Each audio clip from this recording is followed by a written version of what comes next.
certain extreme situations, the law is inadequate. In order to shame its inadequacy, it is necessary to act outside the law, to pursue natural justice. This is not vengeance. Revenge is not a valid motive, it's an emotional response. No, not vengeance. Punishment. Tonight we have a chance to say, yeah, you're right. We're too extreme, we're too wild, we're too out of control, we're too full of our own shit. Or we have a chance to say, hey, fuck you, you're wrong. Fuck you, we're right. Because you have all made it to the dance. Because believe me, this is the dance. Start the show.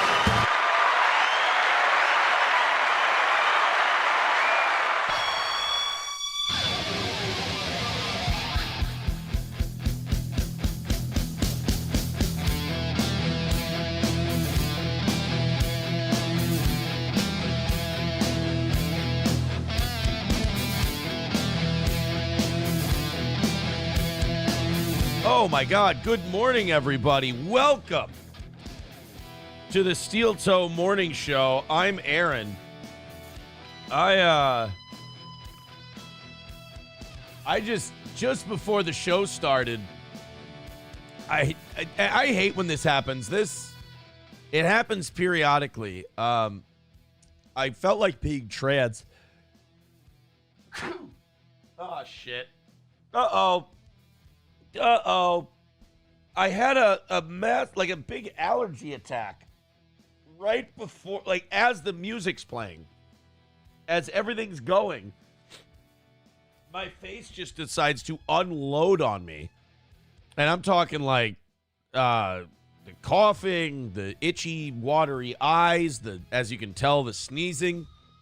Just literally before I had any time to go do anything about it, before I had any time to, be like, oh, let's go get straightened out before the show starts. Like, no hint of it beforehand, no hint of it when I woke up this morning. Just all of a sudden, boom, knocked me on my ass, literally as Paul Heyman is giving his speech. So good morning, everyone. Just, oh my God, just right away. There we go. This looks like I'm abusing drugs now. I'm pushing on my sinuses. I'm sneezing all over the place. I apologize for my lack of professionalism. Oh my God, so many notifications already this morning. Welcome to the program. I hope we live up to it for you. Knocked everything out yesterday. We do have a proposal for you today. And the proposal is very simple. If we hit a double today, you can have the evening show's overtime. But the evening show will then be Matt and I checking out Carbots. Because after yesterday's show, I really, really, really want to watch Carbots. Because remember what I said, Johnny, like, movie watch-alongs suck if the movie is good. Right, because you're too busy watching it and enjoying it. If the movie sucks, you can make fun of it. But if the movie's just a bad movie, that doesn't work either. Like if the movie has to be the right kind of bad movie. Right, like we're watching movie 43, and that was a movie where people were trying, and it was a Hollywood production, and it stunk. It's just not good. Whereas Carbots is deliciously fucking awful in a funny, fun way where the people who made it would be like, look, man, we're just glad you're watching it. We're just glad you're checking this out. We don't care if you think it's garbage. We know it's garbage. We just wanted to have fun making a movie with Russian accents. So I think if we knock out a double today, we're going to do Carbots. That's my offering for everyone, not something they need to do. If we do overtime today, I'll probably just go until the stories are gone, or an hour extra, whichever comes first.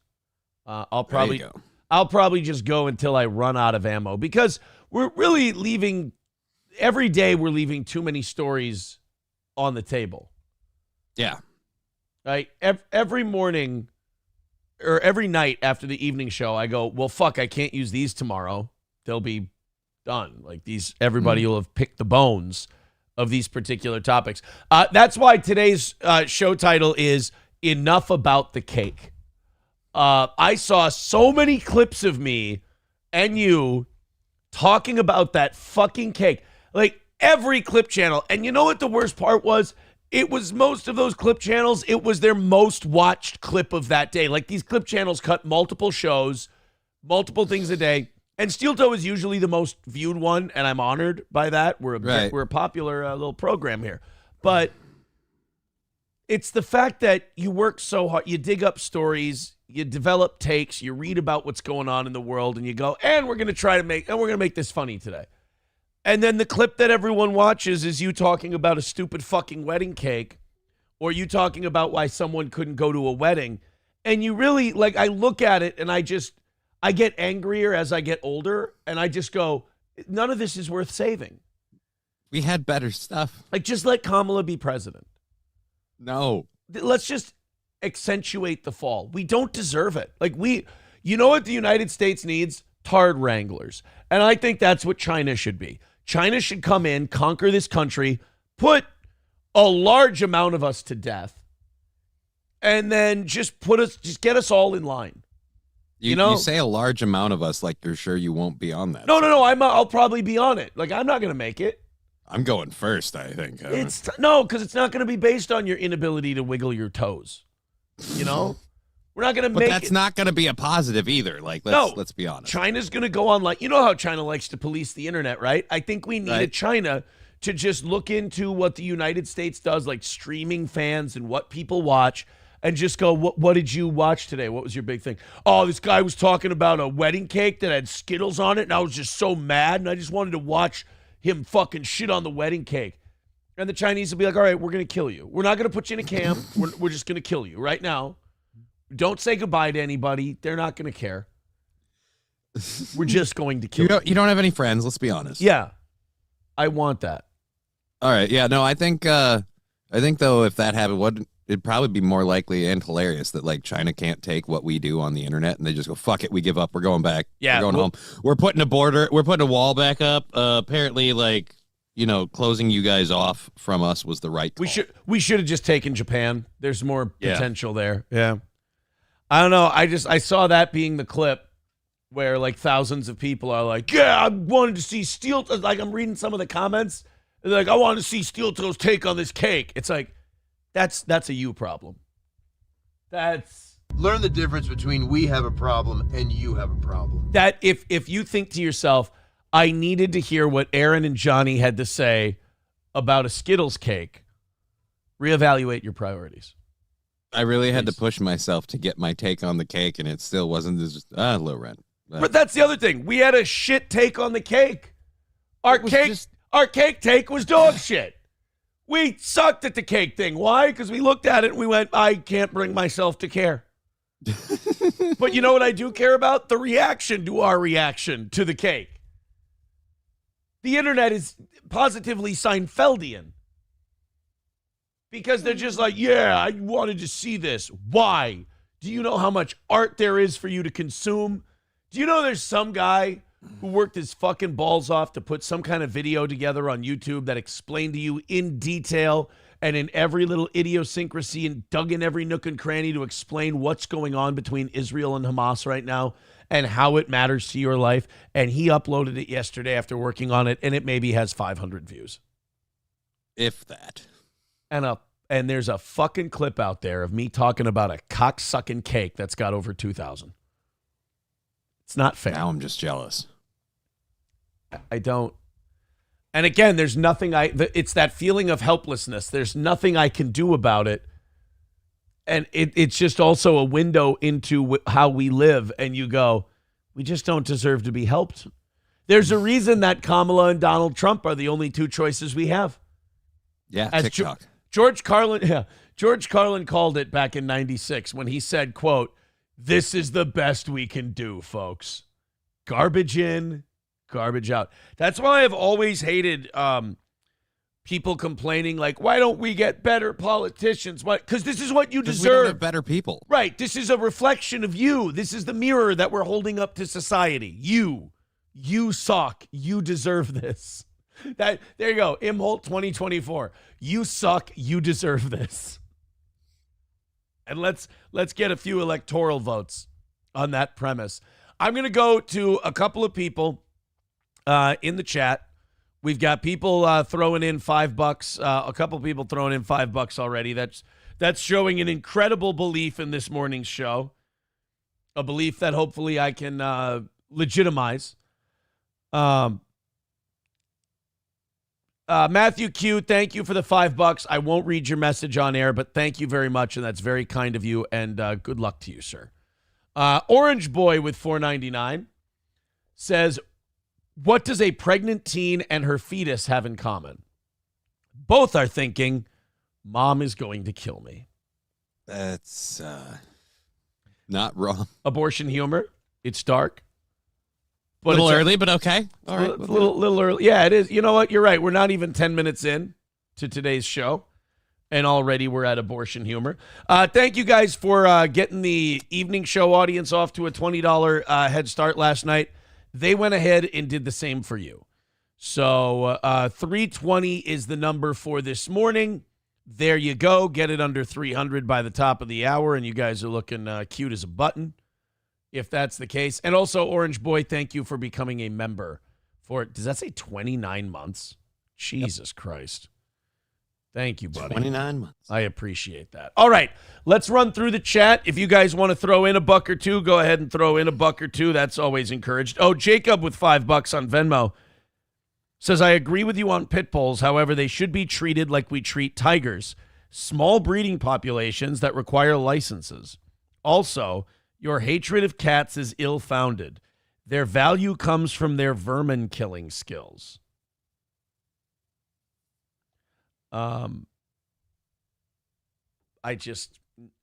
Here's my response to the cat thing. I'm 37 years old. Fuck cats. When it comes to cats, I'm set in my ways. I understand my take on cats pisses people off.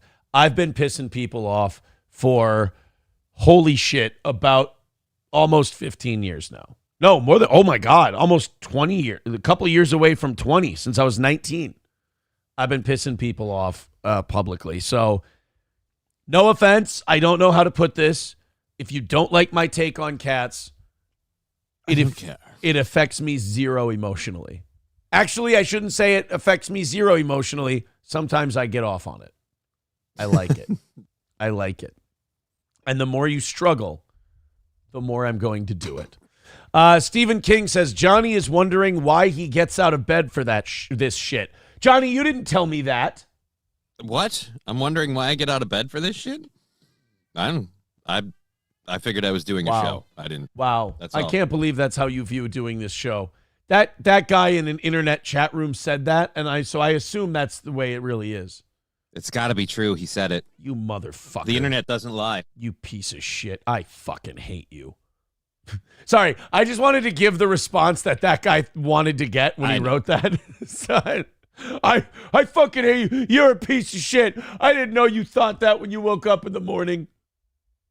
God. Every day I get on this show and I'm just like, why am I doing this? I don't need to be here. Sorry, Stephen King. Just fucking with you a little bit. Packer Backer says, all I heard was unload on my face before I had anything to do about it. Someone unloaded on Aaron's face. No, allergies. It was allergies. McBuster says, Melton had a huge tantrum about being called out for being an MAP. Holy shit. Well, he, I guess, had a thing on, he had a poor me weepy Twitter post yesterday that someone sent in during our evening show about how he's going through some personal things right now and he'd like you to respect it. And it's like, sorry, buddy, that's not how the game works. Everyone kind of hopes you die. Like, you don't get to be who you're pretending to be and who you're projecting out there for the world and then get to say, I want you to respect me. I mean, how is it that this guy tries to make a channel about being a tough guy, A-logger, but every time you see a crack of the real him come through, he's just a giant fat fucking pussy. He really is. There's no better word for it. He's just a pussy. I mean, whether it's Jesse P.S. trying Jesse PS said, you can come on and ambush Aaron, your mortal enemy. And I would have destroyed Patrick Melton verbally one-on-one. He's fucking terrible. But he bitched out on that. Chad Zumach calls into his show. He has to hang up on him because, let's be honest, Chad fucking crushed him. And then every time we're like, hey, be here, be here, be here. Nope, he's got some excuse. He's like, again, every time he gets a chance to be who he is, giant fucking pussy. It's kind of funny. And now he's begging people, be nice to me while I'm not doing well. As PPP would say, suffer. The edgelord wants that. That's weird.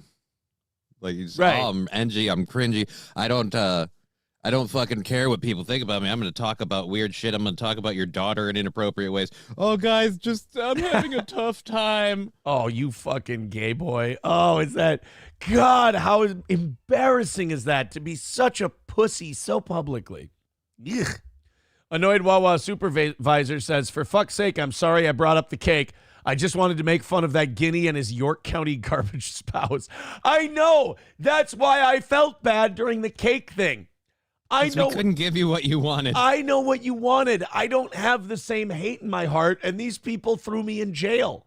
Like, I just don't have that hate in my heart for those people.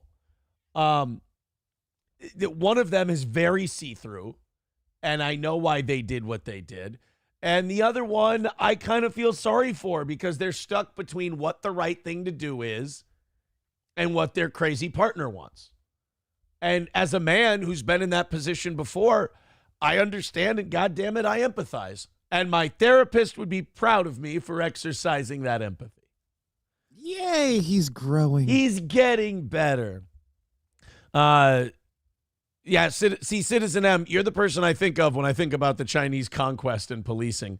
He says, the Dabbleverse drama is the only good part. We don't care about your OG radio bits or filler news stories.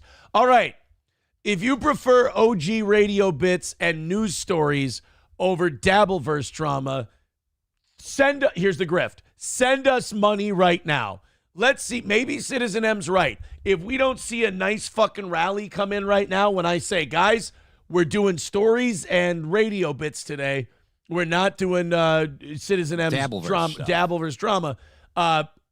Let's start a rally and let's see. I'm giving Citizen M a chance to be right here. This isn't me being a dick. If nothing comes in, maybe Citizen M is right. But if the people who love this show rally up, I'm going to know that Citizen M is bullshitting us. We will see. Holy shit, the Gianos had a Skittle cake at their... I go back to the chat, and what is it? The fucking cake. Today's episode title, Enough About the Cake. And I go back to the chat, and what does it say? The cake. No cake for you. Anonymous says, confirmed, Aaron had Smarties on his wedding cake. That's goddamn it.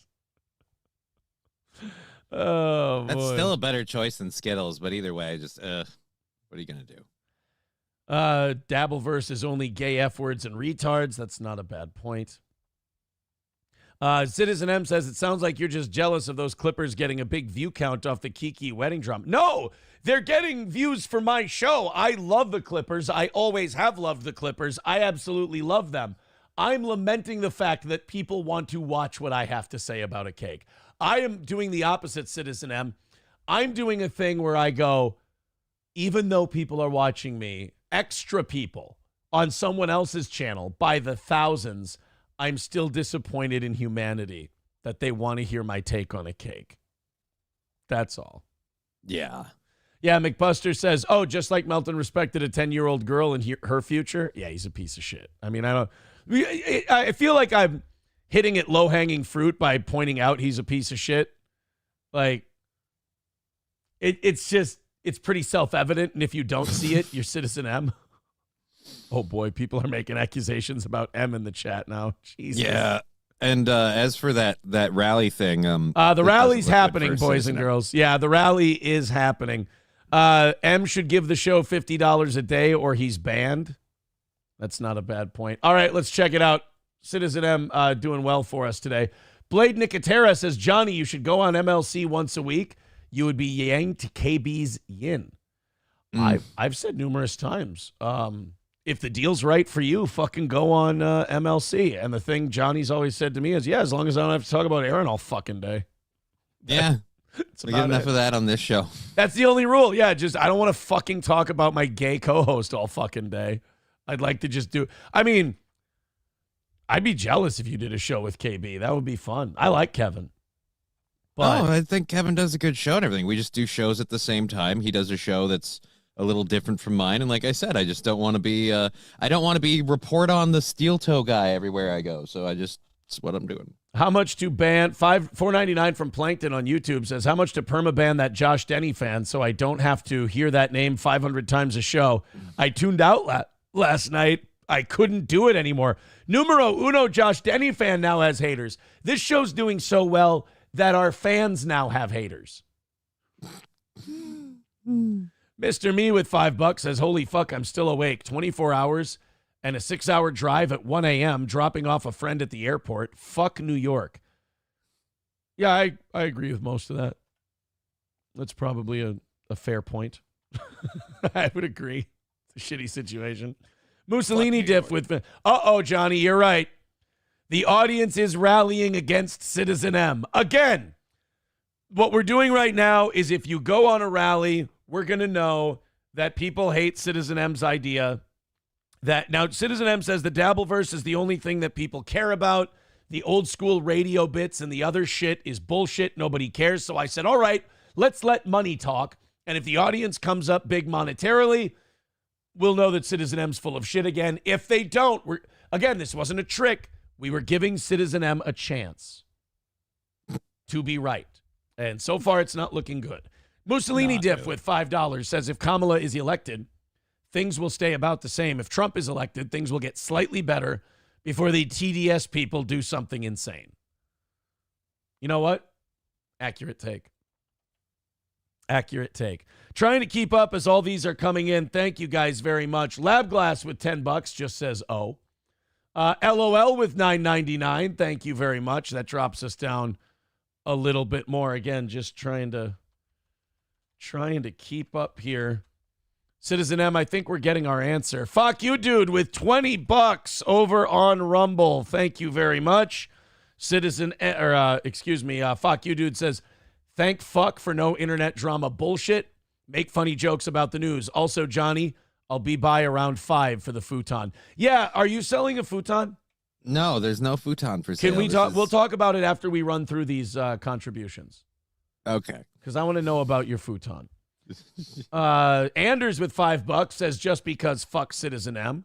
Rusty Grammar with $2 says Citizen M also touches. That's an allegation. I don't agree with that. I don't know what's going on there. I know nothing about that. Hulkamasha Baby says, how much to ban M? I can't stand the backstabbing and faggotry anymore. What, Johnny? $275 to ban Citizen M? Okay. All right, hit the goal. We'll ban Citizen M today. Sounds good to me. M, I don't care about you. I'll play with. I'll dangle your soul out there for money. Why not? Why wouldn't I do this? Chev Maddox says, pretty sure Carbots isn't a movie, just a trailer.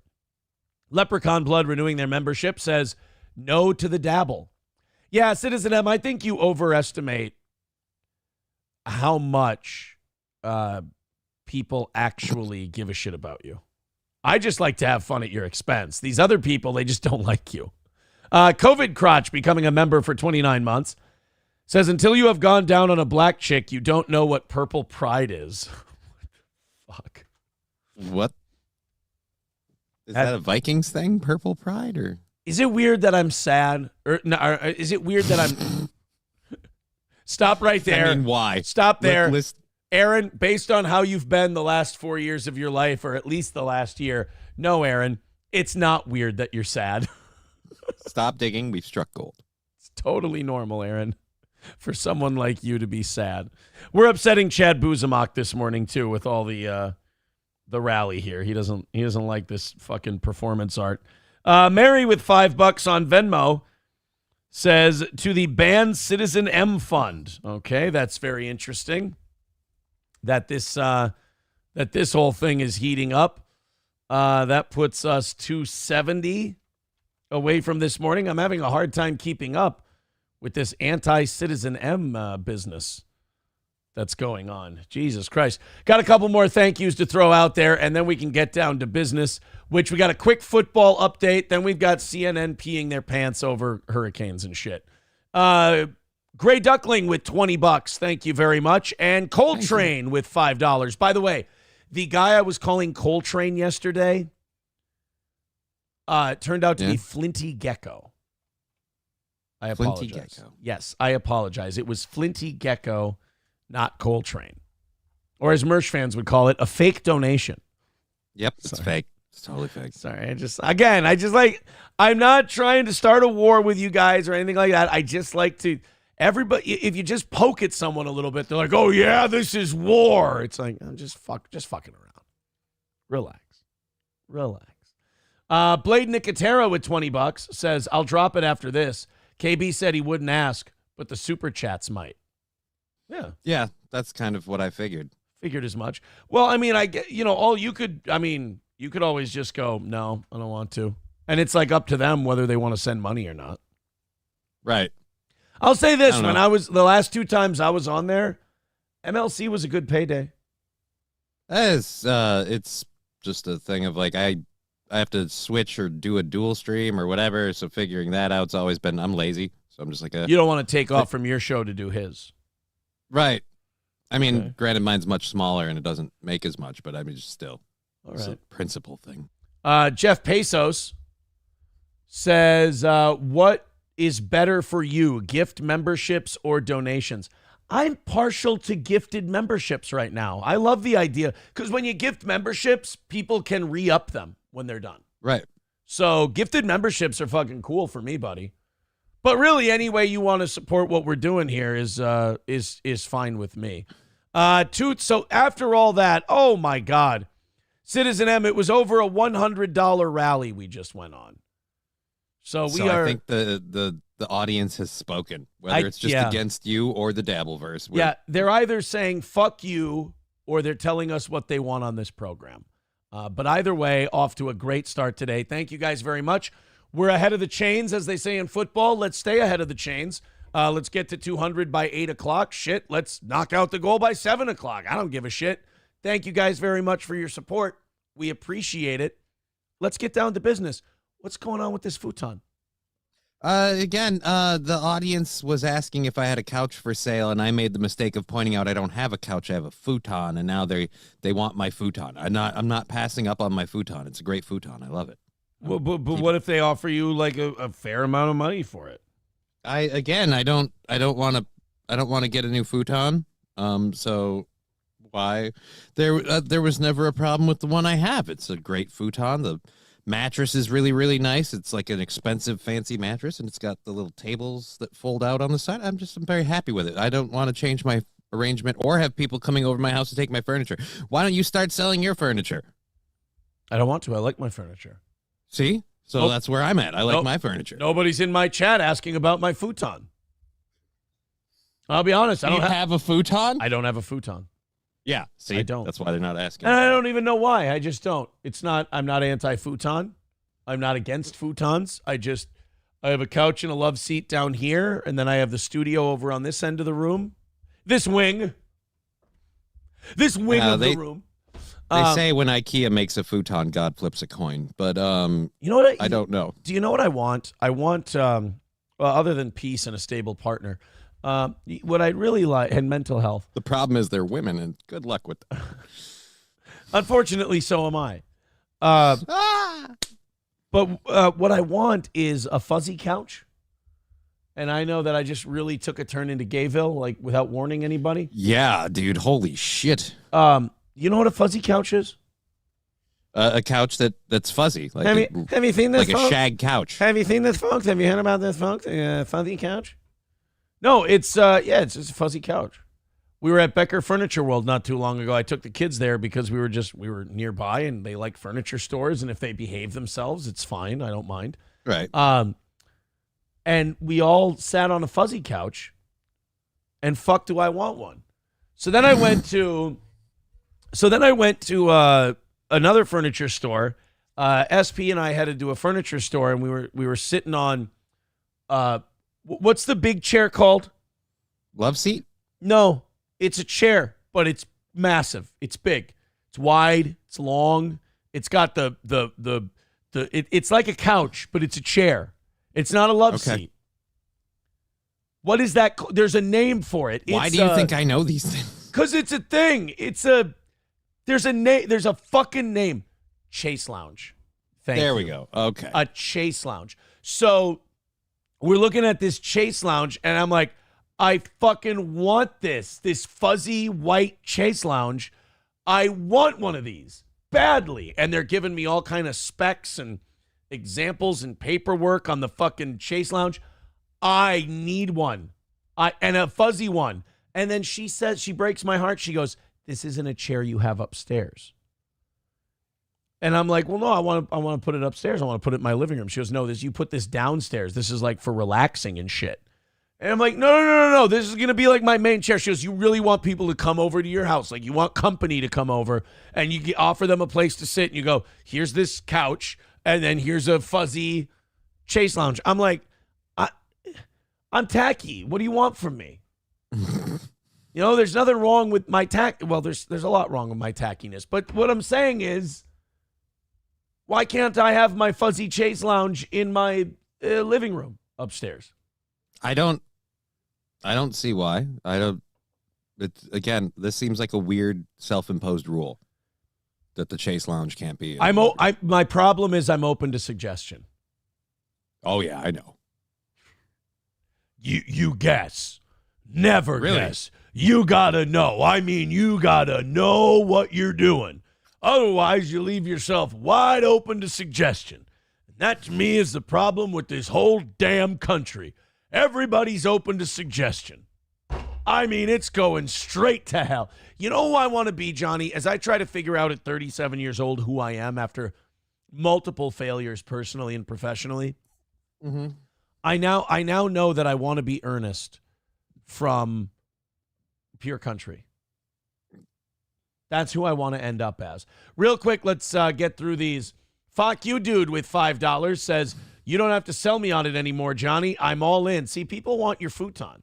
Yeah, and again, it's not for sale. I want to keep my futon. I never said it was for sale. I wasn't trying to offload it. I wasn't even complaining about it. I was just saying I had a futon, and now everybody wants it. Jeff Peso says, Johnny, do you let the monkeys sleep on the futon? I don't know what he talks about. I have no monkeys. I just have 2 cats. My Negroes with $5 says, I'll be by Aaron's at 5 to pick up my new 21-year-old Japanese wife. I have nothing to do with this. I don't traffic Japanese girls. I don't traffic any girls, if I'm being clear. I don't traffic in monkey splooge or a futon. It's gorilla cum. Gorilla cum. Yeah, sorry. You traffic gorilla cum. It's a big difference. The Tigger, and you squoze it yourself. It's Johnny Squo's gorilla cum. Ooh, I think we found the brand name. No. Johnny Squo's gorilla cum. You can put that on the packaging. Why the hell not? What are you, fucking gay, dude? Are you a homophobe?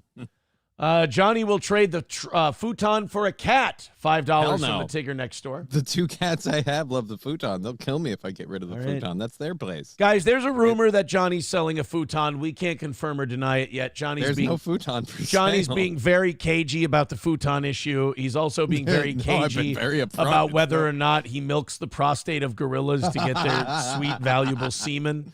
We don't know if either of these things are true. We just know. They're not. Here's what I know. Johnny exists, and futons exist, and Johnny has a futon. So we have a lot of evidence that Johnny's selling his futon. Gorillas exist. People will buy their semen, and Johnny has talked about gorillas before. So we definitely have evidence that Johnny is jacking off gorillas or anally penetrating them to harvest their semen. No. If anyone's doing it, it's Landers. Well, with your finger. Don't be gross. Don't be gross. I didn't say you're using You can wash that. I didn't say you're... Oh, God, you didn't know? You can wash your dick and balls. That's why when you come into the studio... I suppose I opened up for that one. Is that why I always smell Gardettos whenever you are in the studio? Because I always go like, God damn, I'm hungry. And then it turns out your balls I'm just always smell hanging like out with Gino first. Yeah, your balls always smell like Italian snack chips. The fuck? Mr. Me with $2 says, after driving to New York, I understand Islam now. Well, it's good to be tolerant of other people's cultures. Gray Duckling with $5 says, Aaron, if you're not selling Asians anymore, are the cages in your basement for sale? Yes, I can't be. I've been told I can't be arrested by the federal authorities for having cages. It's when you put people in them that it becomes problematic. There's a legal line you cross. Owning a cage, government doesn't give a shit. Put a human being in that cage, they start to get curious. Person inside of cage makes sad noise. They come to your house. I learned that's how it goes. Looks like we are 2:20 away from knocking out today. Thank you guys very much. Putting a big smile on my face this morning. I appreciate the contributions and the generosity. And you guys are doing it a good 5 and 10 at a time. I appreciate it. My Negroes with $2 says, oh, an F Citizen M and Josh Denny fan. Wow. I don't like the Josh Denny fan hatred. I like that boy. I just don't get it. I just don't understand how Citizen M keeps coming back when we're clearly subtly fucking with him every time he's here. I think it's because he's autistic enough to think he's fucking with us. Right. But, like, we bully him all the time. We're like, give us this much money, we'll ban him. And, by the way, someone said, don't give him the money. He's never going to stick to it. I know. I can't. I'm the Joker to his Batman. I'm like, I don't want to kill you. What would I do without you? He's too much fun. I like Citizen M's that clown that you can just keep beating the shit out of and it never stays down.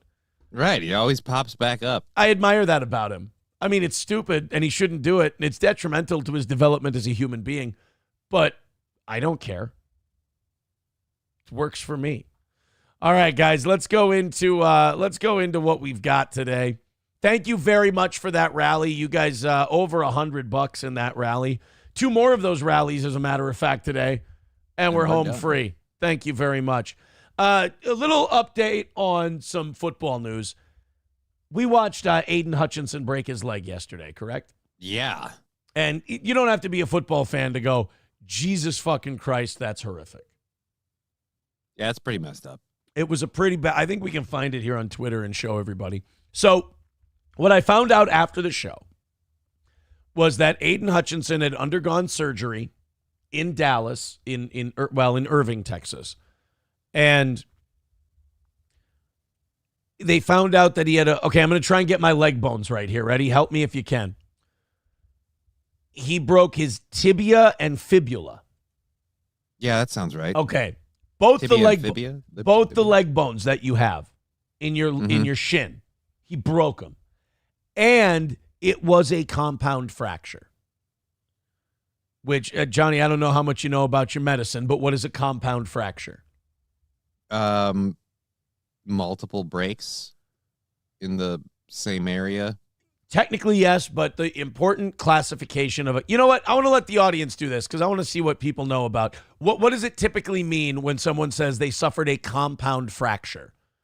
Someone's suggesting something that I hope is not true. Aidan Hutchinson leg break. We'll get this for you. Yes. All you can eat Negro nailed it. Breaks the skin. If the bone goes through the skin, that's a compound fracture. And those are, oh boy. Do you, like, I know that this is a stupid question. Like, I know it hurts. Yeah. I was going to ask, well, does that even hurt? Like, that's so traumatic and awful it hurts. But, like, not right away. No, you're that's not. What I mean. Like, when it's like that, when he's laying there on the field and they're tending to him, because you have to do a whole bunch of shit to a guy before you can even move him when he has one of those.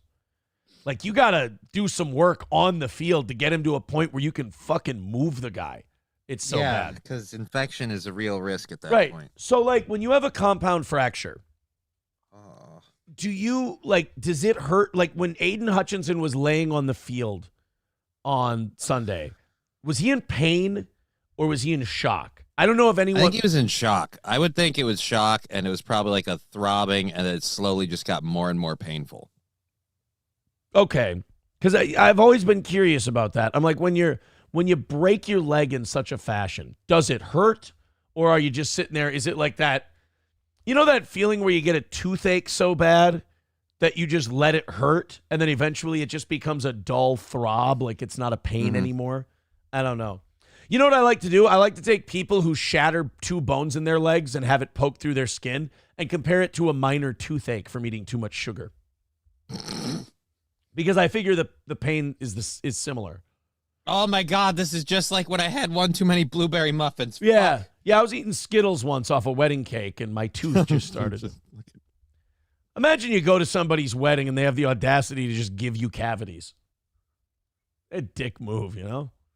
Put you in diabetic shock. Warn Fuck. people that you had it in the freezer first. Those Skittles were rocks. Jesus, chipped a tooth.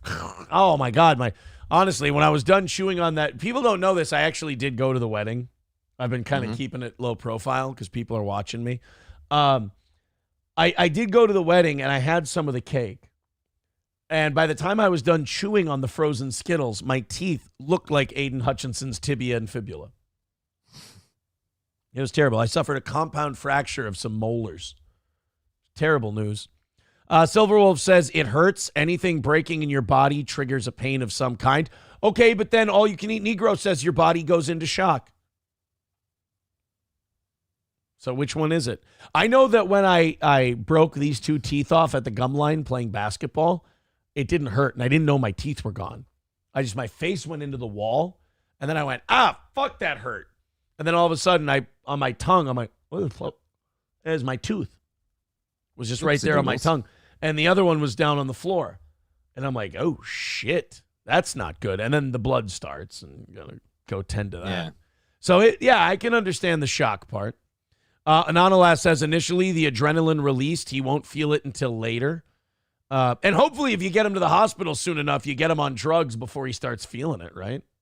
Or at least too seriously. Yeah, but it's, oh, God.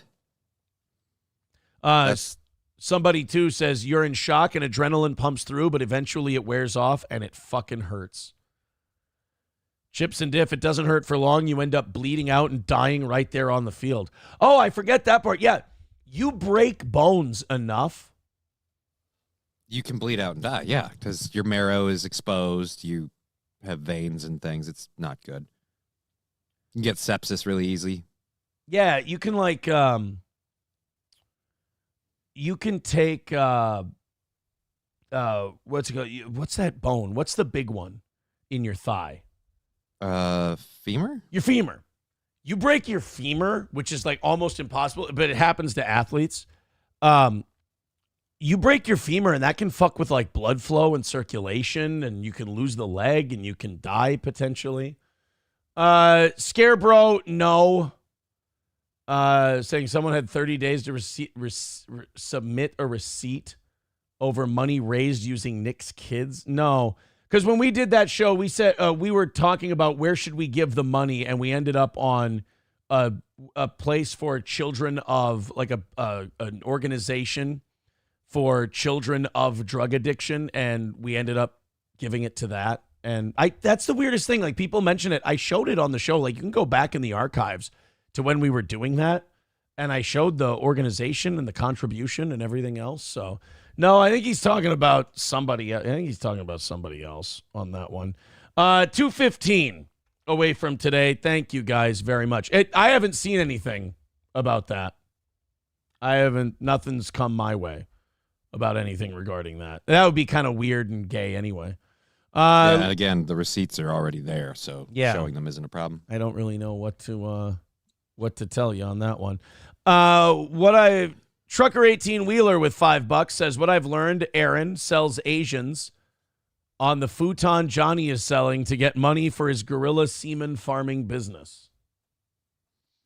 See, again, it doesn't matter what you tell them, they're going to write their own story, and no futon for sale. I do Just not keep repeating it. Hope that it gets through eventually. So which one are you doing? Are you selling the futon to keep the gorilla cum business open? There's no gorilla cum business. There's no futon sale.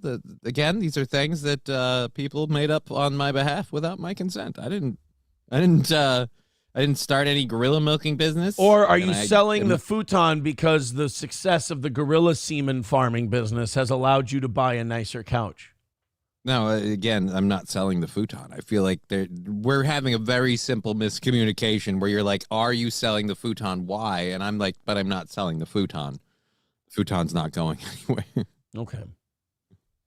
And I'm sure this bit will die today too. It won't come up on my show Okay. or tomorrow or next So week. so basically, Johnny is being cagey, and we don't know if he's selling a futon or milking gorillas for their cum.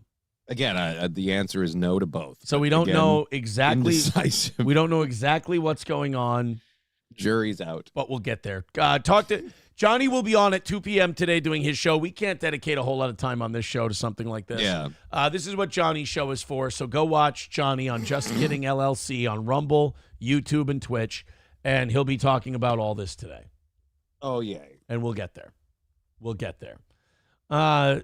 I hope this gorilla cum and futon bit continues till OT, says Chad Buzamak. He likes the bit. He likes the bit. Coltrane with $5 says, do you take Western Union for the Asian women? If you're out of stock, I can handle a Latina. Oh, you can handle a Latina, huh? What are you? They're spicy. What are you, a fucking expert all of a sudden? Jesus. Look at this guy.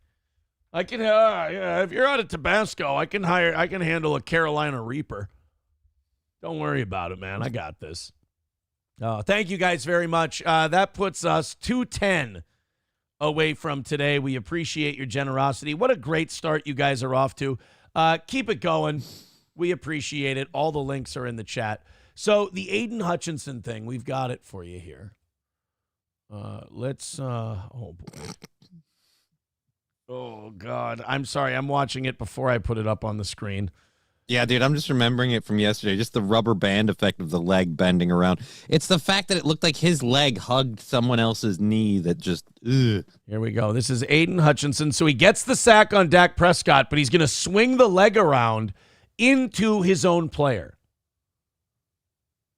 Oh, we're going to have to move ourselves. Yeah, we're covering the painful part. We're going to have to cover ourselves. There we go. So there's Aidan, and then...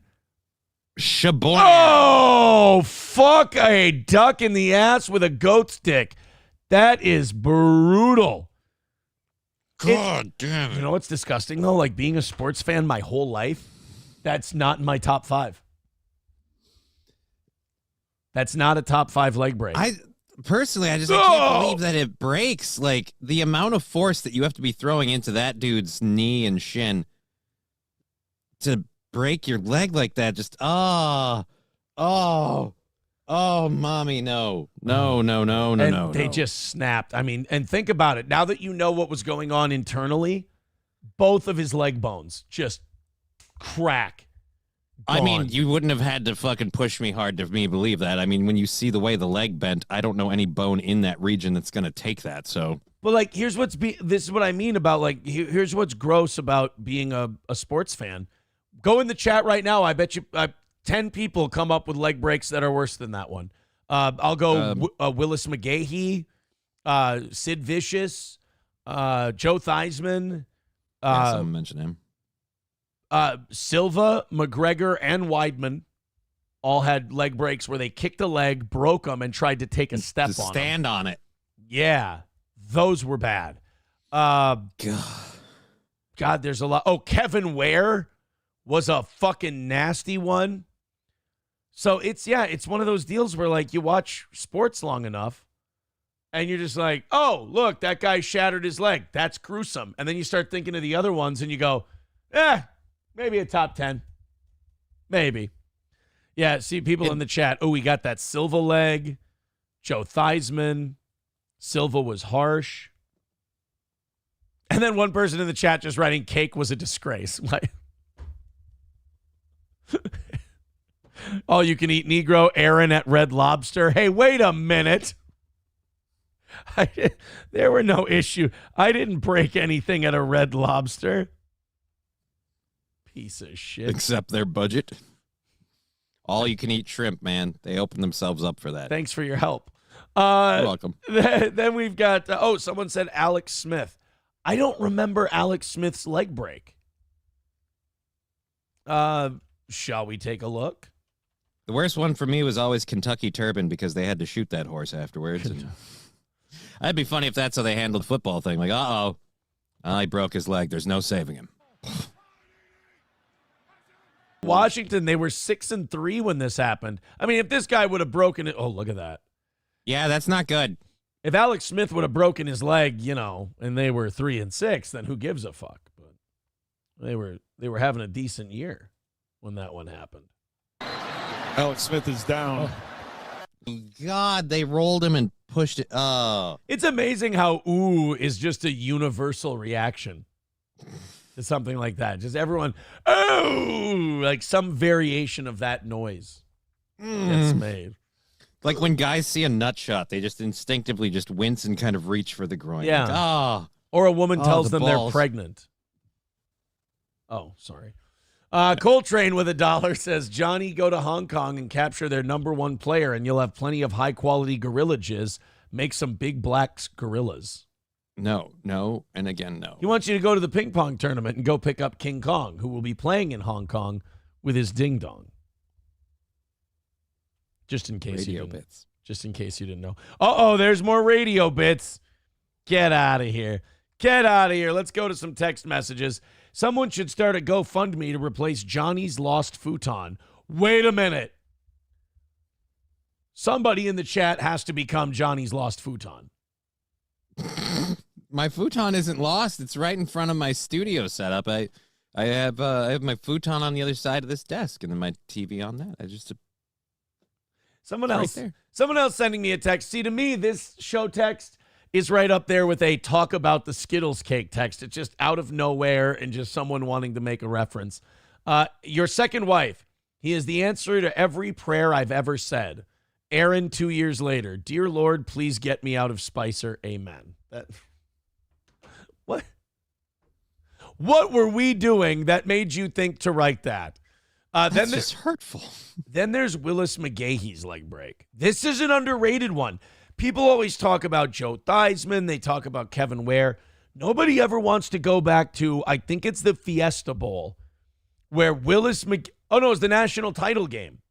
Which happened to be the Fiesta Bowl that year in 2002. And Will Allen fucking crushed Willis McGahee's leg. 3 minutes. Check this out. Dorsey setting up a screen. Bust up the screen.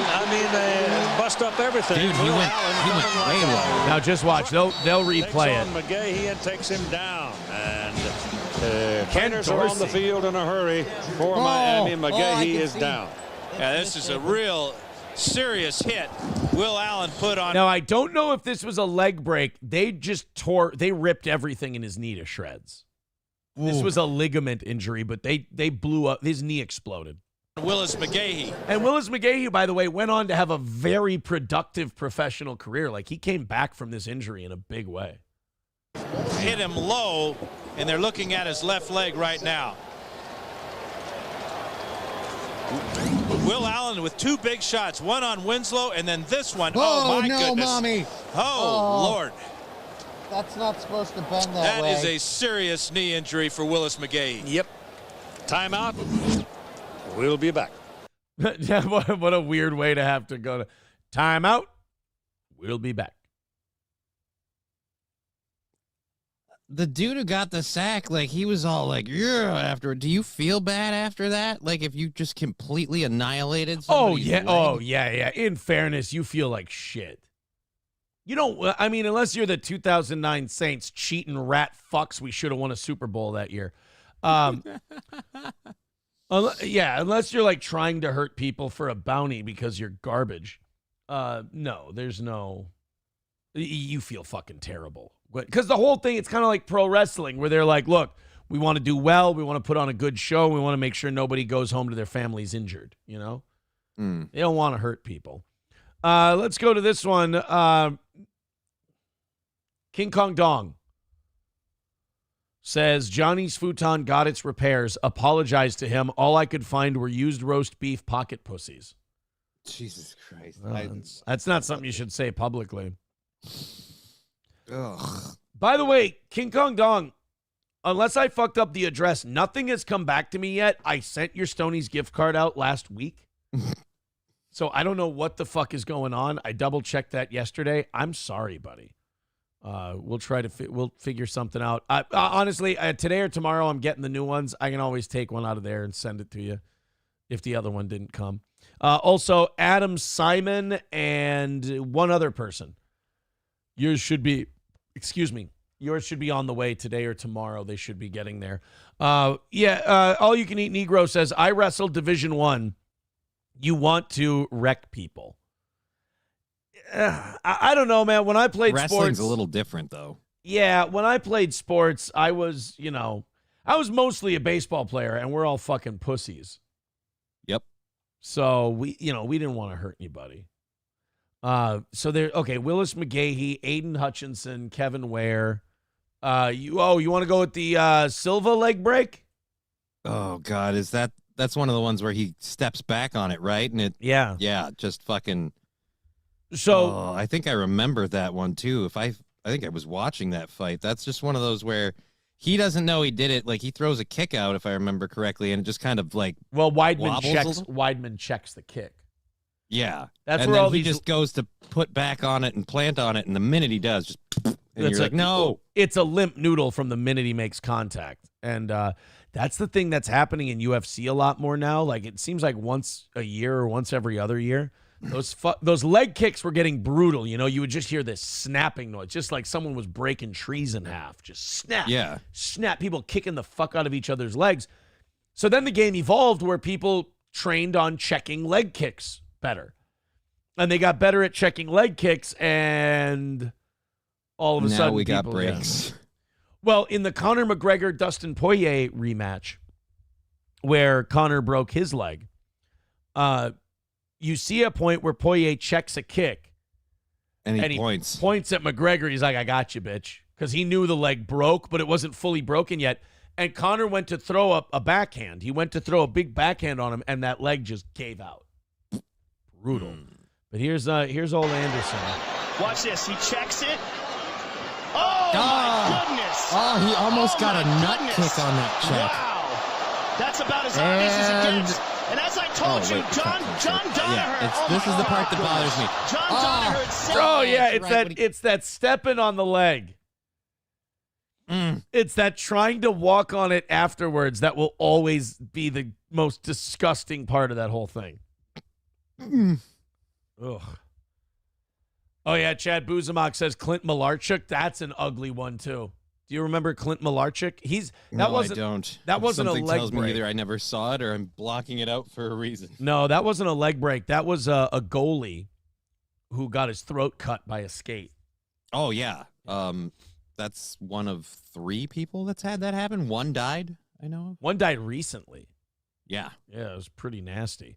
So Aidan Hutchinson, getting back to the Detroit Lion who got hurt, suffered a gruesome injury during the Lions' 47-9 thrashing of the Cowboys. Now, I was watching the game. I was playing darts at the time, so I didn't see the actual leg break. I just saw them all gathered around him on the field, and they weren't replaying it. So I'm like, uh-oh, that must have been bad. It's such a nasty injury that there's a chance that Aidan Hutchinson misses 2 seasons of football. 2 seasons? Yeah. Obviously, they've ruled him out for this year. They will not commit to saying he's going to be back next year. Teddy Bridgewater had that injury that non-contact knee injury where his leg basically fucking exploded, and he wasn't okay for 2 seasons. So that's really going to suck considering how much money they put into him. Like Aidan Hutchinson? He's been kind of a big part of their he's their defense. You could make an argument Aidan Hutchinson is Detroit's best player. He leads the league in quarterback pressures. Like he's a terror back there. He suffered the gruesome. That's the worst part. Like your team's winning. They were up 34-6 when he got injured. Like you could argue, you could make an argument. Yeah, you could make an argument. They're like, well, should Aidan Hutchinson had even been in there? Well, there was. It was that you had almost the whole second half left. The other team can still as, improbable as it is, they can still come back. Right. So you still need your main guys in there. So Aidan Hutchinson, compound fracture of the tibia and fibula. And obviously, they're not going to say for sure what the deal is yet, like timeline or anything like that. They need to do. I'm guessing he's not done having surgeries. Probably not. I'm guessing the one he had yesterday or 2 days ago, whenever it was, the emergency surgery, that was just to put his body back together. Right. Now they're going to start putting pins and shit in the bones. And Yeah, you're going to cast on there. You're going to have to. He's got a long road ahead of him. Somebody's just playing Madden for the rest of the season. Yeah, Fauci's pangolin. I don't believe he's going to be able to, quote, walk it off. King Kong Dong says they always tell me to do. King Kong Dong says he's still on his rookie contract. I thought he got an extension. Oh, no. Could that fuck up his career then with this? Oh, big time. This could fuck up his money big time. Yeah. Oh, wow. You're right. He's still on his rookie deal. Oh, no. Is that shitty? So his rookie contract, like, don't get me wrong, he was a really high draft pick. Right. Aidan Hutchinson salary. That fucking eats balls. Signed a 4-year contract worth $35 million with the Lions in 2022. That was when he was drafted. Oh no. So $35 million fully guaranteed, but an average salary of $8.9 million a year. And to give you an idea, like Aidan Hutchinson is the best pass rusher in the league. Danielle Hunter just signed with the Texans. How much? Danielle Hunter got $25 million a year. Wow. So the going rate for a really good pass rusher is at least $25 million a year. And Aidan Hutchinson makes just under $9 million. So is he, I guess he's probably not going to be able to renegotiate that contract until he's healed up and proved he can still play. That's exactly it. They're going to, look, it's a business. They're going to want to see that leg's going to be okay and he's going to be able to play on it. There's a difference between he's going to make a full recovery and all that time away from the football field, he's not going to get a little rust. You know? Chad Buzamuk says that would really fuck up money as now they're betting on legs staying healthy and no proof of him long-term play. Right. He's been around for 2 full seasons. This was his third year in the league. Maybe after this year he might have got a nice juicy extension, but I don't think this is going to affect it. You can't fault the Lions for wanting to wait another year because it's your rookie deals. If you're a first round pick, are 5-year deals. So this was year 3. So they're going to want to see him again and see what he's got before they lock him up long term. Now the rumor people are talking about is, and this would be fucking bananas. So the Raiders are in the shitter. They suck. They're fucking terrible, and they want draft picks. And the trade deadline is coming up in about 2 or 3 weeks.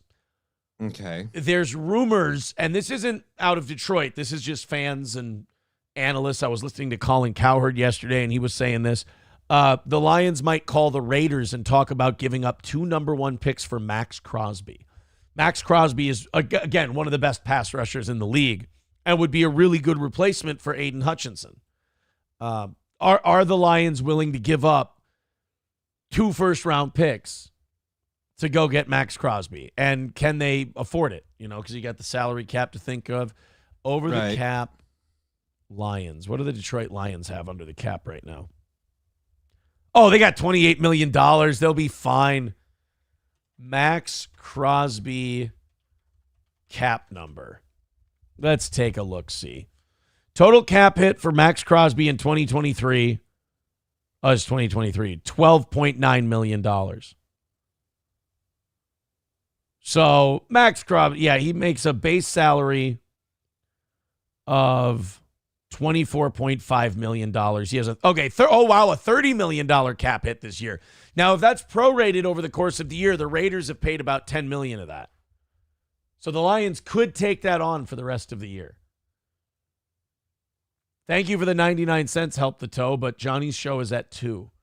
So you can put Johnny's PayPal up there at 2 o'clock. I kind of mentioned that yesterday. You can help him out. Well, if you mentioned it yesterday, it would make sense why someone who hates my guts and thinks I'm the devil would put it up there. Oh, no, I was telling it to people because people were pulling crap like that yesterday. I didn't mention it during the show, so I told people on mine like that I don't appreciate that because I like working on this show, and if you want to support my show, you can go ahead and do that.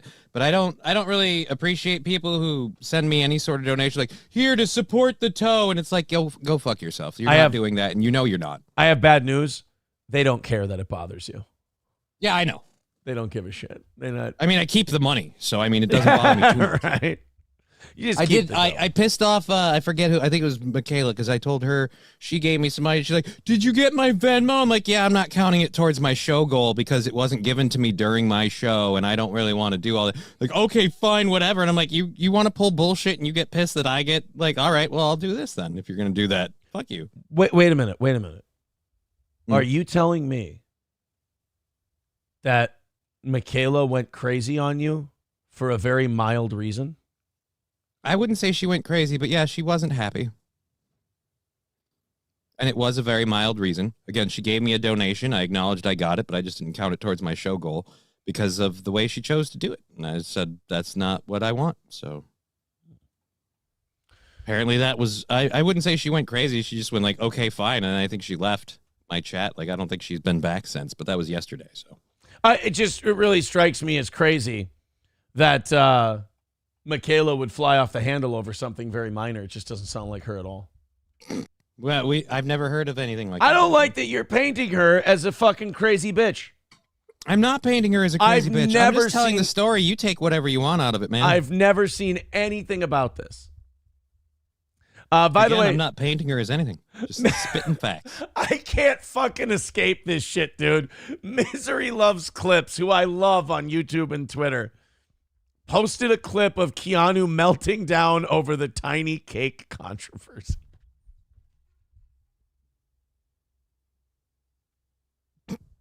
Now that I actually want to see, though, if I'm honest. Why are we crying about the fuck? Oh, my God. And you know what? Fuck her, because who defended her backstabbing, lying ass about that cake?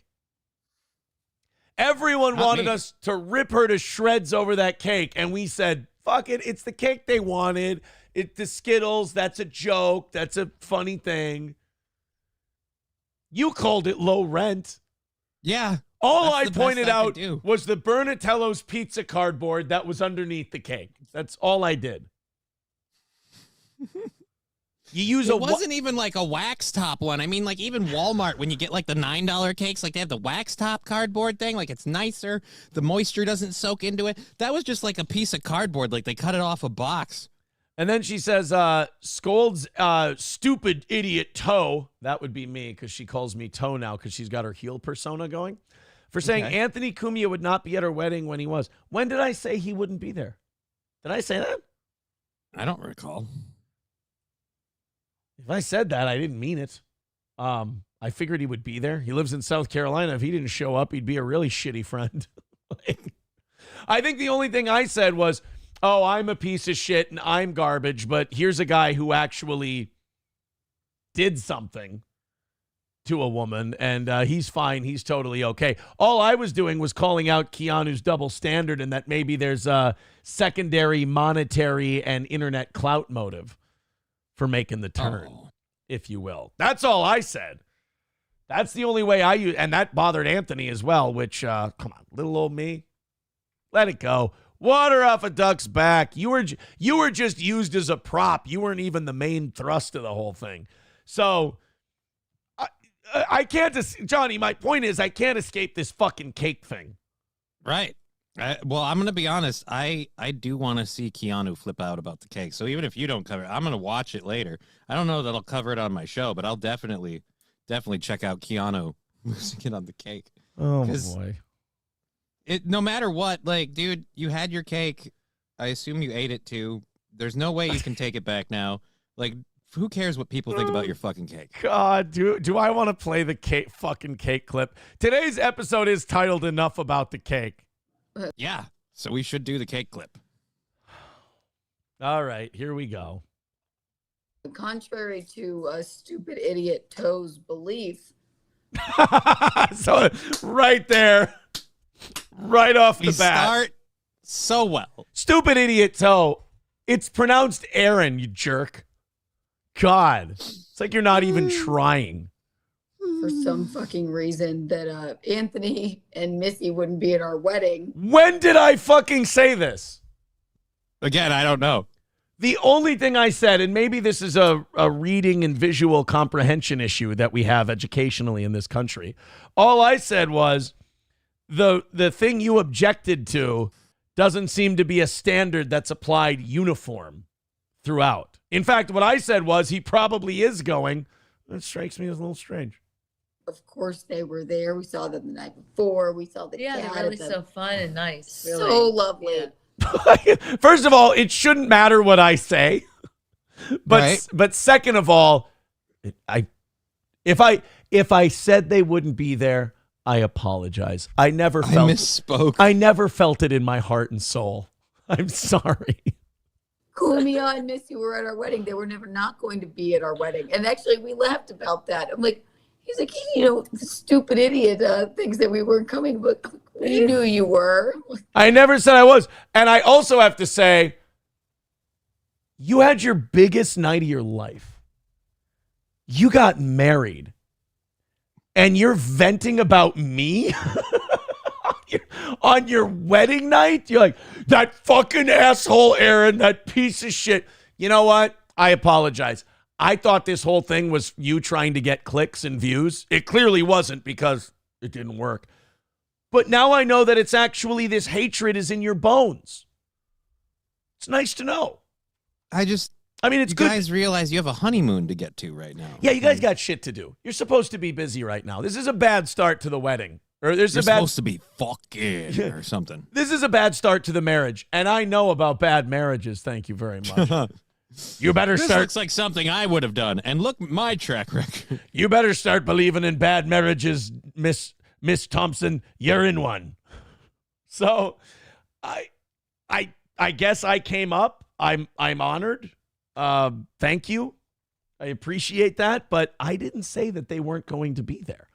Oh my God. Anybody knows me knows I love Skittles, and I didn't want a fucking wedding cake. Oh no, Keanu, don't do this. You don't justify it. It's only going to make it worse. Don't do this to yourself. Do not turn on a camera and stream it to the internet. You crying about a cake. Everyone knows I love fucking Skittles, and I didn't even want a wedding cake. So we just bought one at Quick Trip, and we put some Skittles on it just to make something happen. It's the internet, darling. Nobody fucking cares. They just want to bust your balls. They want to make fun of you. You could have had a beautiful 3-tier cake, and people would have went, fucking gay, you stupid bitch. That's just the way the internet is. You need to stop seeking validation from these people. All right? You need to, and you don't need to be talking right now, but you don't need to be on the internet talking, especially about a cake. And that nice podcast, stupid guy, he's a troll. He's a dick. He's an idiot. And you go, why? He goes, why Skittles on the wedding cake? You know he's just trying to elicit a reaction out of you. I mean, this chick shoved the katana in my back when I was nothing but nice and supportive to her, and I'm still trying to defend her in a weird way. I cannot do one more thing. I don't give a fuck about the cake. I'm like, I don't care about fucking cutting the cake. I don't care. It came down to the wire, and I went, I don't give a fuck about a cake. Don't care about it. Then don't get a cake. Then yeah, don't get a cake. You know cupcakes. Do you know how many weddings I've been to where there's been no cake? It was fine. And I was pissed off every time. Why do you think I bought you a present? I came for the cake. If you had a cake and no open bar, people would have preferred no cake and an open bar than a cake and cash bar. If your wedding had a cash bar, you motherfucker. Then in the morning, Oh, and I'm like, if I didn't get a cake by now, I don't give a fuck about a cake. Why are we crying and melting down the day after our wedding? This should be a happy time. We should be thrilled. Guys, do me a favor. If you get married, don't start streaming the next day. Stop living your life for the fucking internet. Meet real. You just had a wedding with a bunch of real people. Do that. Don't you have a husband you're attracted to and in love with? Shouldn't you be busy right now? I don't know, spending time with that person? No, she has Gino. Didn't you know she married Gino? What are you talking about? God, you don't pay never mind. Now it makes sense. I'd do anything I could get away from that greasy wop too. I mean, whatever we got to do. See, now this is bigotry and racism. I didn't want to play this clip because I knew it would get ugly. I just love that they're at her wedding and they're like, Toe guy said you wouldn't be here. It's like, I know, that fucking dick. And it's like, first of all, I didn't say that. Second of all, and they didn't like the cake. I didn't even want a cake. Like, you're getting defensive about this. It's not good. Second of all, don't talk about me at your wedding. It's not the good look that you think it is. And now we're crying about a cake. And as the title of today's episode says, enough about the cake. And if anyone has anything that they should say to object to this union, speak now or forever hold your peace. Another win for the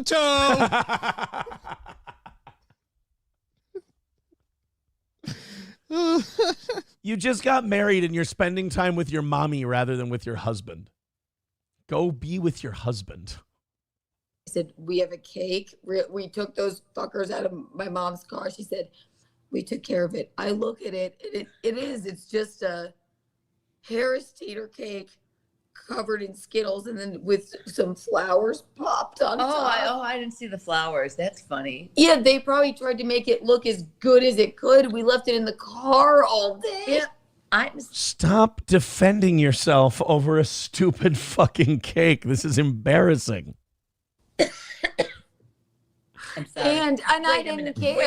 Wait a minute. It was a frozen fucking cake, okay? Oh, so we were defrosting them. And people are like, why do they have this fucking hideous wedding cake? I'm like, I didn't even want it there. It's a joke, okay? It's kind of I get it. It's a joke, like your wedding. It's just like your marriage. It's a joke. See, I don't endorse that. As a man who's had marriages fall apart, that's a very sad concept and idea. That was Johnny who said that. What a terrible guy he is, huh? I know, I'm an ass. I don't give a fuck about it. You don't? Doesn't seem like that. Look, I'm not a therapist. I've watched one now for a while. I'm not medically certified to make any kind of judgment on this. But I feel like I don't give a fuck about the cake is a less than accurate statement. At this point with this video, I feel like some feelings have been repeatedly issued about the cake. And I knew more cake shit was going to come up the minute I titled today's episode, Enough About the Cake. I worked so hard to make this fucking thing exactly how I want it from afar. I can't find a bakery. I don't give a fuck about it. Sheet cake. Told her, don't even bother with the cake, but she loves Skittles. Well, it'll be fine. And then there were some weird little leaves piled on top. I told her the Skittles. Is she crying about the cake? It's your wedding. Don't cry about the cake. It was ridiculous. The rest of the cake, we didn't think to touch it. And they took it away. Right. And then Amy gave the rest of it to a homeless man. Which is so nice of her. It is. It's just so nice of her. She's giving him diabetes. He'll never be able to afford insulin. I don't know why we're dedicating so much of our life to the cake. And I don't know why we're talking about me at your wedding. That's not a good look. It's not a good look. And to Anthony Cumia, you're going to Anthony Cumia, the guy who employed your husband for years, and you're going like, you're fucking toe guy. It's like, you're getting married, all right? You need to relax. You need to take it. You don't have anything more important to worry about right now. And also, the lies. That's what hurts the most, Johnny. The lies. Never said they wouldn't be there. How dare they? Mr. Me says, dude, she's obsessed with you. It's fucking weird. it is a little odd. I don't fully understand it, but then, you're trying to get in someone else's head and what they think and what they feel, and you don't know them on a daily basis, so who knows what the fuck is kicking around in there. Coltrane with $1 says that cake is the product of being jobless. Her job is to suck cock for a couple weeks before she cuts him off completely. LOL. See, now a lot of this is just, I feel like I get blamed for a lot of our audience's meanness. Right. Yeah. We all get blamed for what the audience, kind of tells us about stories. They've got their accusations about you, me, everybody believes them. It's not true. Elza Belza says she just got married and she's streaming with some chocolate chip cookie lookalike talking about the ugliest wedding cake ever, marriage made in heaven. Well, that's the other thing. If the wedding cake talk bothers you, I'm sure going on a stream and making excuses about the cake is going to make it all better. Yeah, I'm sure nobody's going to clip that and then that clip circulate and us make fun of you. Oh, wait, no, that just happened. We just did that. Never mind. Sorry. Nana's Clam says, funny part is I didn't hate the cake. But I also don't really have an opinion because it's just a goddamn cake. That's it's a fucking cake, man. Bigot on socialist media says I'm starting to think Keanu wants to fuck Aaron. Why does she have such bad taste in men? Klopogram says, to be fair, Gino is probably in a coma from booze. Fairness. Somebody too says, wait, they wasted a cake? There are starving homeless people that would have loved to eat that cake. A homeless person did eat the cake. They gave a cake to a homeless person. They gave a homeless person a crunchy, shitty diabetes cake. King Kong Dong says, Keanu is the example of the trolls having you live rent-free in their head. I mean, I certainly wouldn't bring up internet people. If I got married again, you wouldn't hear me at my wedding talking to some random person and going, fucking Patrick Melton, do you hear what, you know what he said about our wedding? Like, it's a happy day. I don't want to bring up losers. I should be a loser to you. And the fact that you're bringing me up at your wedding, you don't bring up losers at your wedding. Come on. You should have gotten all this out of your system by now with your 500 view live streams. I mean, total views, not people watching it once. You got to get up to the triple digits before we start talking about that. Honky says Keanu's full of guilt because she backed the blonde horse and is too ashamed and too much of a C to admit she was wrong. I will say that is a credit to Gino. He did kind of go back on all that, and that was kind of nice to see. So, but yeah, some people it comes more difficult. They gave the cake to a Haitian migrant. Yeah, you know what? Schweitz is right. What she should have said is, if you'll all meet me in the parlor, we will be serving white cake. White cake. They were in the South. It would have made sense. Wild card. It might have been a white cake. Yeah. Wild card with 199 says her crying makes me smile. That's just you a guys. dangerous You guys admission. are meaner than I am. Gray Duckling says, "Remember the rally for OG content? I remember. New boot goofing. It's not my fault. Someone sends it to me, and today's episode is titled "Enough About the Cake." And what if I call the cake a radio bit now? Thank you very much. 205 is the number for today. Keep it going, guys. You're doing great. 383 Novocaine says, "Why was she wearing white? She's far from pure." It's all so mean. Mr. Beat says, Gino did look like Beetlejuice for the wedding. Yeah, then people were trying to like make a controversy out of like, oh, Chrissy Mayer wasn't at the wedding. Chrissy Mayer is like a 6 or a 7-month-old. Yeah, she's got a kid to take care of. She's not flying to South Carolina for a fucking wedding with a baby. I'm sorry, it's just not happening. So I don't think that was a big to-do or a big scandal. But people are mean. But she did say that Gino looked like Beetlejuice at their wedding. And it's like, that's not nice. That's not a compliment, honestly. No. Like, Beetlejuice is kind of, you look like a decaying dead zombie. Looking. Yeah, they said he looked like a decaying zombie. That's essentially what you're saying. Mr. Chips and Diff says the futon is more of a radio bit. Yeah. Yeah, people are gonna. We'll get out of the chat for a minute and move on to something else because boy, are they gonna be on this one for a while. I feel like. And it's just funny that I feel like people on Twitter are doing it on purpose because I named this morning's show Enough About the Cake. Right. And they're just putting more stuff up about the cake to go like, let's see if we can get Aaron to talk about the cake. Let's talk about the cake some more. Oh.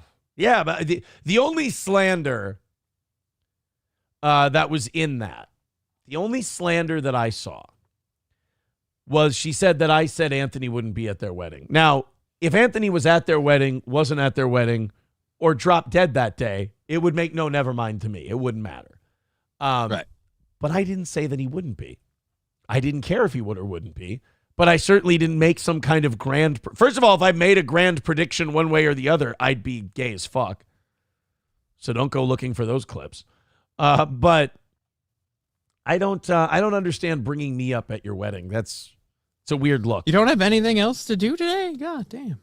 Anonymous says, now Frank is going to strike your door YouTube stream.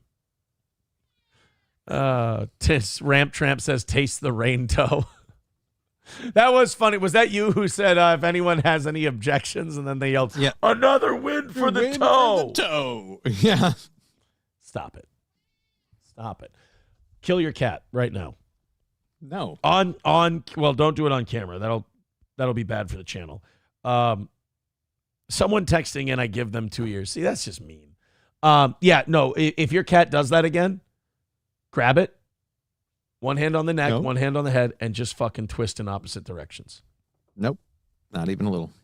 Wasn't a suggestion. Don't care. There's something about that makes me go, all right, this isn't a real show anymore. Now we're broadcasting live from the fucking, what's it called? The Humane Society. These cats everywhere. All right, let's go to this CNN clip. This is great. You can always tell when I go to CNN.com to get stuff ready for the show, I can always tell how the polls are going. Right. If it's going well for Kamala Harris, they're pretty chill. They're reporting on some weird bullshit.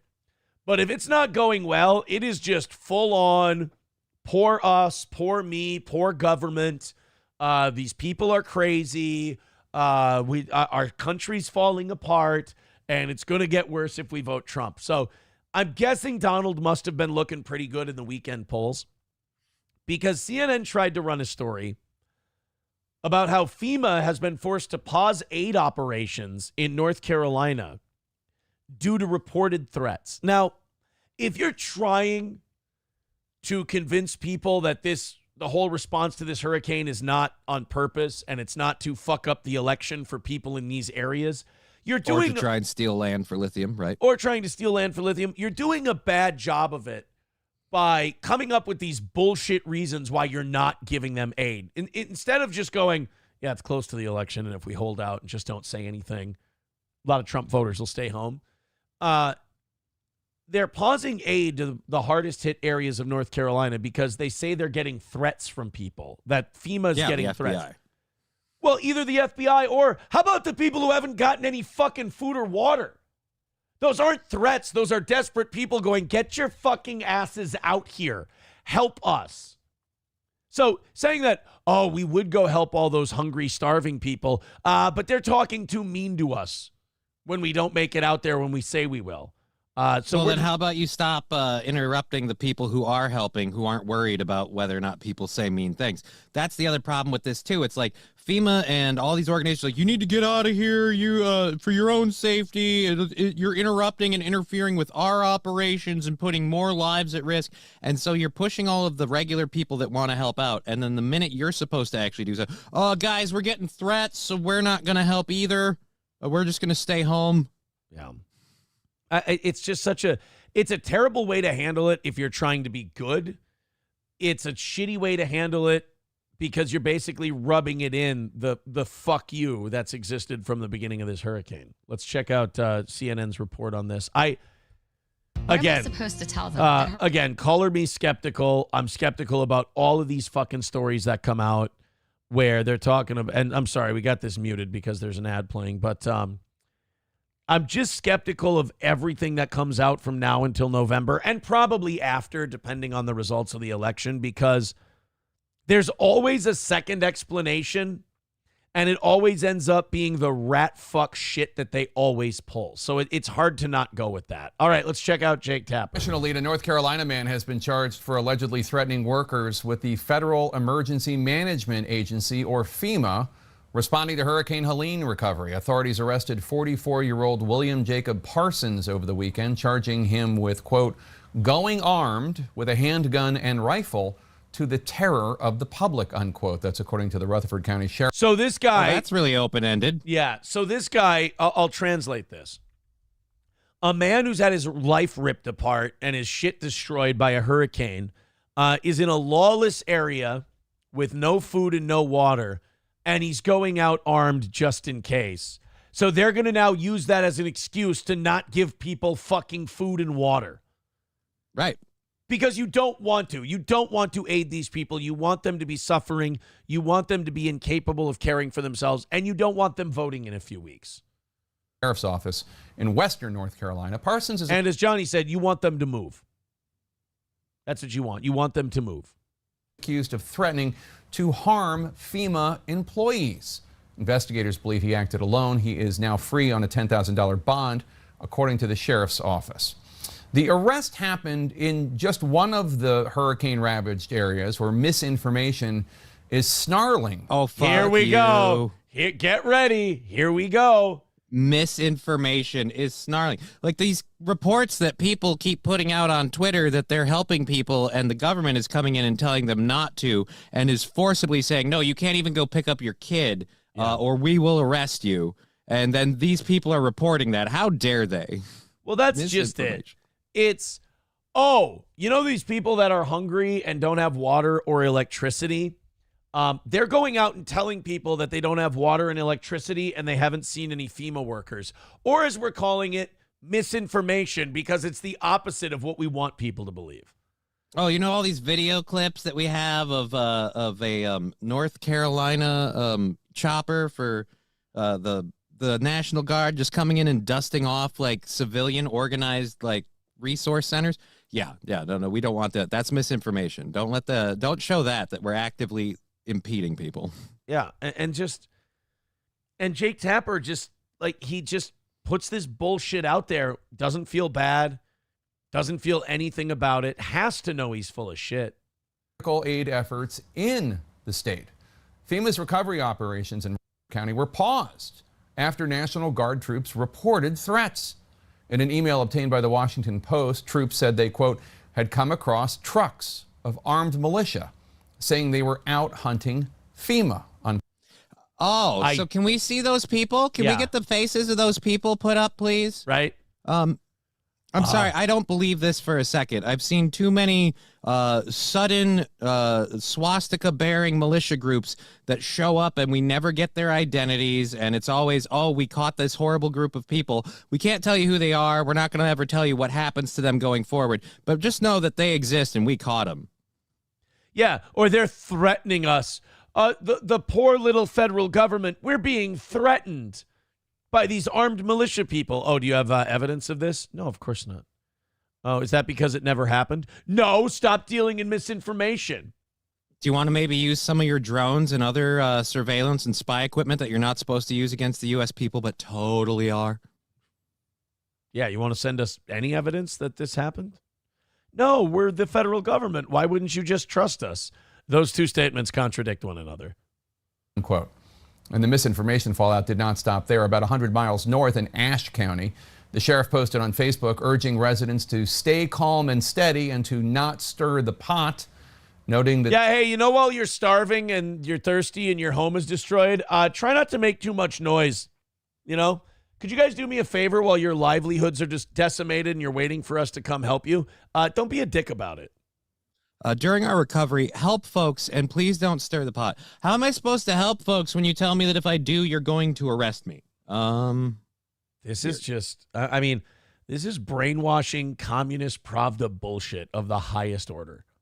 These false rumors are not just spreading fear, they're also delaying much needed aid for the hurricane survivors. Yeah. See, guys, it's not our fault. We're not deliberately doing anything. You keep spreading that horrible misinformation. so we can't help you. You keep saying mean stuff about us, so we can't come in and give you water and help you stay alive because of all this nasty misinformation. You guys in the media and the politicians literally took credit for work that civilians were doing, going like, FEMA's out here rescuing this baby from a river. And it's like, no. Those were civilians who didn't get paid. They weren't on hazard pay. They didn't do it. They went out there to help, and you took credit for it, saying that you're doing something, and you're not. Survivors.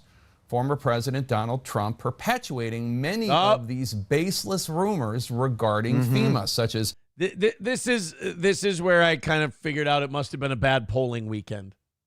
For the Harris campaign. The idea that some of its funds were diverted specifically to help migrants. The rumors so rampant, FEMA created a special section on its website to try to rebut them. That means critical time is being spent trying to beat back this hurricane misinformation and implement new safety measures for FEMA workers, instead of taking that time to help hurricane survivors. Oh, see, they would totally be in there helping all these hurricane survivors, you see, but it's Donald. We can't because of the horrible misinformation. Because of Trump. It's just all these damn Trump, the Trump rumors and the Trump misinformation. Guys, we really want to be out there helping people, but we just can't because Trump's criticizing our response. See, this is one of those things where I guess, I don't know, people think I'm a loser and a cuck or whatever. So I guess I'm going to double down on that. You're a loser and a cuck?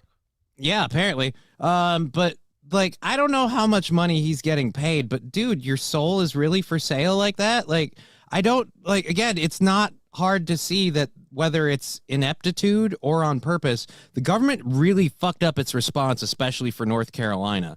So if you want to have any issues with that, fine, but you can't sit here and be like, oh, guys, look, we can't help. All this misinformation is really, really letting a lot of horrible shit happen. Ooh, Jake Tapper comes cheap. Really? $4 million a year? Damn. I'd probably... at least hold out for double digits. Right? I feel like Don Lemon might have been making more when he was there. Probably CNN highest paid anchor. Yeah, let's see. Anderson, I'm going to go... but he knows what he's worth. I'm going to say Anderson Cooper.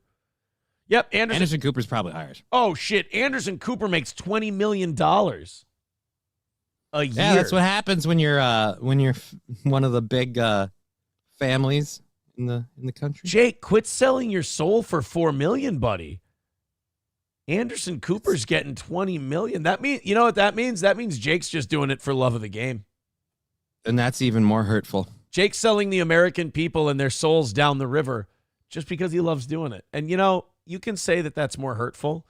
I just like to see the purity back in misinformation. I like to see the purity back in propaganda. I'm tired of all these people changing their minds because they get some money, or as I call it, the Jimmy Kimmel effect. I like being able to see, once again, people spreading lies and shitting all over the American people and being propaganda ministers simply because it's what they were born to do and it brings them joy. It's just how I get through the day. And you know what? It hits different when you can tell they love it. There's an effortlessness in Jake Tapper. He's not Colbert dancing with a bunch of needle things, singing vaccine. He's effortlessly going out there bullshitting you. And you can tell it's because he likes to do it. Because he hates your fucking guts, America. FEMA teams are now operating from secure locations instead of going door to door. A famous spokesperson saying in a statement... I love that. So the criticism of FEMA is, hey, you guys aren't out here helping us. So your response is, so in response to the misinformation that FEMA is not out there helping people, we've decided to put them in buildings so they can't go out and help people. You guys are rat fucks. Quote, FEMA continues to support communities impacted by Helene and help survivors apply for assistance. For the safety of our dedicated staff and the disaster survivors we are helping, FEMA has made some operational adjustments. Disaster recovery centers will continue to be open as scheduled. Survivors continue to register for assistance, and we continue to help the people of North Carolina with their recovery. We just seem to, unfortunately, run out of ballots for them. If they want to vote. If you ask the people of North Carolina, they keep saying, where is the help? Right. God damn it, man. Shit's just, I don't know if it's hard to watch or I don't know if I'm just used to it. I don't know. For me, it's hard to watch. I can't take this where you see clips, you see people, and they're going like, again, I'm sorry, I don't think it was a fake video or a deep fake or anything for the clips I saw where, again, the same looks like Black Hawk helicopter that we later found out was part of the North Carolina National Guard, like dusts off on civilian organized resource centers. Like there's no reason for it. It seems completely pointless. And now to follow all that up with, look, guys, I know you said we're not responding hard enough and fast enough, and a lot of you criticized how much money we've thrown to Ukraine and immigrants, and then said, we don't have enough money to fund FEMA. Right. Weird now that you're getting threatened too much to work. Strange. Coltrane with $1 says Trump is criticizing their response. How are the locals getting that information without power, internet, and cell service? Hey, stop spreading misinformation. God, you guys. 09 Canyon says, how can they register for assistance? Everything was flooded out. God, I can't believe how much misinformation we're getting today from our own audience. I can't believe it. But guys, if you want to make up for this this misinformation that you're throwing out there, please register to vote for Kamala Harris today. It's the only way you can make sure that your souls are washed from all the misinformation that you're spreading. Guys, we are at 2:05. Do us a favor. We got ahead early this morning. Let's stay ahead, man. Yeah, let's keep it going. 200 by 8 o'clock. Let's go ahead and keep that going. We did do a rally today. Citizen M was like, all anybody cares about is the Dabbleverse shit. That's all we want. So I said, all right, you guys throw in money to show Citizen M that that's the gayest shit and nobody wants it. Or you can not throw in money and then we'll give Citizen M a chance to be right. We'll give them a shot. Well, the audience went in hard and, went on an over $100 rally. So it put us in a good spot. Let's keep that going. The Streamlabs, PayPal, and Venmo links are in the chat, or you can throw in the Super Chats and the Rumble Rants. We appreciate that, you guys. Text coming in. Anderson Cooper and Don Lemon got paid extra to get wasted on TV like gay F words on New Year's Eve. Yeah, but Don Lemon couldn't keep it in his pants, apparently. He kept getting all frisky with people. And he kept feeling his balls and sticking it under people's noses. Yeah, man. So, it's a weird way to be. Like, on one hand, the guy's delivering people the news.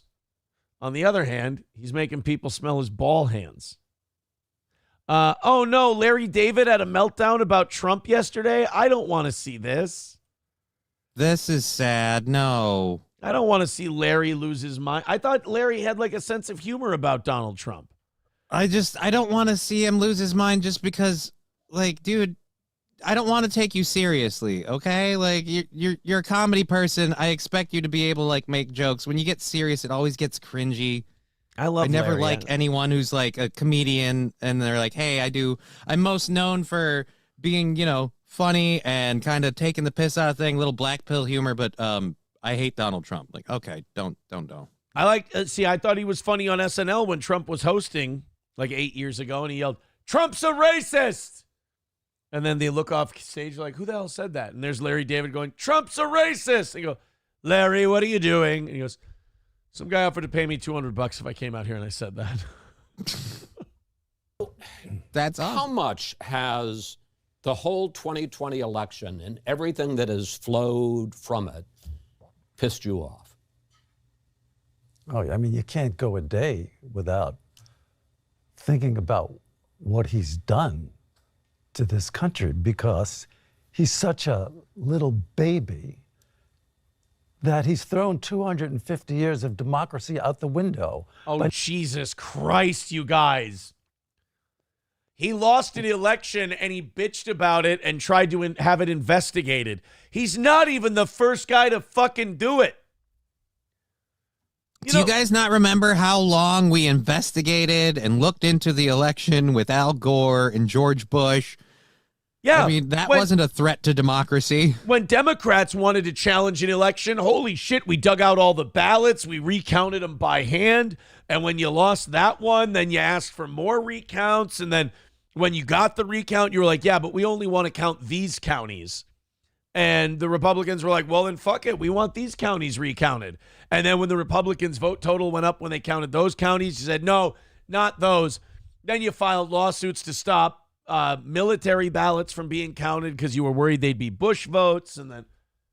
But if Trump goes to court and says, hey, I got a bunch of evidence that says this election was a little fucky, we want it looked at. And the judges all go, no, absolutely not. We're not even looking at that shit.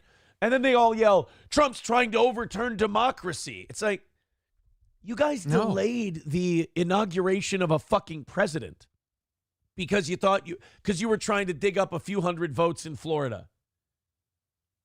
So, I'm sorry. I have too long of a memory to think that you care this much, and it's not just about you disliking the guy.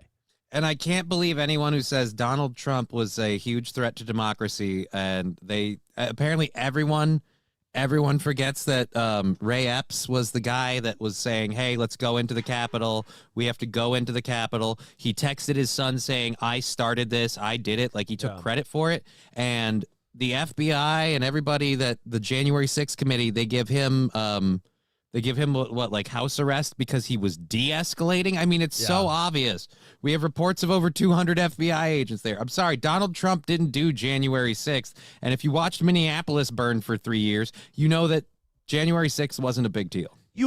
And also, if de-escalating the situation gets you out of trouble, then why was Goat Boy ever locked up in the first place? Because remember, Goat Boy wanted to de-escalate everything. Yeah, he's like, everybody, let's go home. Trump told us to go home. Let's leave. Blah, blah. Like, he was trying to end the thing that Ray Epps started. Not only that, Ray Epps is such a bad Fed that even Baked Alaska sniffed him out. Remember that? Yep. Remember, Ray Epps is like, let's go to the Capitol. We got to go to the Capitol. And Baked Alaska starts going, Fed, this motherfucker's a Fed. And you're like, dude. And they all start chanting it. Yeah. Can't even trick Baked Alaska. Come on, man. FBI should get their money back on this Ray Epps investment. So if they paid Larry $200 to call Donald Trump a racist, how much did they pay him to say all this shit? Right? Yeah, they got 52 seconds of solid bitterness. I don't know. Sometimes if you catch a Jew on a bad day, you can get it for free. No, but not accepting the results of an. I mean, it's so crazy. He's such a sociopath. He's so insane. He just couldn't admit to losing. Can we get that for the intro to the show? Can we just get that clip? It's so crazy. He's such a sociopath. He's so insane. He just couldn't admit to losing. Victor, can we get that little snippet right there, and I can put together a new intro with the music and everything, and we'll just have that part? Sociopath. He's so insane. Hold on, it's so crazy. He's such a sociopath. He's so insane. He just couldn't admit to losing. And we know he lost. He knows he lost. And look how he's fooled everybody. Well, he didn't fool the courts. They wouldn't even hear his case. And Larry, I'm sorry. I don't think Trump knows he lost. I have to say, since we weren't allowed to investigate it at all, I don't think any of us know that Trump lost. Yeah. We're just supposed to take your word for it, and we're called anti-American and threats to democracy if we don't. Yeah. He's convinced all these people that he didn't lose. He's such a sick man. He's so sick. Now do Hillary Clinton in 2016. Okay. Now talk about the Baskin-Robbins people who taste too many ice creams at once. Dude, I think you really need to curb your enthusiasm for Kamala Harris. He really is. He's very enthusiastic. Yeah. Oh boy. Now, oh Jesus. Now I'm going through the chat and it's just a lot of Jewish references. Oh no. That's all. Chevrolet JB says you need another win for the toe right after. Yeah, right after Larry David. After that clip, we just need another win for the toe in there. All right, guys, we are 2:05 away from today. XJX with $1 says Trump won. I mean, that's the rumor. Certainly awfully hinky how a lot of those mail-in ballots came in overnight just in time to just push him just over the top and get him the win. Oh, yeah, these polls have Harris winning by 1 and 2 points in the general election. Yep. Oh boy, this thing is getting close. It's like they're laying the groundwork for if she loses to be like, no, she didn't really lose. The election was stolen, whatever. I can't wait. If Trump wins the election, I can't wait to hear how not questioning the election the Democrats will be. I'm sure they won't say that there's anything illegitimate about this election if Trump wins. I'm sure they'll just be like, no. Peaceful transition of power. That's what we wanted. That's what we said before. We asked if J.D. Vance and Donald Trump would consign to a peaceful transition of power. It's just like, yeah, no, that if there's a transition of power, that it's going to be peaceful because they're getting in power. Tim Walz the other day was talking about abolishing the Electoral College. He's like, we should get rid of the Electoral College. It's like, you understand that was put in place so big cities that vote Democrat can't run roughshod over the rest of the country. Yeah, which is why he doesn't like it, because that's the only thing standing in the way of his dictatorship. He's like, if we could just get this out of there. I've got all those stupid inner city people voting for me left, right, and sideways because they think I'm their savior. Well, just wait till I take their rights away. It's one of those deals where I saw this yesterday. I saw a very good point. Someone said, if you don't understand the reason for the Electoral College, you're the reason for the Electoral College. And I think that's a fair point. At any rate, as I was saying, we are 2:05 away from today. Do us a quick favor. Just 200 by 8 o'clock, just for the optics of it, for my autistic sake. Let's go on another rally. We're gonna keep the show going here. It's been great. No goal talk, none of that shit, because we're hitting those benchmarks. So let's do a little rally. Let's get under 200 by 8. Then we'll be on our way to 100 by 9 and knocking this out today. Thank you guys so much for making this an easier day. Let's keep that pressure on and see if we can force that goal downward even more. Streamlabs, PayPal, Venmo, Super Chats, Rumble Rants. There's the links in the chat. Okay, it's in the Rumble chat. It's in the YouTube chat. Go ahead and contribute any way you'd like. Gifted memberships are cool, too. We like those. But in the next 10 minutes, as long as we're at $200, I'm a happy guy. Thank you, guys, for your support. If you like what we're doing, drop a little something in. The PayPal, the Venmo, the YouTube, or the Rumble. Now, this is getting weird, this story, because, I want to do the Tim Walz thing first. But I can't figure out if we're supposed to be reporting that there was a third Trump assassination attempt thwarted, or that this guy was just a guy walking around with a gun. This guy wasn't even a guy walking around with a gun. The guns were in the trunk of his car. He was stopped at a checkpoint. He notified them that the guns were in the trunk of his car. So this was this was just a gun-owning guy. Yeah, this is just a gun-owning guy. He was a war zone reporter. The thing that is weird and sort of sus, apparently he had a bunch of fake IDs and passports on him, which is a little weird. But so there is some weird stuff there. But the thing is it's a thing where they caught a guy with guns, and just because he had guns, they're making it a whole, it's a Trump, it's another crazy person trying to assassinate somebody. And this time they finally have one who's a card-carrying Republican and Trump supporter. So they're like, let's paint these people as just nuts. And so the sheriff is like, this guy was a threat, and we stopped this threat. Go America. We're, and again, Donald Trump's team are saying this guy wasn't a threat. They're not considering an assassination attempt. The actual information of the story, if you go all the way through it, and that's one of the things I hate about this shit. You have to look in the story so many angles and go through them. You go all the way through it. The guy had the guns in his trunk. He told them that he had the guns. There was never a threat. He was never walking around with loaded weapons. He just had the weapons loaded and in the trunk of his car. And like I said, he told them about having them, and then they arrested him. When he brought it up. The IDs thing thing is weird. Yeah. Are we letting this guy off the hook yet, or do we have a few more questions that need to be answered? Because that part does sound a little strange. That part sounds a little strange, but he insists that he loves Donald Trump and would never have done anything to hurt Donald Trump. And he's right. A Trump what I'm supporter. asking is, did he have any plans on hurting somebody else? I have no idea. I'm not saying the guy is a sane individual. I'm saying they're taking an event and they're blowing it out of proportion to make him look bad. Huh. It's interesting how, like, on Sunday, it went from assassination attempt on Trump thwarted to, okay, probably not an assassination attempt. Like, here's my thing. Why would the media want to jump all over it as an assassination attempt? That's just going to garner sympathy for the guy. I have no idea. I can't explain what the media is thinking. I have no idea. All right, let's talk about Tim Walz wanting to get rid of the Electoral College. He's running away from this now, too, kind of like the China thing and the military thing and all that stuff. But, I don't know. A lot of Democrats talk about wanting to get rid of the Electoral College. It's not like a taboo subject for them. So I don't know why they don't just stand behind their convictions. I mean, everybody understands why they'd want to get rid of the Electoral College. They'd win every presidential election with the big cities. But right. Let's watch Tim Walz try to weasel his way out of this one. You did once refer to red areas on a map as, quote, mostly rocks and cows. But oh, shit, I love that the whole country is getting in on the rocks and cows bit. Yep. That's been a Minnesota thing since, like, COVID. And now we're getting the national media is getting a hold of rocks and cows. That's fun because, like, a lot of the things that people are complaining about Tim Walz about now are things that have kind of been mothballed here in Minnesota for a few years. Because we've been complaining about him, but it doesn't matter because he has the Twin Cities to lock in his. Yeah.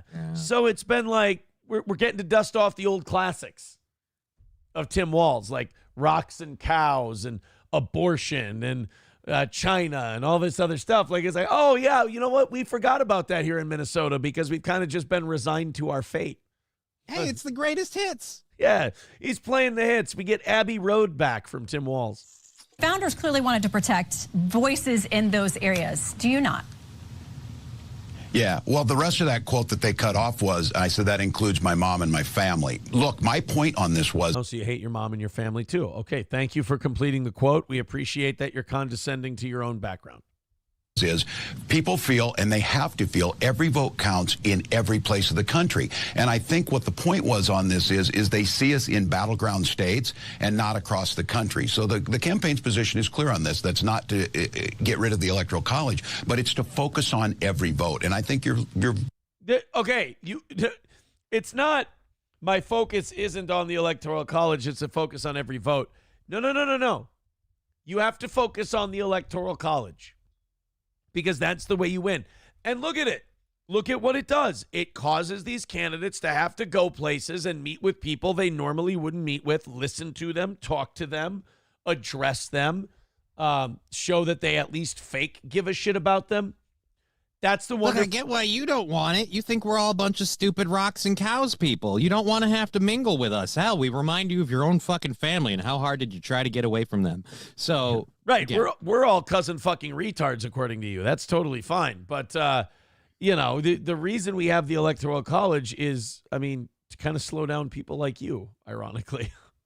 Viewers out there listening want to see these campaigns in every corner, talking to every person. And look, as a rural guy, that's, again, you know how politics goes, cut off the back part of this. My point being on that is those are areas that need to be heard. Right, but why do you ignore them? Yeah, those are areas that need to be heard. Well, that's what the Electoral College does. If there was no Electoral College, you wouldn't need to go to those places. You would just go speak to all your urban voters. You would go rally up all of them and get them to turn out. Now, since you need the Electoral College, you have to go into some of these rural areas and try to flip a few of them. You got to convince them to go vote for you. God, the spin is impressive. Look, I just believe every vote should count, so I want to get rid of the thing that makes me consider votes that I normally would think don't count. Right. I just want to make sure every vote counts. I just don't want to smell cow shit. I want to make sure every vote counts, and by that I mean only the votes I want from the big cities that I already have. Is there any way I can just stay in my comfort zone and campaign there? How about subverting the Constitution? I love that. The people who say that Donald Trump is killing democracy and he's subverting the Constitution is coming from the people who are like, hey, let's totally do away with the way the founding fathers meant for us to do elections. And then while we're at it, let's start penalizing, criminalizing, and prosecuting people for misinformation. Right, yeah, let's take away their First Amendment right to, say whatever the fuck they want to. About 900 of you checking out Steel Toe right now. Go ahead and hit like, hit subscribe, and throw us a couple of bucks. Let's get, let's not do the rally up, get off to a good start, and then fucking die on the vine thing. Let's get under 200 in the next 3 minutes here. Then let's get under 100 by 9 o'clock. Enough. Let's just make this thing happen naturally. Let's do it. Like what we're doing. Fun little show. Throw a couple of bucks at us. Like Dive Bar just did. With $5, Dive Bar says, now let me bang your cousin. I think, you know what? I think you took. What are you, my uncle? Stearns County. Hey, don't you have a futon to sell? No, I don't. And how dare you perpetuate such a vicious rumor? Don't you have a gorilla asshole to make cum? No, that's Landers. Jesus. Thank you, Dive Bar, for the $5. That puts us at $200 at $7.58. Woo! There you go, guys. Rally it up. $100 by 9 o'clock. We're going to get this thing hammered out today and have ourselves just a normal, regular, run-of-the-mill show. I'm dying for one of those. That sounds like a good bit of fun, if you ask me. Oh, there's MSO with 2 deer emojis, and he writes, here's a couple of bucks. Oh, thank you. Thank you so much. I can't tell you how thankful I am that somebody finally gets me. PayPal, Streamlabs, Rumble Rants, Venmo. Let's go on a run here of 5s and 10s. Get her down to 200. All right. I have Jake Tapper making an appearance on the show one more time. Okay. One more Jake Tapper appearance. Now, again, my theme that I'm going for here is that when the polls aren't looking good for Kamala Harris, CNN goes into, hey, remember, this Trump guy's a fucking asshole mode. You know, usually when Kamala's looking good, they want to talk about how inspirational she is. They want to talk about what a great president she'll be. But when the polls start tightening up, you got to remind everyone that Trump's a fucking piece of shit. Don't forget it. By the way, Terry Hayes, thank you for the 99 cents. We appreciate that, buddy. Very nice of you. Everybody do that. We're going to be I watched that SNL skit that we talked about a little bit yesterday, and that was not just for Biden. That was just hilarious how they made fun of Kamala, too. Yeah. Like how they had she's sitting there and she started just using her name and stuff. I think she ended with pajamalas and stuff like that. It's just fun to see someone, like, they're making fun of her in a way where I'm like, all right, if this was SNL all the time, I'd actually watch. What was that Biden phrase that Dana Carvey kept doing? Something. And by the way. Here's the thing. And by the way, I don't know. Yeah. Here's the thing. And by the way. And just every time he fucking did that, I thought it was great. And then he does the whispering bit. Just brilliant. Dana Carvey did a great job. You know, it bothers me that they haven't had him doing Biden this entire time. And you know, but they couldn't make fun of him before. Right. The only reason they couldn't have Dana Carvey doing Biden the entire time is because they were sucking Biden's dick. And they didn't want someone making him look foolish. How dare he? How dare he? You know your impression is good.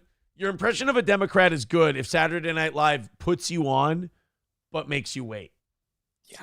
Like, we can't have this hurting him now. All right, let's go to... You know what? And by the way, there we go.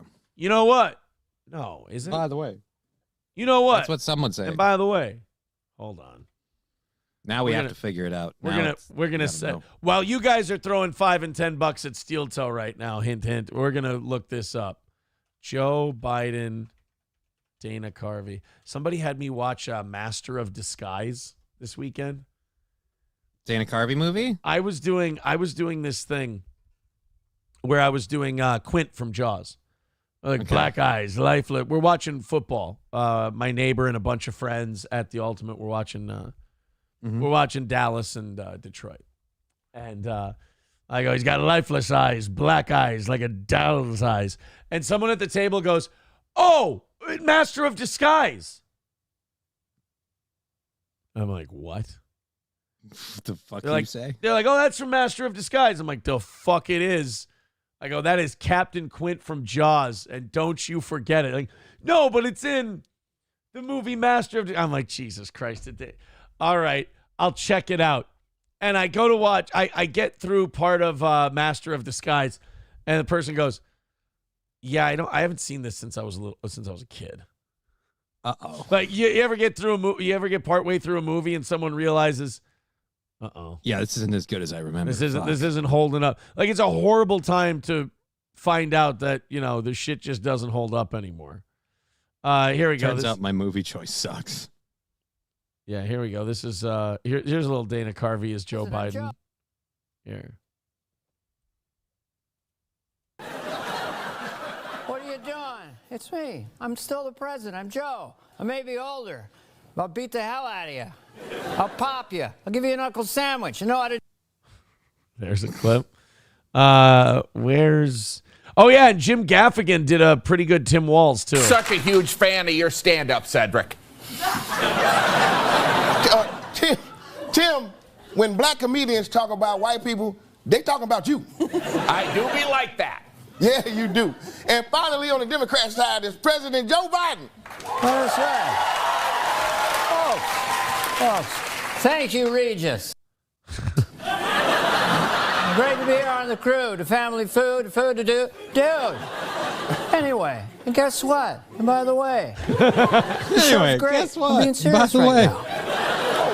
Well, thank you very much. I gotta say, you looking pretty good. Yeah, because I'm getting my rest. Number one, I sleep when I can. Number two, I'm asleep right now. All right. And then there was, of course, where he's...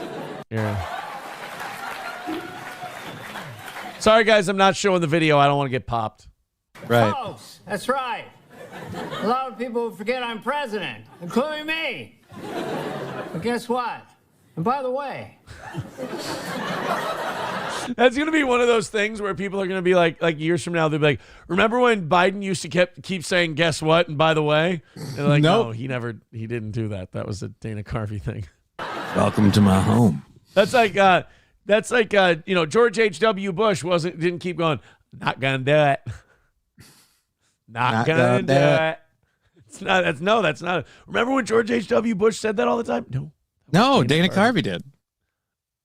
Now, Ross Perot really did say over and over to Larry King, can I finish? Can I finish? 1,000 points of I light. did a pretty good job. I passed more bills than any president in history. But folks, we still got work to do. No joke. I'm being serious right now. Come on. And guess what? And by the way, the fact of the matter is, the rich don't pay their fair share. They gotta pay their fair share. We gotta build back better. Build back the better, the better, the better, the better. Build back the better. Can't believe it's not butter. Thank you, Jabari. Thank you so much. Thank you. And then I love when she thanks him here for being so selfless. And he goes, I didn't have a choice. And I just want to say, They made me do it. I just want to say thank you. I didn't want Biden. it. Thank you for putting country first and for handing over the reins. I didn't want to. They made me. And guess what? And by the way, the fact of the matter is, no joke, this is serious right now. Being serious. Anyway, in conclusion, me and Vice President Harris are the same. Oh, okay. It just sucks that their own political bias wouldn't let them let Dana Carvey Do this from the beginning. the whole time. It would have been so great. Mr. Approachable says, are we going to watch this again tomorrow too? All right, I'm done. I'm sorry. I liked it. I thought when I had my own show that I could just do things I like sometimes. I forgot. And guess what? And by the way, I'm being serious here now. No joke. No joke. I thought that I could just kind of do things I like, but then I forgot I'm asking for $200 more of your money. So I do have to dance like your monkey. I apologize. All right. Let's find out how well things are going for Kamala Harris over on CNN. Jake? Okay. Jake? What do we know? We got to do the same ad again? But I already watched this one. It's who's Mary Beth Canty? I want to watch this ad. Woman has the right to make her own decision about pregnancy, birth control, and abortion. And every kid has the right to be safe from gun violence too. That's But what not I'm from womb fighting for. violence. Who's disagreeing with that? Like, No kid should have to prove their worth. We need to create a world bullshit. that's Yes, they worthy should. Do the of them. dishes, you little fucker. It's the enemy from within. So, all right. So they're going to go on. Trump's a terrible guy on immigration because he's winning in the polls. There's a lot of things that woman actually said in that ad that were either gross oversimplifications of positions that made it easy to agree with, or she just sneaky said some shit that I quite frankly, would like to challenge her on. But anyway, on to Trump.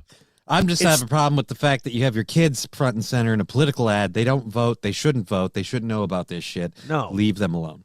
You should only have illegals in your ad because at least they can vote. The enemy from within, all the scum that we have to deal with that hate our country, that's a bigger enemy than China and Russia. Oh, shit. The quote, enemy from within, is a... Oh, God, here we go. Let's take a Trump rally where he spoke for 2 or 3 hours. Let's find one phrase. Let's pull it out. Let's give it no context, and let's show it to people. Oh, my God. Like the blood. Remember Bloodbath? Yep. There's going to be a bloodbath. Yeah, he was talking about in the automotive industry. There's going to be a bloodbath if, at the time, Biden got reelected because all of those CAFE standards and environmental standards were going to kill vehicle production. There's going to be a bloodbath. And they go, Trump said if he doesn't win, there's going to be a bloodbath. Is he threatening democracy again? And everyone went, no. But you're certainly trying to make it sound that way. Or like in this case, the enemy from within. Can you believe that Trump is talking about the enemy from within? Is he talking about democracy? No, he's talking about the illegal immigrants. I kind of agree with him. You know, especially the ones that are committing crimes or came here with a criminal record or guess what? And by the way. The phrase that the former president repeated yesterday in an interview on Fox. We have the outside enemy, and then we have the enemy from within. And the enemy from within, in my opinion, is more dangerous than China, Russia, and all these countries. So we don't play anything before he says that. We don't play anything he says after that. We're just supposed to believe that he called them the enemy from within, and he's talking, and they're going to try and make it like, oh, he just means all immigrants. And we're just going to put that up there and, hey, guys, we're CNN. Don't forget, vote for Kamala as many times as you can. Trump went on to suggest how he might handle these so-called enemies from within on Election Day should he win in November. We have some sick people, radical left lunatics, and I think they're and it should be very easily handled by, if necessary, by National Guard, or if really necessary, by the military, because they can't let that happen. Can't let what happen? Why didn't we play the part he said before that? Why are we just jumping right to? He said, well, the National Guard can deal with the radical leftists or, if need be, the military. Was it possibly a question about if there were riots or problems or anything else on Election Day? And by the way, we've never seen any radical leftists take any violent action towards anyone, let alone this presidential candidate. So why would we need to... Yeah, I mean, where are you making this up out of? Whole cloth? Come on. So who exactly are these enemies from within? I don't know. Maybe you should have played 30 seconds of the clip before you played the clip that you played. And then maybe you'd know. This is what fucking bothers me. You know the answer to the question, asshole, and you won't tell the people that you're supposed to be informing for $4 million a year. You sit there and you play dumb when you know better. I don't mind if a neighbor or a relative or just some dipshit on the street says some shit with no backing. That's what they're supposed to do. But the person who fucking knows better plays it dumb and goes, oh, seeing as I want the other person to win, I guess I just have no idea how I can inform you what he means by any of this, even though he knows that if he plays the whole clip, he'll answer his own question. It's the fact that he knows better and he plays stupid that makes this so nefarious. That Mr. Trump says he would consider deploying the military or the National Guard against. Someone that, as Trump suggests, poses a greater threat to national security than Russia. Wait, you motherfucker. You took 2 different clips and you put them together. It shouldn't take me pointing this out. This is so obvious to anyone with eyeballs and ears. They're being motherfuckers. And you guys are also the ones saying that people who spread misinformation are a greater threat to democracy. You guys are also the ones who've been locking up journalists, American civilians, just anyone you can paint with January 6th intent. Right. So the thing I always say to people when they're like, Trump's going to do this, Trump's going to do that. I'm like, these people are already doing it. Tell me how he's worse. Right. And there's a part of me that just gets into this thought process where I'm like, we're never going to be able to have a good free country until elements like this are gone. But if you say that, then people go, see, we told you they're violent, they're terrible, they're spreading misinformation. It's like, no, these people are brainwashing the American people. They're committing aggression against the American people. This is psychological warfare that's being waged on a free people, and we should be allowed, and they have power. They have authority, and they're using it to fucking lie to people and manipulate reality. And if we're going to have a free and fair and honest country, we can't do it with these people informing people, because they're doing that thing. They're doing that gaslighting shit where they call everything misinformation while spreading misinformation. They just took two different Donald Trump clips, put them together, made them one, and said, oh, Trump's going to use the National Guard and the military to round up all the immigrants. No, that's not what he said. If he did, I'd still be for it. Right. I mean, there's a lot of people who would go, oh, well, I'll vote for him, I guess. Or China. Who are they? The thing that's tougher to handle are these lunatics that we have inside, like Adam Shifty Schiff. Oh my God. Again, a 5-second fucking clip from another point in the interview, and he's making it sound like Trump wants to use the military and the National Guard to round up Adam Schiff. This is fucking horseshit. Something needs to be done about this. This one actually makes me mad. I didn't listen to this one yesterday. I listened to the first one. I didn't listen to this one yesterday. There are people who watch this and make up their minds based on what they're being told. You're being told lies. But then you can't tell them that either.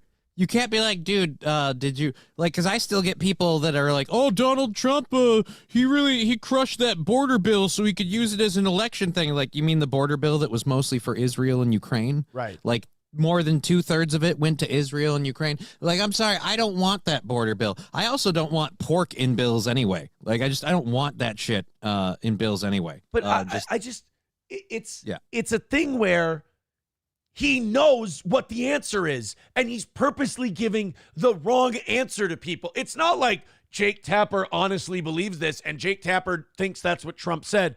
He's actively taking selected clips, splicing them together to create a narrative that Trump never created, and then putting that on Trump and using it to try and stop him from being president. It is an activist media that is actively lying to people, knowing they're lying. It's nefarious. It's with intent, and that needs to be done away with.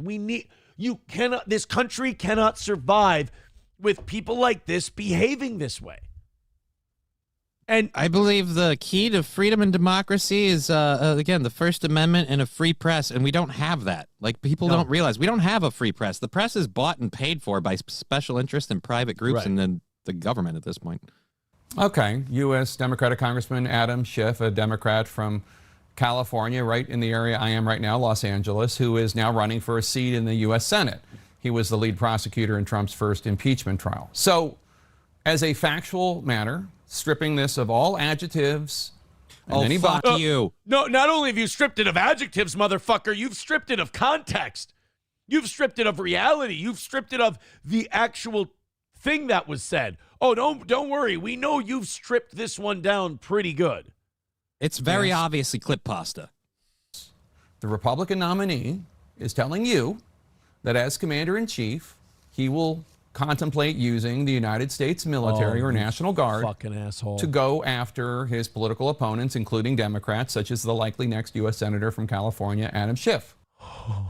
And we've never seen that before. After all, we haven't seen the Justice Department weaponized against one particular candidate and their supporters for the last 3 years. Fuck that. I don't even want to go to that. No, fuck that, because I'm not doing the whataboutism. Fuck that. He didn't say that. He didn't, I'm not doing whataboutism and like, oh, Democrats did this if the Republicans did. He didn't say that. It would be one thing if he said that. Then we could get into like whataboutism and what have they done to Trump and blah, blah, blah. And two wrongs don't make a right, sure. But Donald Trump straight up didn't say that. You took 3 different parts of the interview. You spliced them together so you could create that narrative. You interjected in between each clip and said, who does he want to do it to? And then played a different clip of him mentioning Adam Schiff. It's one thing if you brought this up and then didn't bring up on the other side that they've been trying to put Trump in prison this whole time. That's one kind of lie that is like levels below this.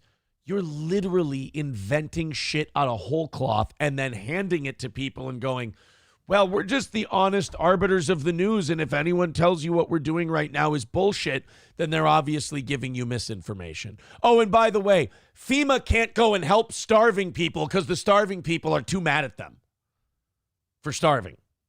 Again, wow. Fuck you, Schiff. Or not Schiff. What the? Jake Tapper. Yeah, fuck Jake Tapper. That's what he's saying.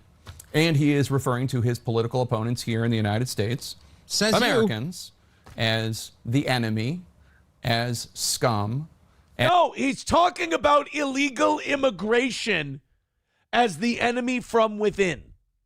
He's talking about people's left ideals being an issue. And if people don't, again, we don't know what he's talking about because, again, you took 3 different clips out of context and you smashed them together. It's a little hard. As a bigger and more dangerous enemy than China or Russia. These are his words. This is what he is telling you that he will do if you elect him president. And the fact that Jake Tapper is trying so hard to beat that drum shows you what a fucking liar he's being. Right, because we're not seeing his words. We're seeing Jake Tapper interpret his words. Right. And it's not just retribution against his political foes. Mr. Trump is also making comments that seem to be getting darker about migrants. Skittles cake is bullshit, folks. Not going to put up. You don't put candy on your cake. You can have your candy. I love candy. I think candy's good. I think cake is good. I'm a fan of cake, but putting them together is ridiculous. I looked at a cake recently. It had Skittles on it. I said I would never eat that cake. It's not a cake I would eat. It's a cake for a homeless man. He can munch on it and get diabetes from the cake. Immigrants, undocumented workers in this country, people who came across the country, across the border illegally. You'll remember in 2015 when Mr. Trump launched his presidential bid, and so he said this about immigrants. Oh, God, guys, get ready. We're going back 9 years. We got to go back 9 years to shit on the guy. And remember, 9 years ago, he looked the same as he does today. They're bringing crime, they're rapists, and some, I assume, are good people. Today, gone. That's actually a fair point. They are bringing drugs. They are bringing guns. There are criminals crossing the borders, and some of them are good people. Did you not notice the massive stories we had about like Venezuelan gangs showing up in these sanctuary cities and committing crime? There's one where like a gang of Venezuelans just beat the shit out of some apartment owner. Right? Like there's like multiple stories of like gangs of Venezuelans like robbing people and mugging them, taking cell phones and shit. Like, again, it's not like it's not happening. Didn't someone, we have a trial going on right now for one of these immigrants who up and killed a lady? Like, I don't know. Even Bill Clinton yesterday was like, that Lincoln Riley thing wouldn't have happened if immigrants were properly vetted in this country. And you're like, fucking good job, Bill. Get him, Bill. Bill throwing the Democrats under the fucking bus. And he's really not. He's just being pro-Bill Clinton like he's always been. Right, but again, it's a weird thing. Like, you realize the people who are not doing the vetting are the ones in charge right now. So just, He doesn't care. He's for Bill. The acknowledgement that some are good people. Instead, Mr. Trump's closing campaign message sounds more like this. Ready for another clip? We're like an occupied country. We got people taking over parts of Colorado. We have people taking over other states. A lot of states don't want to talk about it because they're embarrassed. The governor's embarrassed. The mayors are embarrassed. But it's no different, really, than if we lost a war. He is referring to the United States as occupied, saying it's no different than if we had lost a war.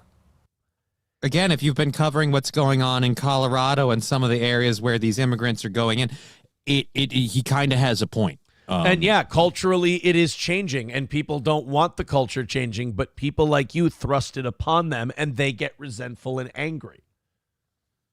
So, oh God. As we reported, you do realize New York closed one of their fucking tent city things and just started moving all of the illegal immigrants into tourist hotels because there was too much violence at the sanctuary. Yeah. If this is the desperation we're going to see, we're 3 weeks out from Election Day. I think 3 weeks to the day. We're 3 weeks out from Election Day, and if the desperation is going to get this fucking bad, it's going to be a rough 3 weeks. Friday, local police in Aurora, Colorado say they have encountered some gang activity tied to a Venezuelan group, but they say any claims that city buildings have been taken over, much less parts of Aurora, much less parts of Colorado, are simply not true. Oh, so Donald Trump says, oh, it's like an invasion. It's like an enemy within. And then Jake Tapper goes, well, yeah, I mean, Venezuelan gangs are forming and they're beating the shit out of people and making life miserable for a lot of citizens, but they haven't taken over any government buildings. So unless it's literally a rebellion, unless it's literally an invasion where the government's attacked, Jake Tapper doesn't give a fuck. So these gangs have to actually be an occupying force, kind of like that city that you guys had in what was it, Portland or whatever? Oh yeah, Seattle, where they took pieces of downtown. So when the citizens decide to stand up and take their city back from the corrupt government, that's okay. But when we want to like kick out the illegal immigrants that are robbing stuff, we're horrible people. But not only is Mr. Trump disparaging all immigrants, some of whom have come over. Not is he disparaging all immigrants, some of whom are good people. Did you forget that part where he said? Guys, I'm sorry for pausing this so much, but it's like every 5 seconds this motherfucker lies. This motherfucker just makes shit up, and he's doing it in such a conniving, brainwashing way where he's going, not only did he say this, like treating the people he's brainwashing like they're retarded. So you don't deserve to have your intelligence respected if you're buying this shit. Because he's literally doing the passive-aggressive thing where he goes, can you believe he's saying this about all immigrants? Isn't this just a terrible, nasty, awful thing? I mean, but he's not. Right. Into this country legally with temporary protections, such as, for example, the Haitians in Springfield, Ohio, whom he falsely accused of eating cats and dogs. I've seen several videos. I've heard several 911 calls. No more falsely accused of eating cats and dogs. No. Maybe they blew it out of proportion if you want to, but there's definitely some smoke to that fire, ass fuck. Yeah, there's a guy chopping up a dog. There's literally video of a guy chopping up a dog in Springfield. Trump is also claiming that these migrants pose a direct threat to your family and to every family across the nation. The children are in danger. They can't go to school with these people. These people are from a different planet. Quote, boy, I'd really like to hear what he said before and after that. That would be nice. It's really nice how we're taking these little clips and you get to tell us what their context is, cockfuck. Well, they're worried because if they play the whole context, people might hear it and go, oh, okay, that makes sense. But instead, if you just play the tiny little clip and then you give a bunch of commentary over it, like what I'm doing, oddly enough, I'm just pointing out what this motherfucker's doing. At least I'm playing his whole fucking thing. These people are from a different planet, unquote. Donald Trump is literally accusing immigrants of being from Neptune. I just want to try being Jake Tapper. Have you seen these fuckers try to drive? I think he's hitting the vein. They may be from Neptune, but they're crawling up Uranus. Oh. Mr. Trump said about children. Quote, they can't go to school with these people, unquote, Mr. Trump said about children. One additional I'm going to get Jake Tapper a Christmas present. I don't usually do this, but I'm going to get him a string of pearls. Because this guy he needs something to clutch while he's talking. Because Jesus, titty fucking Christ, Jake, get a hold of yourself. Context of what we are hearing from Mr. Trump comes from Bob Woodward's new book, War, which comes out tomorrow. Oh, hey, you remember Bob Woodward, Johnny? Oh, you mean the guy that seems very, very much like a CIA asset that they used to fuck over Nixon? Yeah. Yeah. Bob Woodward's the guy who worked in with top secret clearance for the Navy and the CIA, and then all of a sudden just decided to become a journalist one day. And his first story was taking out the president. Well, and it was for the Washington Post, one of the most celebrated newspapers in the country. And his big secret source that he got for the Nixon Watergate thing happened to be the deputy FBI director. Oh. Wow, isn't that amazing? And then all of the burglars turned out to be CIA assets at one point. It's amazing. This Bob Woodward is a guy you can trust. Tomorrow, Trump's former chairman of the Joint Chiefs of Staff, Mr. Trump appointed it himself, retired General Mark Milley, says, quote, he, meaning Trump, is the most dangerous. I thought Trump hated Milley. Yeah, Trump hated Milley. They don't get along. Right. Trump wanted, what's his name? The guy that they framed for the Russia stuff. Yeah. Not Petraeus, although I like Petraeus.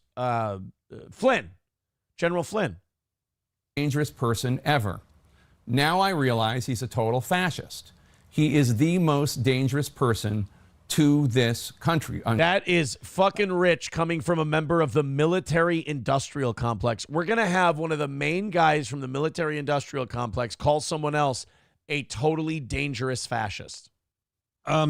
You do realize, Jake Tapper, you were demonizing Donald Trump a minute ago for how he was talking about people being threats and dangers and the dangerous rhetoric that we can't support or endorse. But now you're totally endorsing a general saying he's the most dangerous person ever. No, I realize he's a total fine. fascist. No, it's weird. No, it's fine when he does it because Donald Trump wants to eat Martian babies. I believe. Well, dude, have you tried them? They're fucking delicious. That's just what I got from Jake Tapper's segment here, is that Donald Trump wants to eat alien babies. Honey barbecue done babies. The Trump campaign's response to that was to say, quote, woke train wreck Mark Milley clearly suffers from Trump derangement syndrome, and it's no surprise he pals around with a washed-up fiction writer like Bob Woodward to peddle lies and misinformation. Unquote. I mean, so far that quote checks out. Yeah, I mean, honestly, if you want to get after people for misinformation, Bob Woodward's a big one. Yeah. But Woodward, of course, is one of the most respected journalists of our he time. Isn't. In point of fact, Webster's defines fascism the following way. Quote, a populist political philosophy, movement, or that exalts... Populist. Yeah, Webster's has to start it with populist. Fascism is anything a bunch of people really like and believe in. I mean, it's just all such pro-authoritarian bullshit. You can look anywhere in your life and you can see this brainwashing happening. And once you realize it, once you recognize it, you can't turn that part of your fucking brain off, and it becomes torment and torture. It really is the they live sunglasses. Because you watch every news story and you go, that's not what's really happening. Like, you can just, from the way they report it, you can go, I know what's really going on here. And it fucking sucks. Actually, I'm reading this definition, and no, he's right. We do need to fight fascism because it's in our government right now. Here, let's see. Nation and often race above the individual that is associated with a centralized autocratic government headed by a dictatorial leader, and that is characterized by severe economic and social regimentation and by forcible suppression of opposition. Well, then, I mean, he's clearly, the guy who's not president and not in charge and got voted out. I mean, clearly a fascist. Yeah, obviously he's using the Justice Department to penalize himself really well, just to wash off the stink of fascism. Right. Unquote. You can be the judge as to whether General Milley's characterization sounds like with what... Dare accepted. That's fine. I accept. Yes, he's full of shit. How's that? Just like you. Yeah, you can decide if General Milley's full of shit. Okay, done. I do. Mr. Trump is proposing out there on the stump, live for everyone to hear. Except we didn't see all of it because what am I supposed to tell them? That Right. her brother? We didn't get to. What am I supposed to tell them? That I was going to have another child, but I decided that my life was more important? What am I supposed to tell them? That they better behave themselves or I'll give them a late-term abortion, you fucking invalids? Like, again, dude, what are you supposed to tell them? You're not! Somebody, too, with says forcing Forcing? You mean like making businesses shut down due to a bad cold? Yes, precisely. Yeah. Precisely. That's what we mean. Just like Donald Trump is going to do. Hey, guys, rally it up for me a little bit if you could. Just gave you a half hour, beg free, lots of content, lots of good stuff. But we do run on money, and we do need to make our nut here. $200 away. You guys have been great so far this morning. We're hitting that lull period where we're starting to cool down. Show's been going well. It's been smooth. We got a lot of stuff coming up here. We do have a very funny story about a sheriff calling the police because Burger King fucked up his order. We'll get to that one. But just, throw us a few bucks here and there. We do need to get down a little bit. We're at you guys got us down to 200 like right away, but we've stagnated. And I'm sorry if you have any requests or you'd like the show to do something different. Again, your money is the best way to voice that. You got a suggestion with that? We need to make that $200 to make our morning show break even, if you will. So let's go on another rally. 5, 10, $20 at a time. Let's get it done. So we don't turn into fucking Beggy McBeggerson again over here. We've had a nice break from it today. It's been a great start to the show. I just encourage you to keep giving and keep getting us down to that number, and then we'll stop. We'll stop. We got a half hour until 9 o'clock. I'd like to be at 100 by then. If you could, pretty please, I appreciate it. Streamlabs, PayPal, Super Chats, Rumble Rants. Getting a little nervous. Don't want to hit that part of the morning because it's been such a good first half of the show. Plus, continue, please. 5, 10, 15, 20, $30, whatever you got, throw it our way. Let's get this thing down to 100 by 9 o'clock. King Kong Dong says, did you see the story about the man potentially getting his charges reduced for killing a 67-year-old trying to sleep with his 14-year-old daughter?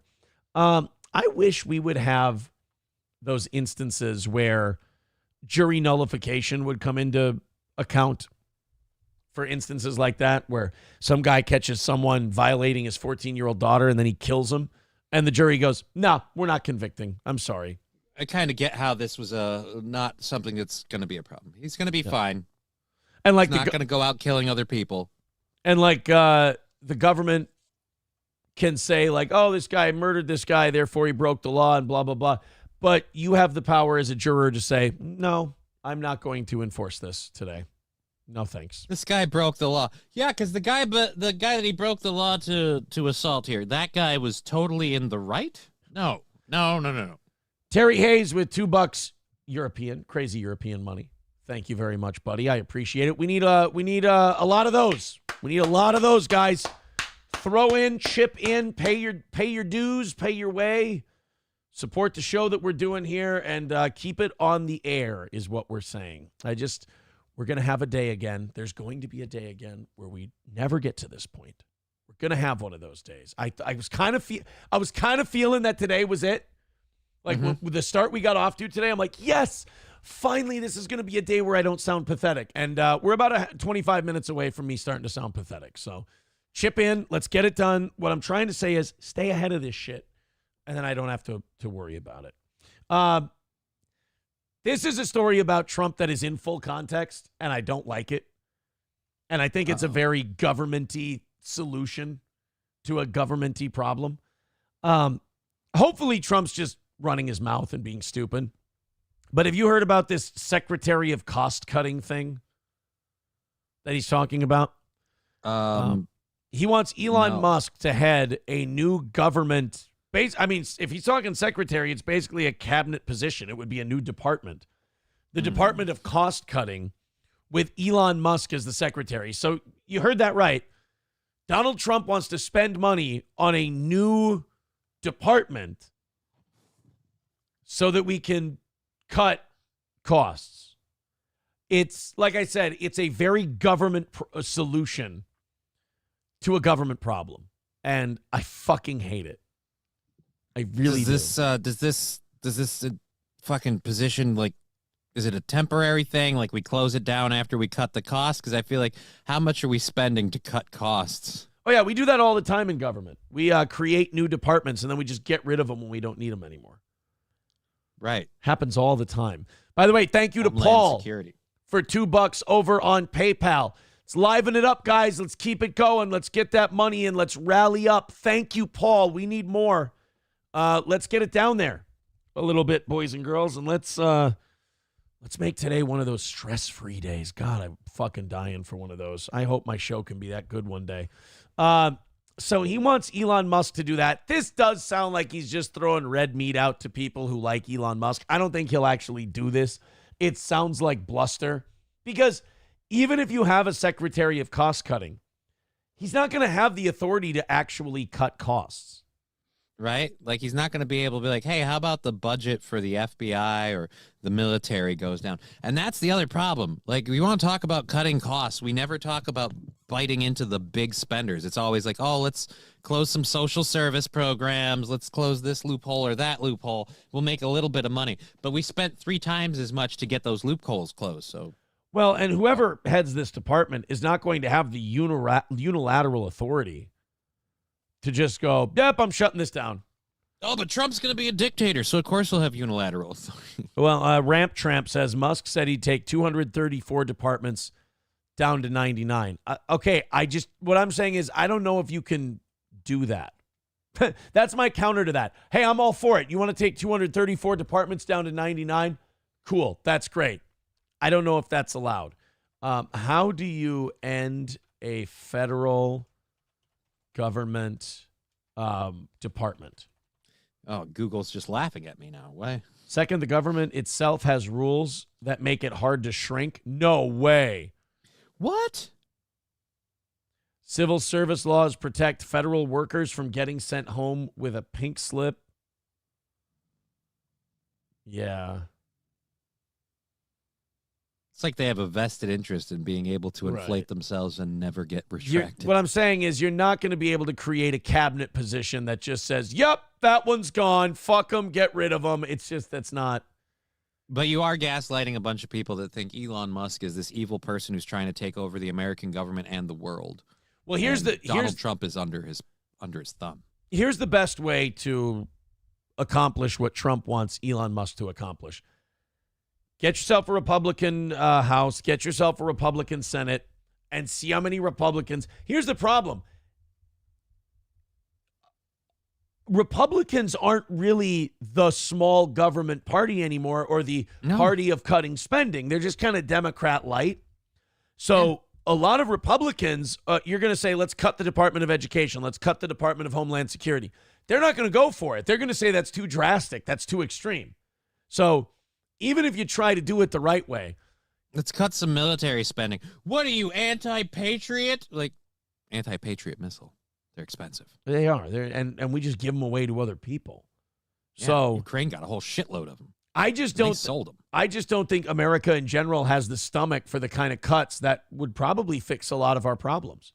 That's the problem with government handouts, is that people get addicted to them and then they want to cut government spending, but then you get to the thing that they get and then they go, well, no, not that one. Like, everybody's for, like, you talk to Republicans, they're like, we need to cut the budget deficit. I'm like, okay, cool. There's a lot of fat in the military. Let's cut that.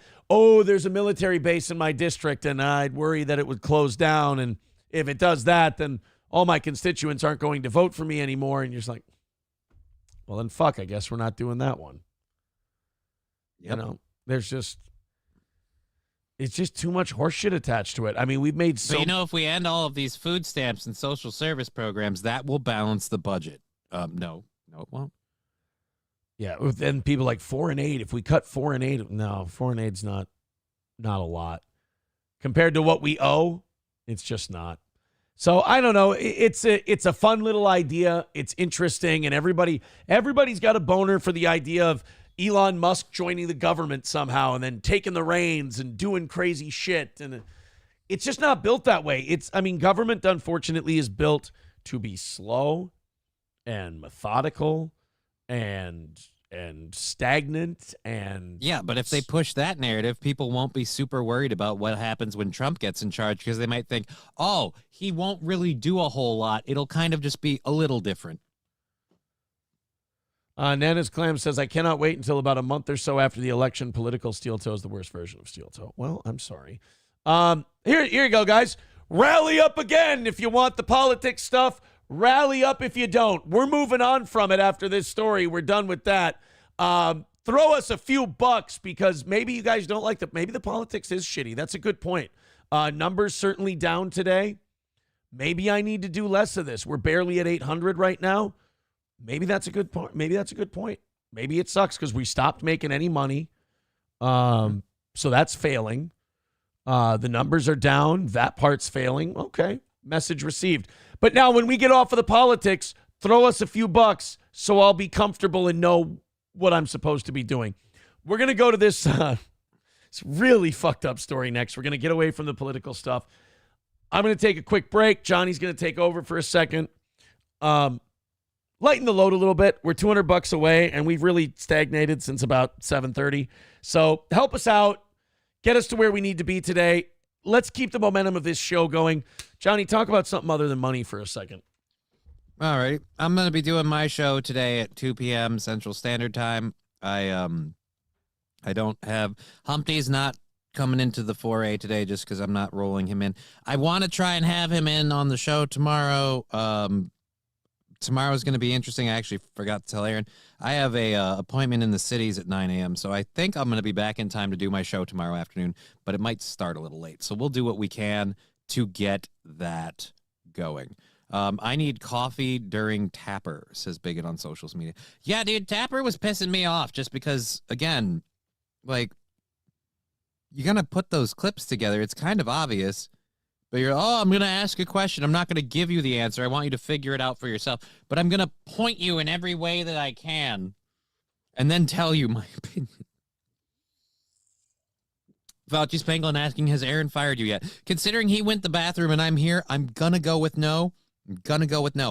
Sam Show futon auction today. Again, there's no auction. The futon is not going anywhere. It's my futon and I'm keeping it. You don't get to have it. You do not get to have it. I don't mind the political stuff. I find it interesting. Karate chopping Space Monkey. I don't know. I find it interesting, but then upsetting at the same time because I'm seeing too many people that watch this stuff and then come in and they go, oh no, I saw this and this is a thing. It's like, yeah, but you saw half of it because you only looked right there. If you look everywhere and you see the whole thing, it's not really the same. What are you getting chat cancer about? Oh no, I'm not getting chat cancer about anything. They were talking about karate chopping Space Monkey was saying that he doesn't mind the political stuff and finds it interesting. I was just saying I find it upsetting. Well, throw us a couple of bucks. That would be nice because I don't know what to do when we fucking stagnate like this. I don't really know what kind of content. It makes me second guess myself because I like it and I feel like it's going well, but then I look at numbers and I look at basically doing the show for free, and I just kind of feel like I'm having a good time doing the stuff I'm doing, but when I do it, I'm watching my show die. So it's kind of a weird spot for me to be in. So a few bucks, I'll spam the chat again. We're $200 away. We were in a really good spot about hour and a half ago, and it's just we haven't brought anything in. Oh my God, that is so true because we hit 200 before 8 o'clock. We've literally made $0 this hour. Oof. Boy, I tell you, you've got to be busy if you're a hater of this show because there's so many like emotional roller coasters. Like it starts off and you're like, fucking Aaron, he fucking sucks. And look at them making money right here. And then you got to hang in there. You got to watch for another 2 hours. And then you're like, he's a fucking asshole again and a failure. I fucking knew it.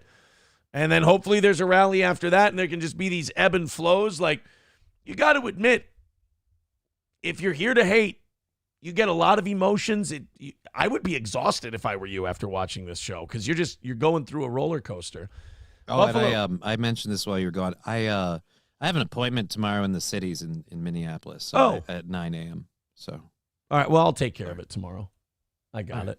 Buffalo Jockey with $2 says, thanks for doing a free show, homie. Yeah, it's funny. It's not as funny to me, I guess. We've got like 1 week, one more week where we got to knock these out and I can finally claw my way back to even again. Would be nice. So if you got a few bucks to throw our way, we're 195. Oh, there we go. We're 190 away.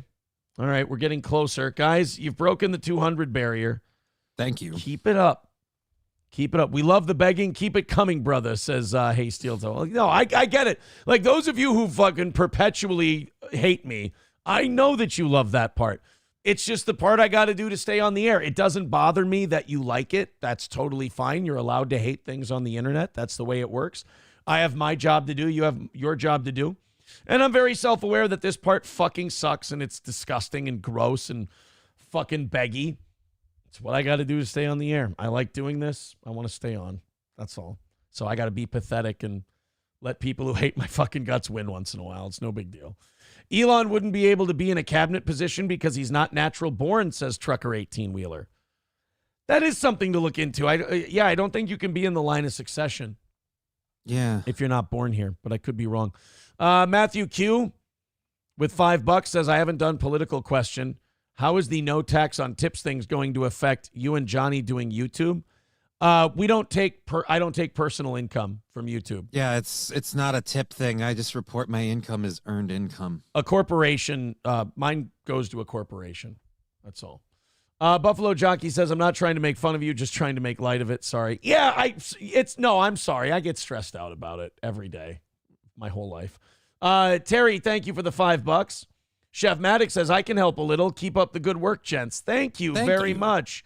180 away from today. Keep it up, guys. I hope that there's a day that I don't have to be Mr. Pull at the fucking heartstrings to get this thing going. But until then, I will do what it takes to keep my show on the air and my dream of being a big boy broadcaster alive, even though it's tenuously hanging on by a thread at this point. All right, guys. What is it? 180 or so? Hammer it out. Call it a win. Let's keep it going. Throw in money while we're doing this part. All right. This may fall under the auspices of abuse of power. This next one. I mean, I'm not Jake Tapper. I'm going to play the whole thing. And I'm going to let you guys decide. But I feel like if you're a police officer, you're handed a lot of authority. I don't think you're handed this one, though. Let's take a look. The Cobb County Sheriff is vowing to build trust after body camera video shows multiple deputies help him with a fast food order.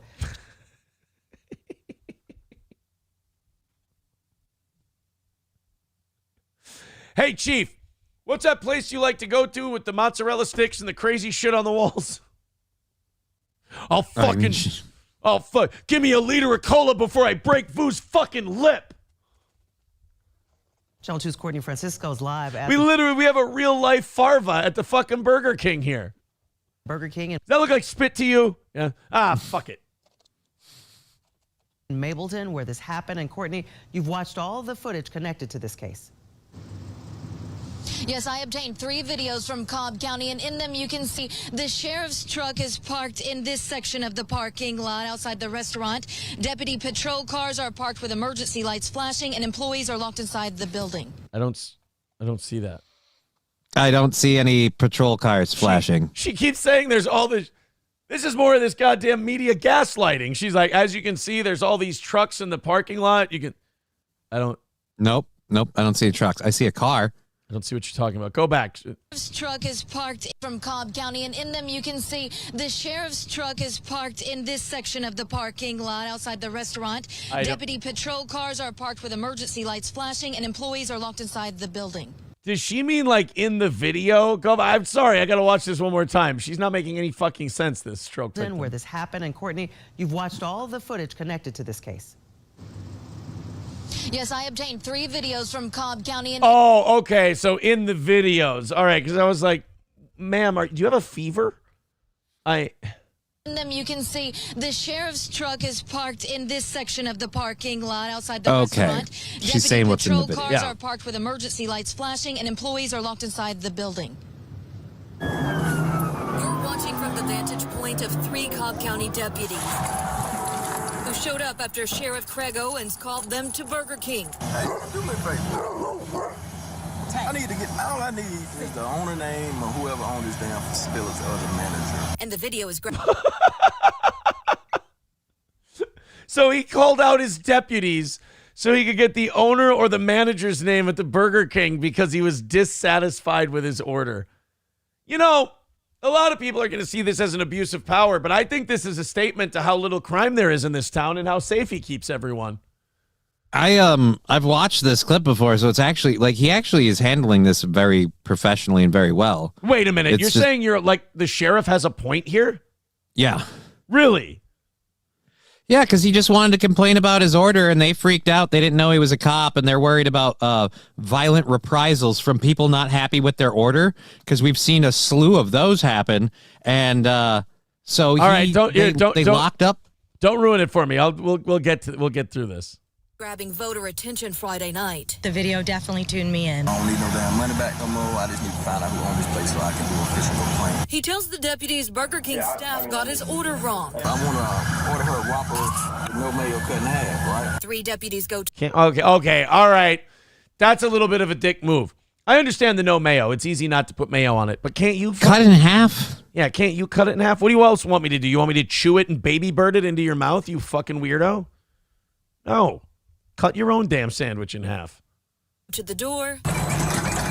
And they were so concerned that they locked the doors. Staff give the Because he was a black man, and they were worried he was going to shoot somebody over his order being wrong. They were worried. Yeah, they were worried the angry black guy was going to do something to them. Wow. They didn't know he was a sheriff. Jesus. And they bring it out to the sheriff. That's all I need. The video is from 2023. Sheriff Craig Owens is running for re-election this year. Oh, that's a dirty fucking move. Right? The whole reason this video is out is because cockfuck here wants his job, and he can't beat him on any sort of like, oh, his policies are better. Oh, here, I'm going to show the one time he called deputies out to handle a complaint issue. They locked him out of the business, so he used the police as a de-escalating matter. So he didn't. Wow. He didn't. This guy's a fucking asshole. We can't have this sheriff. He doesn't behave like a black guy. He didn't just fucking haul off at the waist and start popping a cap in people for the burger being wrong. He went through the police. So the sheriff went to complain about them not getting his order right. They locked the doors and wouldn't give him the information, so he had to call the police to help. Oh, wow. So Yeah, this wasn't he had that. This the wasn't Burger that King unreasonable escalated of a. This wasn't that unreasonable of a thing, then. His opponent, David Cavender, first posted it online overnight. I think it is an abuse of power. Mike Donnellinger. Oh, fuck you. I want to know who each of you are voting for. This is dirt. Oh, God. For those of you who think that just national politics are dirty, this is a scumfuck small town little move right here.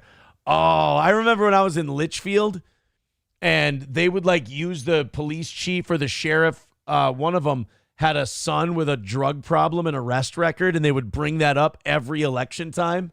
It's like, you dirty little fuckers. Ugh. Chief deputy and called it intimidation and a waste of resources. Deputies run lights and siren, placing citizens at risk and his deputies at risk just so that he could get information from a business owner. Wait a minute. Clearly They're at risk? They went to a Burger King. He's They're saying at they risk ran. of what, He's saying they cholesterol? ran red lights on the way there or some shit. I don't know. I'm just going by what asshole here tells me. and followed upon on another day. The sheriff called it a business dispute that any citizen can make. He did not respond to 2 requests to go on camera, but in a statement he wrote in part, I have always worked to build confidence and trust in leadership. To our citizens and residents, it is clear that I need to work harder, and I pledge to do so. Okay. Anything that takes away from that mission is a distraction, and for that I am deeply sorry. Dude, he kind of fucked himself there. He kind of like over apologized for it. Yep. Because he didn't do anything. I don't even like- apologize for it. I'd be like, dude, as a citizen, I wanted to lodge a complaint. I was prevented from doing so. So as opposed to escalating the situation, I waited for authorities Right. to arrive. Yes, exactly. I mean, he didn't handle it the best. But how is he supposed to handle it better is my question. He just wanted to lodge a complaint, and they locked the doors on him. If I don't get ketchup on my Whopper, do I get to call police officers with some? Oh, You're not going to get locked out of the building, honey.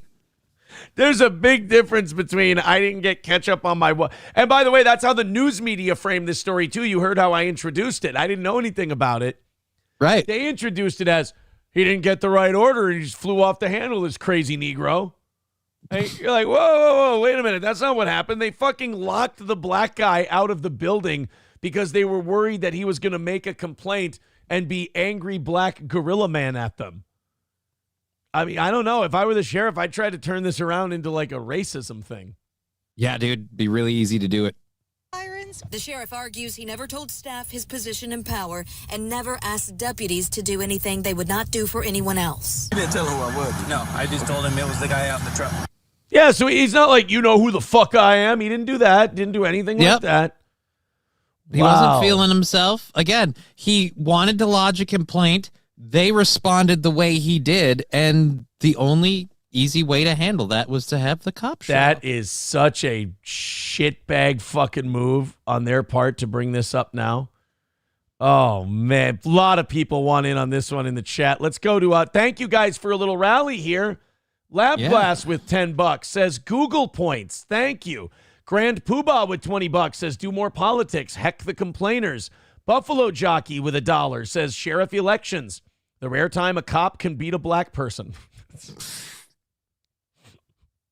Charming. Very charming, Buffalo Jockey. Charming as all hell. And Mac with $19.99 says, enjoying the show. Thank you. Thanks, guys. All right, that's going to put us at 35.40. All right, hey, guys, 140 away. You're getting there. Do it. Let's keep it going, man. 140. See what these little rallies do? They fucking get us there, man. If we just keep a consistent roll of that up throughout the show, we don't have to do big rallies at once. Just little ones all the way throughout the day. It works so nice. 140 away. Keep it going. We're almost finished for today. We didn't get to 100 by 9 o'clock. But we sure as fuck can get to 0 by 9 o'clock. So let's make this a big hour. And everybody get in there with those 10s and those 20s and those Google points and everything else. Buffalo Jockey with $1 says the one time a black should play the race card, and he doesn't. Black people can fuck up anything. Oh, boy. Let's go to, we got Touchdown the Clown says small town cops and politicians are the worst about abuse of authority, political backstabbing, and fucking the public to benefit themselves. Tiffany Henyard. Yeah, well, that's a good point. That's a good point. Scarface says Cobb County is the Atlanta metro area. It's definitely not small town, and the sheriff is the highest elected official in a county. That's true. Cobb County is pretty big. Actually, they have because this has caused such a controversy. Right. In Cobb County, they have a third candidate now running. Oh, a third candidate. So yeah. It's a little late in the game. 3 weeks left, I assume, because it's with the whole election. Dude, I'm not saying it's not late, and I'm not saying that it might be too late. I don't know. I think the third person is probably going to be a real dark horse in the race. He's going to be a dark horse. It's going to be tough. And thank God they have these voters have another choice. In Cobb County, Georgia, we have a third option, and well, I guess why make you guys wait any longer? Good campaign video. Look at the big boss man cleaning out. You'd want this to run your county. If you ever take a trip down to Cobb County, Georgia, make sure the Burger King gets the right order. You'll do hard time. Don't elect a black guy, because the big boss man will make you make the fries. You better make my food or you're doing hard time. He wants some chicken sticks, some French fries too, a Whopper with no mayo. You know just what to do or you'll serve hard time. You'll be doing a Whopper with no mayo, and you better cut it in two or you'll serve hard time.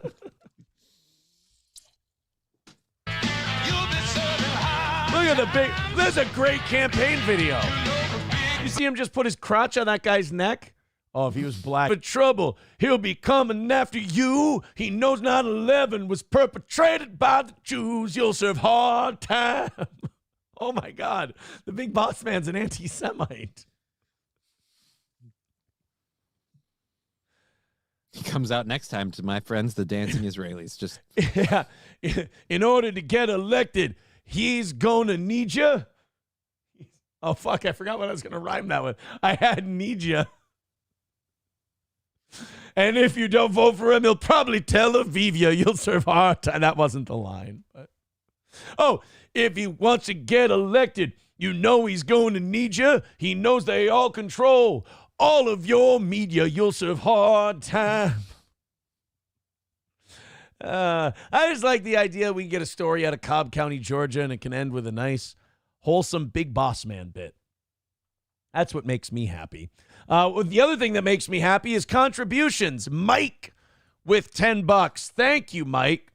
Thank you. Gray Duckling with $10 says 8 == capital D. You see, guys, it's a dick. Chev Matic with $2 says small rally and Aaron is happier than playing Twister. I'm just happy you didn't call it gay Twister. Buffalo Junkie with $1 says you don't need Oz to help you beat a dead horse. See, the audience Anyone can do it. The audience is showing up with money for this silly as shit fucking news story. That tells me this is more of the stuff that I should be doing. This helps me. This actually this informs me, if you will. So, guys, we're 120 away. We're at the top of the hour. Let's butt fuck the shit out of this goal and call it another win for the toe. Only 120 away. Hammer it out. Thank you, guys, very, very much. Speaking of law enforcement, the whole the experiment where, you know, we let people just fucking rob drugstores. Yeah. You know that social experiment we've been doing where you can just rob a drugstore with impunity and nobody does anything, right? Yeah, nobody does anything. You just get to steal all the black hair care products and sell them to your friends in the hood. Well, apparently it's not working out well for Walgreens. What? They plan to shutter 1,200 drugstores over the next 3 years to turn around its struggling U.S. business. You cannot tell me that Walgreens is doing a shitty job running their company or that all of a sudden the most popular drugstore in America started being dog shit. This is at least 60% due to these towns that just let people rob them blind. And when those stores close, we're going to hear about how it's a product desert and it's because of racism. Yes. Well, that is racism that all these businesses then close. All the black people rob it blind, and then the business closes, and that's racist towards black people. Stop breaking the law, asshole. You would think.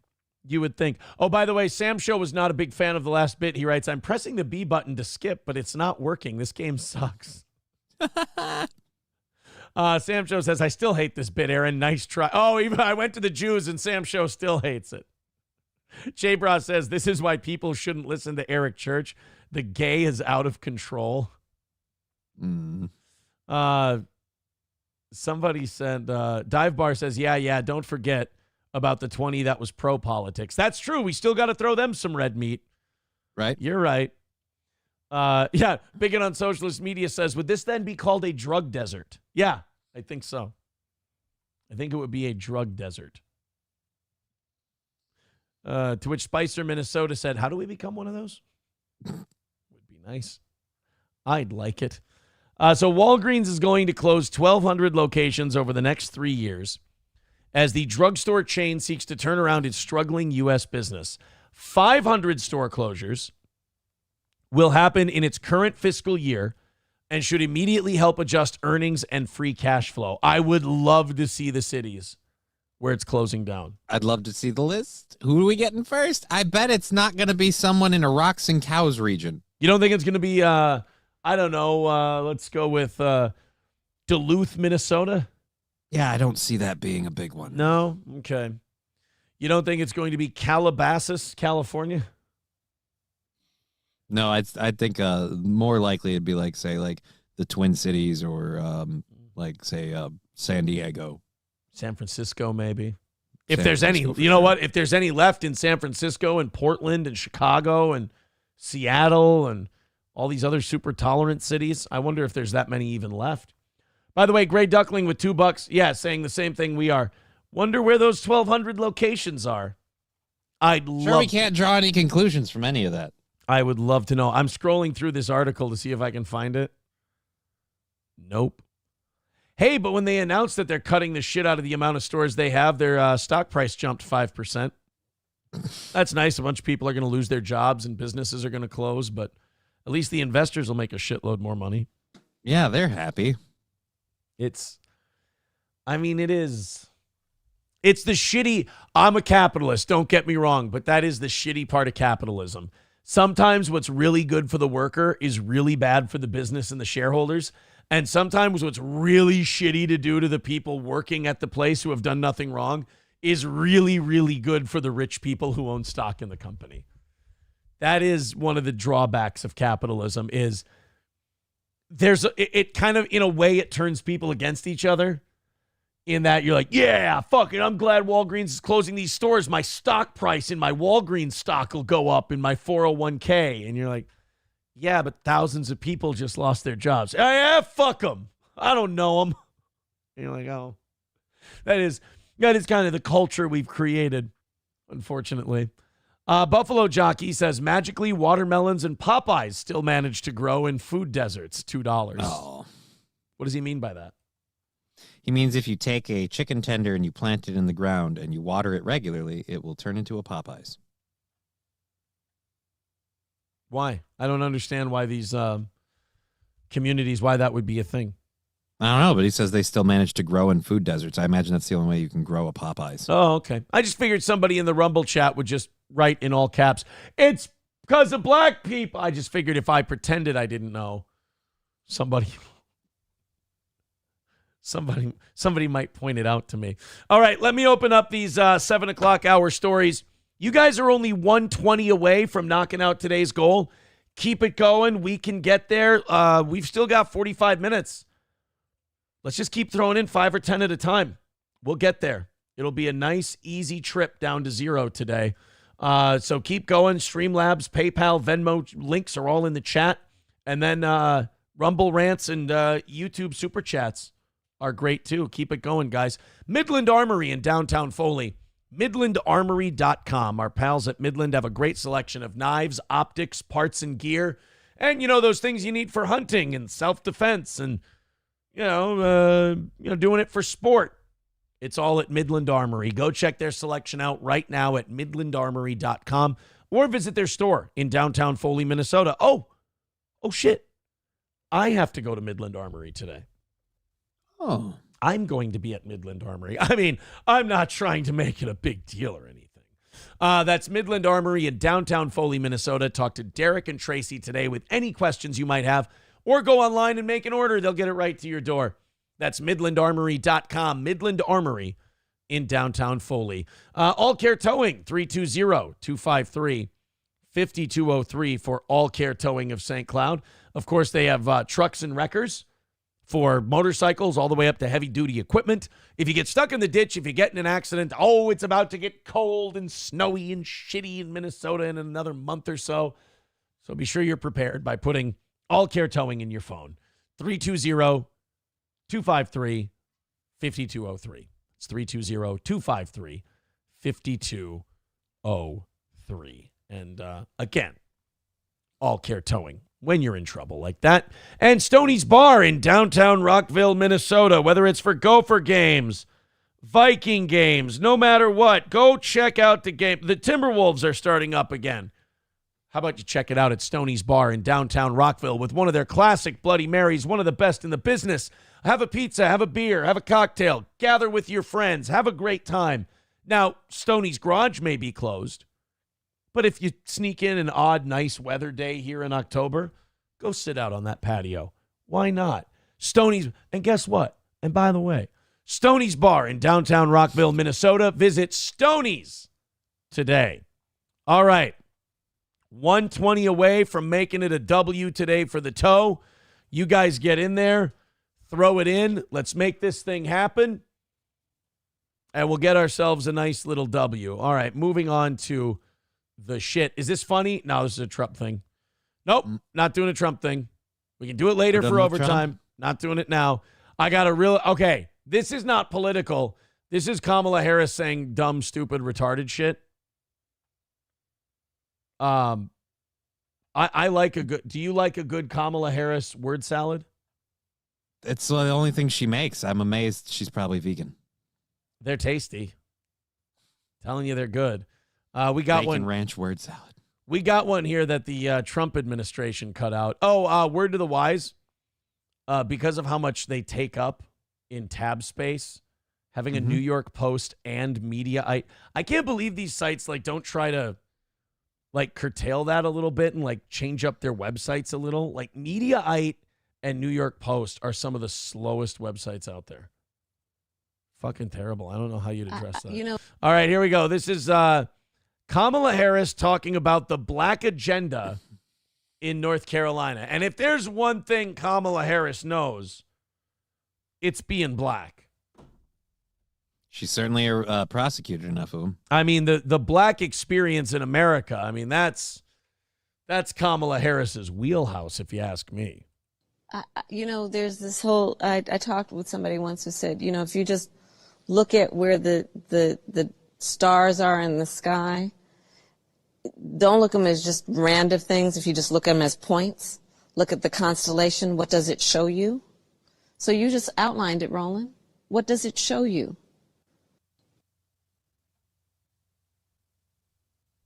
What the fuck? Can I see what happened before or after that so I can figure out if that ever made sense? Could you do me a favor? Could you go check and see if your weed vape pen is still on you? I don't have a vape pen. I lost it a while ago. I've been using straight flower, so she must have picked it up. Oh, yep, that would explain it. She's high as fuck on TV again, talking mad shit. Someone told her about the stars in the sky and how they send a message to the stars and the constellations speak to you. I believe this is an Ultimate Warrior promo. I look to the stars in the heavens above, and the constellations speak to me. And what does it mean? Kamala Harris should have ended this interview with, and it would have made more sense. Holy shit, is she a fucking disaster? Take the steering wheel of that campaign and put it into a nosedive, Donald Trump. And then you will be close to parts unknown. She is fucking dreadful. And you know what the funniest part is? She might still win. Not legally, but I mean yeah, they might steal it. Legal schmeagle beagle. I mean, let's just fucking win's a win, my man. That's all. Buffalo Jockey with $1 says a Harris word salad is the only salad Aaron will consume. It's because it has a lot of carbs. Thanks. No, I got it. Loves the croutons. No, I understand. They're like bread. Nope. Yep. Yeah, because croutons are bread. And I like bread. Yep. Sam Show says bitches talk way too much about astrology. Yeah, you can't be doing a black people interview about how black you are and then spout some white women shit about the stars. Come on, know your audience. She doesn't, though. That's the point. Isn't she supposed to be doing like the black voice? Isn't she like kind of like Obama, where when she's in front of black people, she's all shucking and jiving? Actually, she's worse than Obama because she changes her thing to whatever group she's in front of. It's like her skin tone is light enough that it's flexible, so she's like, oh, I can be white in front of these people and they're not uncomfortable, and I can be black in front of these people and they'll think I'm one of them, but I'm neither. Oh, so she can be what is it? Racially flexible. Yeah. I suppose. All right, I've got 3 stories coming up that are fucking awesome, and they all involve women, so don't tell me that I'm not equal rights over here. We have a woman getting killed by her Otoman. No, she wasn't dating a Turkish man. She was literally like the thing you put your feet on. Like, yeah, really? she was killed by her Otoman. We have that one. We have an Olympic swimmer who's resorting to OnlyFans, and of course the media is celebrating the fuck out of it because if women all just become whores, I guess somehow that's good for society. And then we have an educator resource organization. Oh, shit. Aiming to teach kids about social justice, giving Fuck teachers you. guidance on how to teach students about pronouns. Guys, in 40 minutes, I don't know if we'll get to all three of these. So this is a good time to remind you, our goal is at $120. Let's knock it out. Let's hammer this shit out. And we can get to woman killed by her couch. We can get to Olympic swimmer just going from being an amazing athlete and having something to contribute to, fuck it, here's my tits in the shower. And then we have a bunch of women telling teachers how they can convince your kids to cut their cocks off. What I'm saying is it's going to be a fireworks of a show, and you're going to love it. 120 is the number to get to. Everybody throw in 5, 10, or 20. We'll get this thing hammered out. Thank you, Victor, for getting our Larry David clip. I'll be able to put together a new intro. Thank you. And that'll be a nice chunk of it. I'm very excited about Victor getting me that clip. So everybody throw in a few bucks. We'll knock out this 120 and we'll do overtime today. Oh God, you know what? I'm going to let you pick because I can't. Otoman, Olympic OnlyFans, or social justice guidance on teaching students about pronouns. All right, we got to start with the Ottoman just because I need to know how the fuck that kills you. All right. Well, I actually have a clip of an Ottoman nearly killing someone one time. Really? Yeah. Hold on. Let me pull this up. Here we go. This is a man nearly killed by an Ottoman. Dick Van Dyke Show. Starring Dick Van Dyke. Oh! Damn it. You see that? Damn, Ottoman almost killed Dick Van Dyke. By the way, is he still kicking? Yep. He's still going. I think, that's weird. That means I had a dream that he died. I shouldn't be dreaming about Dick Van Dyke. Aaron dreaming about Dick. Now, wait a minute. Hold on. I have a tragedy to update you on. Oh, what? What? That man who was nearly killed by the Ottoman. Yeah. Well, a couple days ago, he came home again. And okay. I have terrible news. The Dick Van Dyke Show. Starring Dick Van Dyke. Oh, no. My God, that man has a family. Not anymore. By God, as God is my witness, he is broken in half. By the way, did you, oh, God, that reminded me of something, and now oh, God, I hate when that happens to my fucking brains. Yeah, it happens to me all the time. It sucks. Holy shit. You're going to ask if I watched a documentary on Vince McMahon? No. No. All right. Wasn't going to ask you anything related to that. Dick Van Dyke falls over the Ottoman. By God, that man has a family. By God, as God is my witness, he is broken in half. Nope, can't remember. Trucker 18-wheeler with $1.99 says check PayPal. And then there's Trucker 18-wheeler with $3. Did you just send me a couple dollars to tell me about the couple of dollars that you just sent me on another platform? That's mighty white of you. Thank you very much. Hey, boys and girls. That puts us 115 away. Oh, no. Somebody named Skittles Cake on Rumble says, I heard you were talking shit about me. Today's episode is called Enough About the Cake. We're not talking about the cake, but we got suckered into talking about. People on Twitter saw that I wasn't talking about the cake today. And so they decided to post clips of cake clips. What is a man supposed to do? As I try to outrun my past.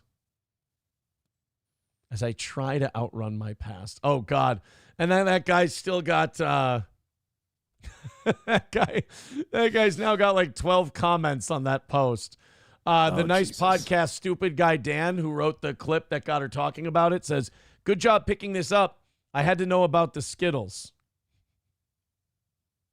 Mornings with leather and ashtray. That's not nice. Oh.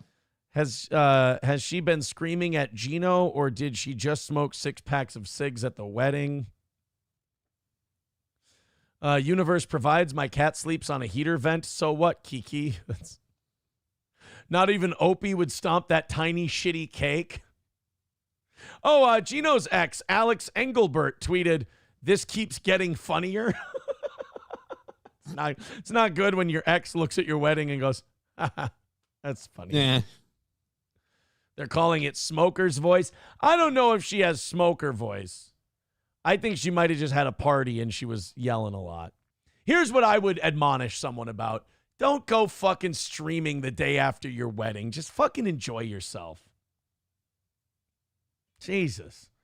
You shouldn't be on the internet the day after your wedding. The day after your wedding, you should be too busy recovering from the day of your wedding. Yeah. But, you know, she had to get online so she could point out that she hates my guts. In no way do I occupy any space in that woman's head. Hulkamasha Baby says, say, by the way, more, Jake Hudson. Oh, am I saying by the way a lot? Uh-oh. That's no good. Here's the thing. By the way. Here's the thing. And by the way, Skittles Cake says, I was delicious and chewy. I'm sorry, Skittles Cake. I apologize. So you're dead now? Well, yeah, the homeless guy ate it, remember? Stephen Bravo, becoming a member for 1 month, says, Toe, I didn't realize you were a Cornette fan.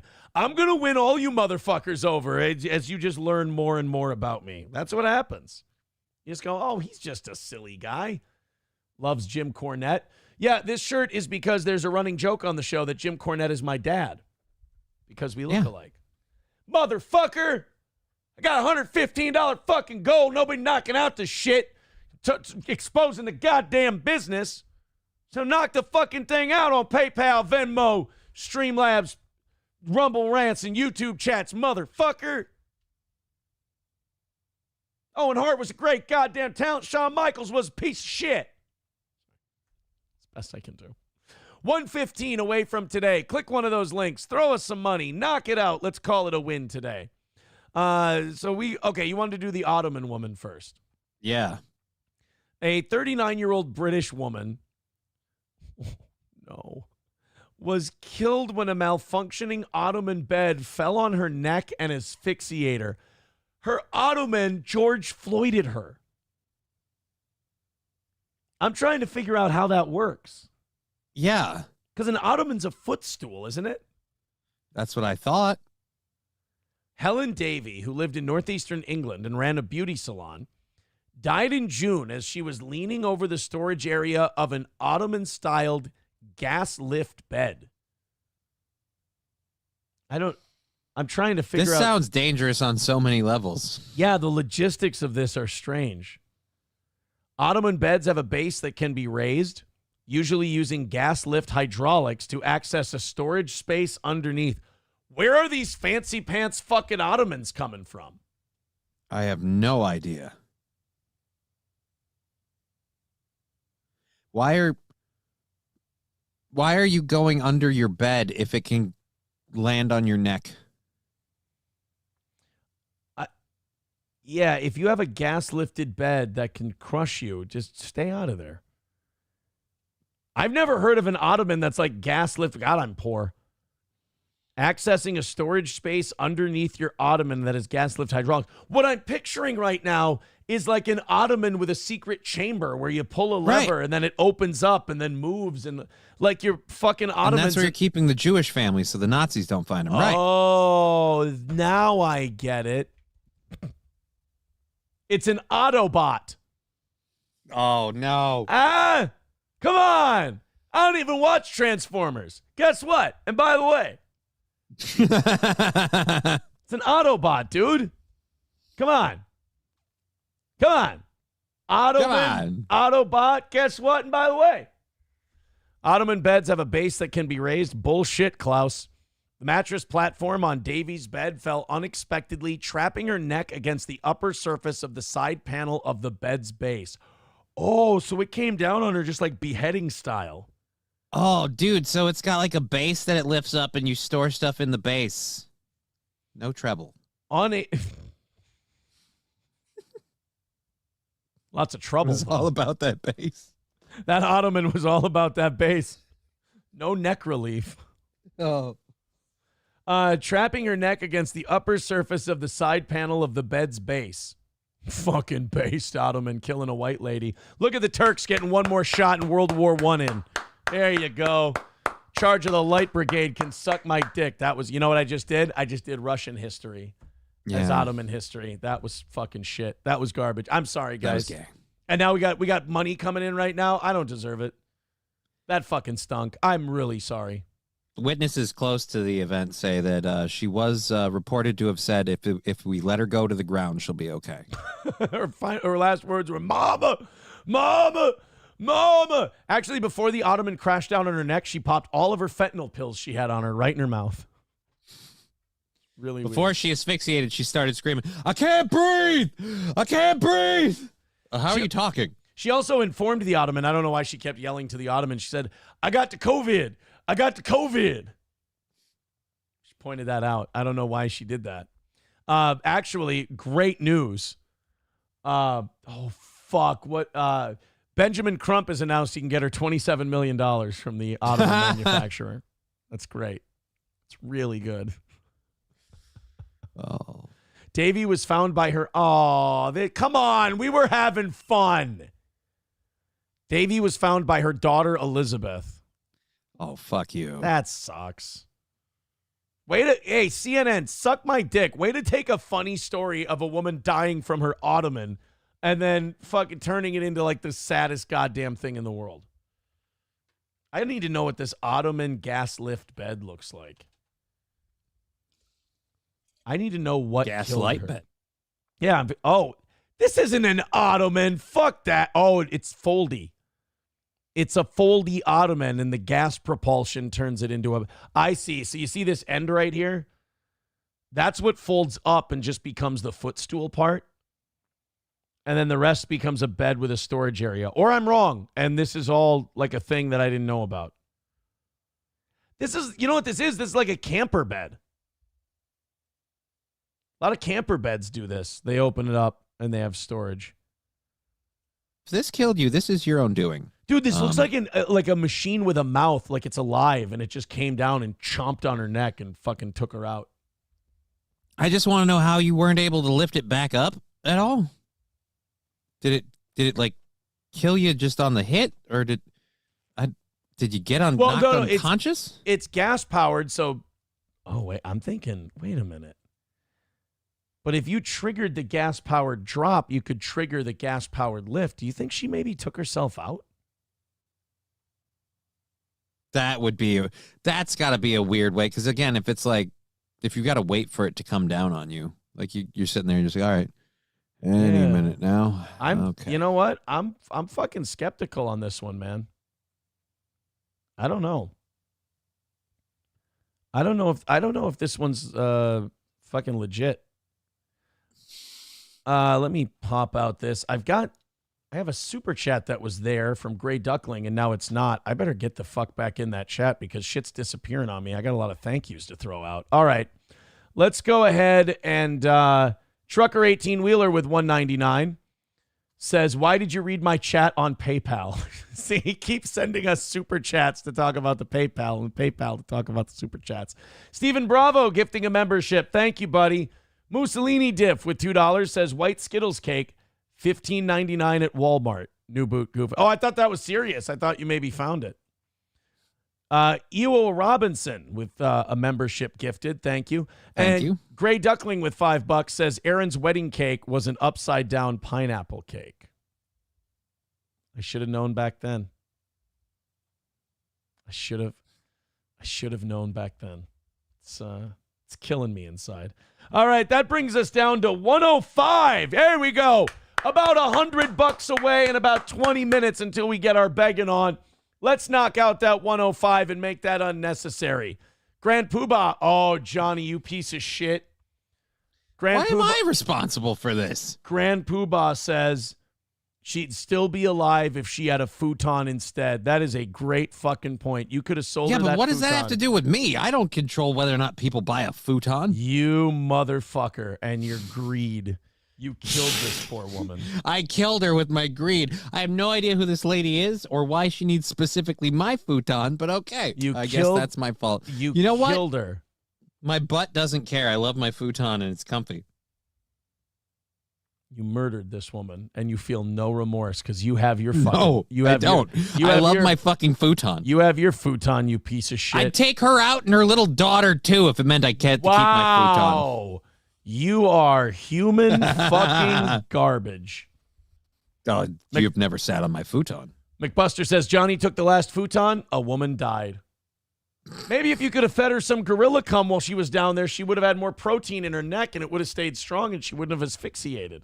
Nah, it's a huge problem with that. Couldn't reach her mouth. Her head was inside the bed. Would have had to go in anally. I mean, look, there's more than one way to skin a cat, as they say. If only you need a turkey baster and a shitload of baby oil. Yeah, P. Diddy, I said it. Sam Show says, if only you sold her your futon, Johnny, you bastard. Yeah, I don't see. I don't see a world where this isn't your fault. I don't know, man. I don't know. Johnny's human fucking garbage. That's for sure, boys and girls. We have. And I'm killing people by keeping my futon. We have breaking sports news as well. Davante Adams and Aaron Rodgers will be reunited in New York. Davante Adams has been traded to the Jets. So, who, by the way, lost to the Buffalo Bills last night, so they're panicking. Their season's in trouble. I think they're 2-4. They need to fucking get after it. So, is Davante going to be able to make Rodgers perform better? Like, is Aaron Rodgers going to get more passes with Davante? If anything can, this will. Okay. Davante Adams trade. Let's see what we've got here. Traded to Jets in blockbuster reunion with Aaron Rodgers. Raiders agree to trade Davante Adams to the Jets. What did they get? Las Vegas will receive a conditional third-round pick that can become a second-round pick based on Adams' individual performance. All right. Okay. So, Davante Adams got a lot of miles on the tires. He's 31 years old. He's got 11,000 yards receiving, 890 career catches, 96 touchdowns. He's bordering on a Hall of Famer. Third-round pick, not a lot to give up for him. If he does really well, you got to give up a second-round pick, but he does well then, so you'll be fine. People saying Johnny's futon love is dangerous. No. I agree. Dive Bar, people that are obsessed with it, dangerous. Dive Bar, thank you for your $5. We appreciate that. Only 100 left and about a little over 15 minutes until we have to beg you for the rest. So let's knock out the rest before I have to beg you for it. $100 away. Once we get into those double digits, it looks much nicer. So go ahead and throw in on Streamlabs, PayPal, Venmo, Super Chats, Rumble Rants. Thank you, guys. Dive Bar, let's see what he sent us for this $5. Oh, God damn it.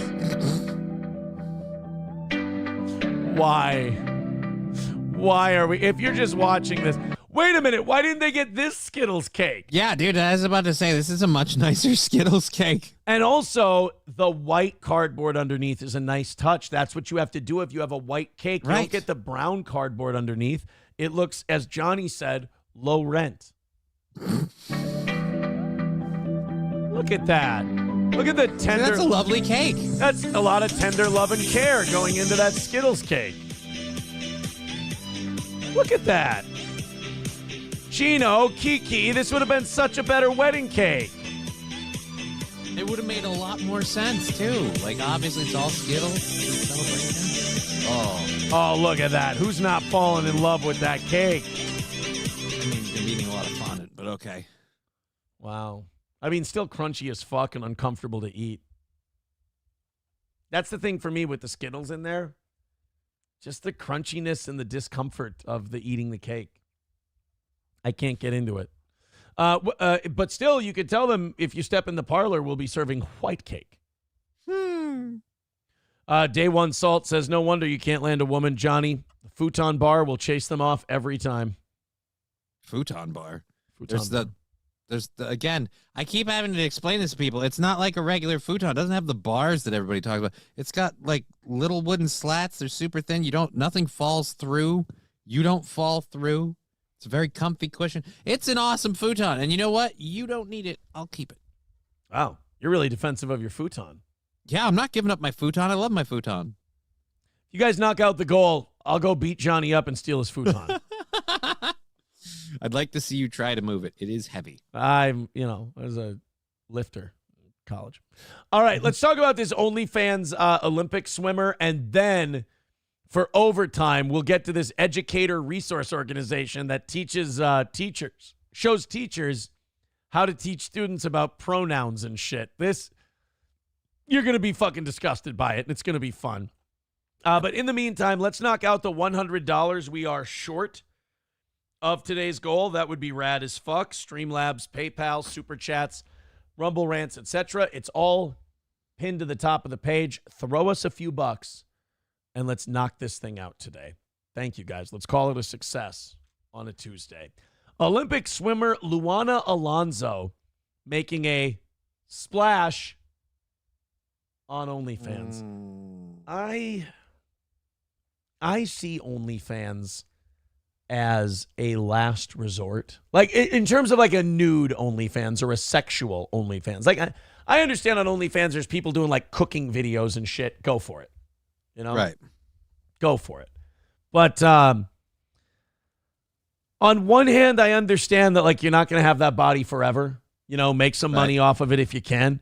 And if you're single, it's fine. But I think if you're in a relationship or you've got kids, you got to not do the OnlyFans.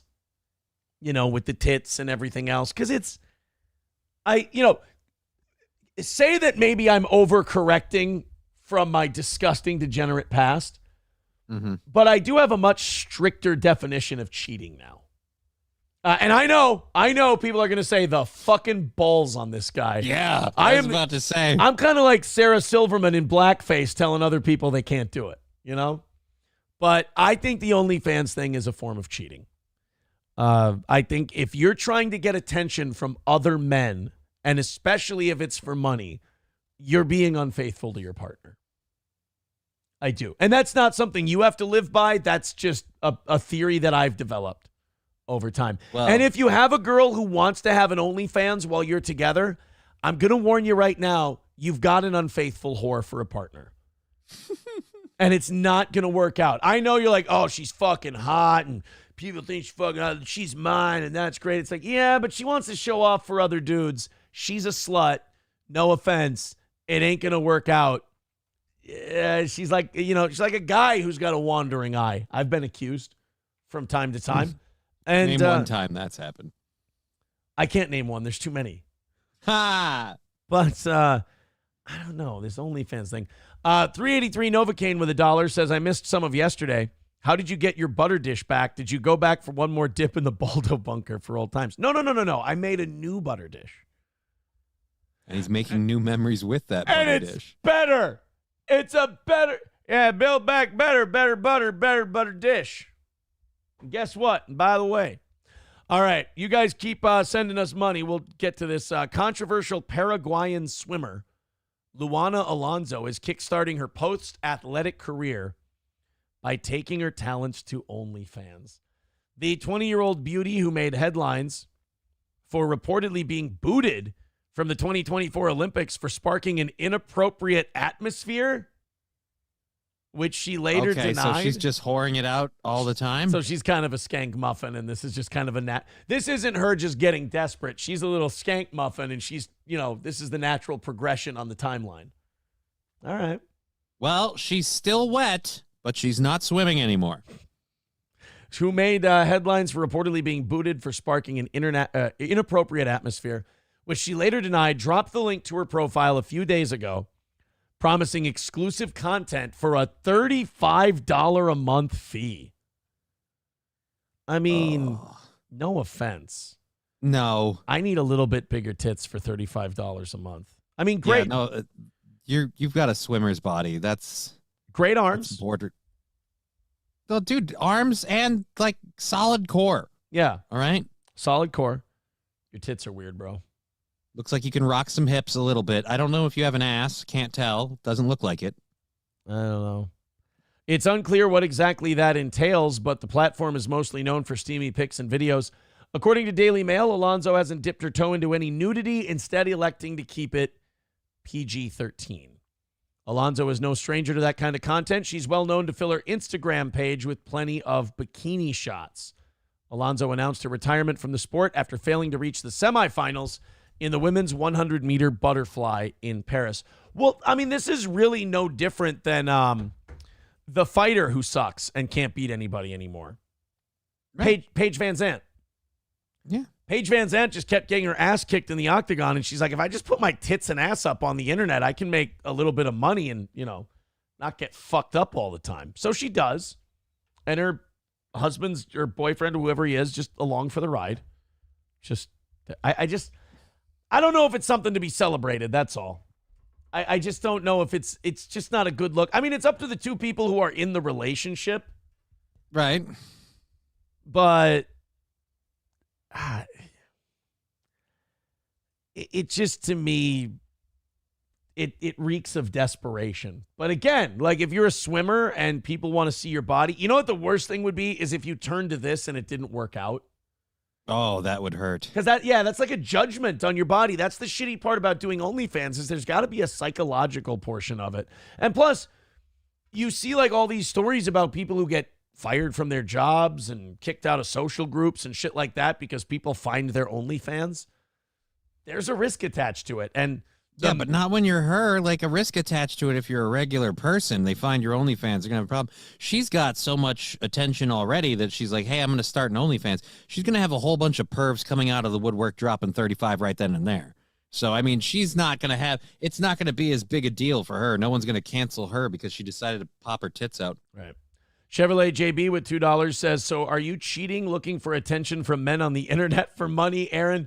No, it's not sexual. You and I we make out sometimes. You guys just want it to be sexual. It's just... Buffalo Jockey with $1 says, you cheated on both your wives. You're the unfaithful whore. Have I ever said? Does this man not listen to the jokes? Is this Buffalo Jockey? Is this the space that the joke is going over? Is this when we make the jokes about me being in, when I said to Johnny, or when he said name one, and I said I can't, there's too many. Buffalo Jockey with $1 says your tits are plenty big, Aaron. Thank you for the $1. I appreciate it. That's very encouraging. Don't sell yourself short. You got huge tits. Thanks. Thank you, Buffalo Jockey. I appreciate that. Some of the fans, 09 Canyon says if she's doing it behind her man's back, then it's a problem, but still not cheating, just lying, which is still wrong. He's still being a hoe. Rex Start. What if she's doing it to his face? Rex Start with a good point says $35. You don't even get a nipple. Well, then don't sign up. Yeah. Don't sit there and bemoan your station when you're paying the money. Sam Show says, nah, it's still cheating. You aren't sharing what should be shared only between you and your partner. You're just being a whore. Simple as that. Beyond that is just cope. Oh. J-Fish says, damn, I just got a pen and paper. Did I miss the Aaron advice segment? Now what are you going to do? Well, you're fucked. Good job, asshole. Approachable says, Aaron, you shouldn't talk too much shit about OnlyFans. You're only a couple $100 away from having to sell your body to the gay community for money. Oh, shit. I wasn't going to go to the gym today. Now I think I have to if I'm getting there. Hey, by the way, guess what? And by the way, Meg with $5 says, Weekly Dono bans Citizen M. Oh, shit. Well, guess what? That donation just got us to $95. We're in double digits, and we got about 7 minutes until we got to uncomfortably beg you for the rest of that money. So let's knock out that $95 and call it a win today. We're very, very close. Thank you guys so much for your contributions. Let's go to 383 Novocaine with $1. Says, is she the one that said she was going to bang every country in the Olympic Village? I hope so. You know what? We're going to look her up. We're going to find out. Obsessed with... She certainly looks like she's fit enough for it, but I mean, still, that's a whore move. I mean, with that cord, you can ride a dick. Yeah. I mean, it's deliciously. Obsessed with Penis says, I want to punch Johnny in the face when he looks into the camera. Obsessed, is that a problem for you? Obsessed with Penis, I have to say, and I'm sorry for this, it sounds like a personal problem. I want you to deal with it. I want you to come back stronger. and as a better person. By the way, telling me that in no way encourages me to just stare at this fucking thing right now. Because you can't punch him in the face. Right. What are you going to do? There's nothing that you're going to be able to do. You have nothing to threaten me with. You have no power over this man. He can stare right into that camera, and you're not going to shut it off because you need to feel the feeling of wanting to punch him in the face. You should have never informed him of this, and you would have been just fine the entire time. All right, we've got. I'm going to open up these 8 o'clock hour stories. Hopefully, we got Kanye Diddy news. By the way, guess what? And by the way, Kanye Diddy news. There's a little bit of a connection there. Uh-oh. Or well, what? You're telling you know me what? Kanye? I should say TMZ's trying to make a connection. I mean, I wouldn't have trouble believing one when you see some of the ways Kanye's behaved and treated like his girlfriend. Like I mean, he's paraded her around practically naked. Like it seems weird. Mothman wants to let me know for $2. He says, you and Mersh are the same guy. I weigh a bit less and I have a little bit better sense of humor about myself. But I understand the general consensus with what you're going with, Mothman. I just want to give you one piece of advice. Don't let me drive you nuts. Don't let me drive you nuts. Don't let me become an obsession. I've done it to a lot of people, and it's never ended with them being a better human being. So just don't, no matter what you do, don't let me take. Yeah, don't let me take hold of you, buddy. All right, $95 away from today. We got about 3 minutes until we try to rally up the donos, so let's get it going. Let's get it done. Let's knock out that $95. Let's do overtime today. Let's call it a successful Tuesday. Head on to a successful Tuesday night, and then get everything done for the rest of the week. Here's a text coming in. Aaron's wedding cake was a steak-shaped cake that tasted like old fashions and cum from Oscars Las Vegas. Now, I have a question. How can a restaurant cum? It's the only question I have about the whole deal. I don't know how I can... the pipes? I don't know. I don't know how I can have this, how a restaurant can have cum that smells a certain way. I don't know. All right. Phones totally don't listen to you, but Prime Video just suggested, just for you, Killer Cake Season 2. Yes. Of course there's going to be cake pop-ups all over your computer now. Jay Brock Contrarian says, Johnny, got your DM. I'll be by later to pick up the futon. There's no DM. I won't tell any of these other losers that I won. Well, that's nice. He's not going to let any of these other losers know about it. That's horrible misinformation. Why would you do such a thing? Well, you've been trying to sell this futon for a couple days now. I have not been trying to sell this futon. I've been hearing about it. You've been trying to sell the futon, and people want to buy your futon. I don't really see what the fucking problem is. Why you got to be such a little bitch about it? People want a nice futon to... I don't want to pass up on my futon. I like my futon. Then why do you have it for sale? It's not for sale. I keep pointing this out. It was never for sale. You keep changing the fucking story, and I No, I gotta don't. say, You guys keep changing the it's story. infuriating. Papa Shab with a good point. He says, I don't want Johnny's futon. I might catch cripple. Yeah, you might have to drop. That's very possible. You might have to drop the price. MS rubs off, and so do I. Yeah. It sloughs. Elza Belza says he's not trying to sell it. He sold it. Oh, see. No, he did not. Oh, Jay Brock Contrarian says he agrees with you. We can drop the futon bit. Really? Yeah, he says it's sold. No, it isn't. It's Oh, not there you sold. It's my futon. It ain't going nowhere. Guys, you don't want to end in 6 minutes all this great futon talk and trans talk and Kanye West and Diddy talk. Guys, $95. We got to hammer this thing out. Let's do it. Let's get it done. We've only got 6 minutes left, so now is the time to throw your money in and make the goal go. Get it out of here. Get it done. You guys got off to a great start. You rallied nice and strong in this last hour. We're $95 away. Let's do it. Streamlabs, PayPal, Venmo, Rumble Rants. No overtime unless we get inside of $50 today. I got to draw a hard line on that. We got to make our money. We got to hit these goals. We're very close to getting back to even with this show after that forced vacation that we had to take. It's taken a couple months, but we're going to get back to it within a week. We got to get to 0, boys and girls. So be generous, be gluttonous, be gross.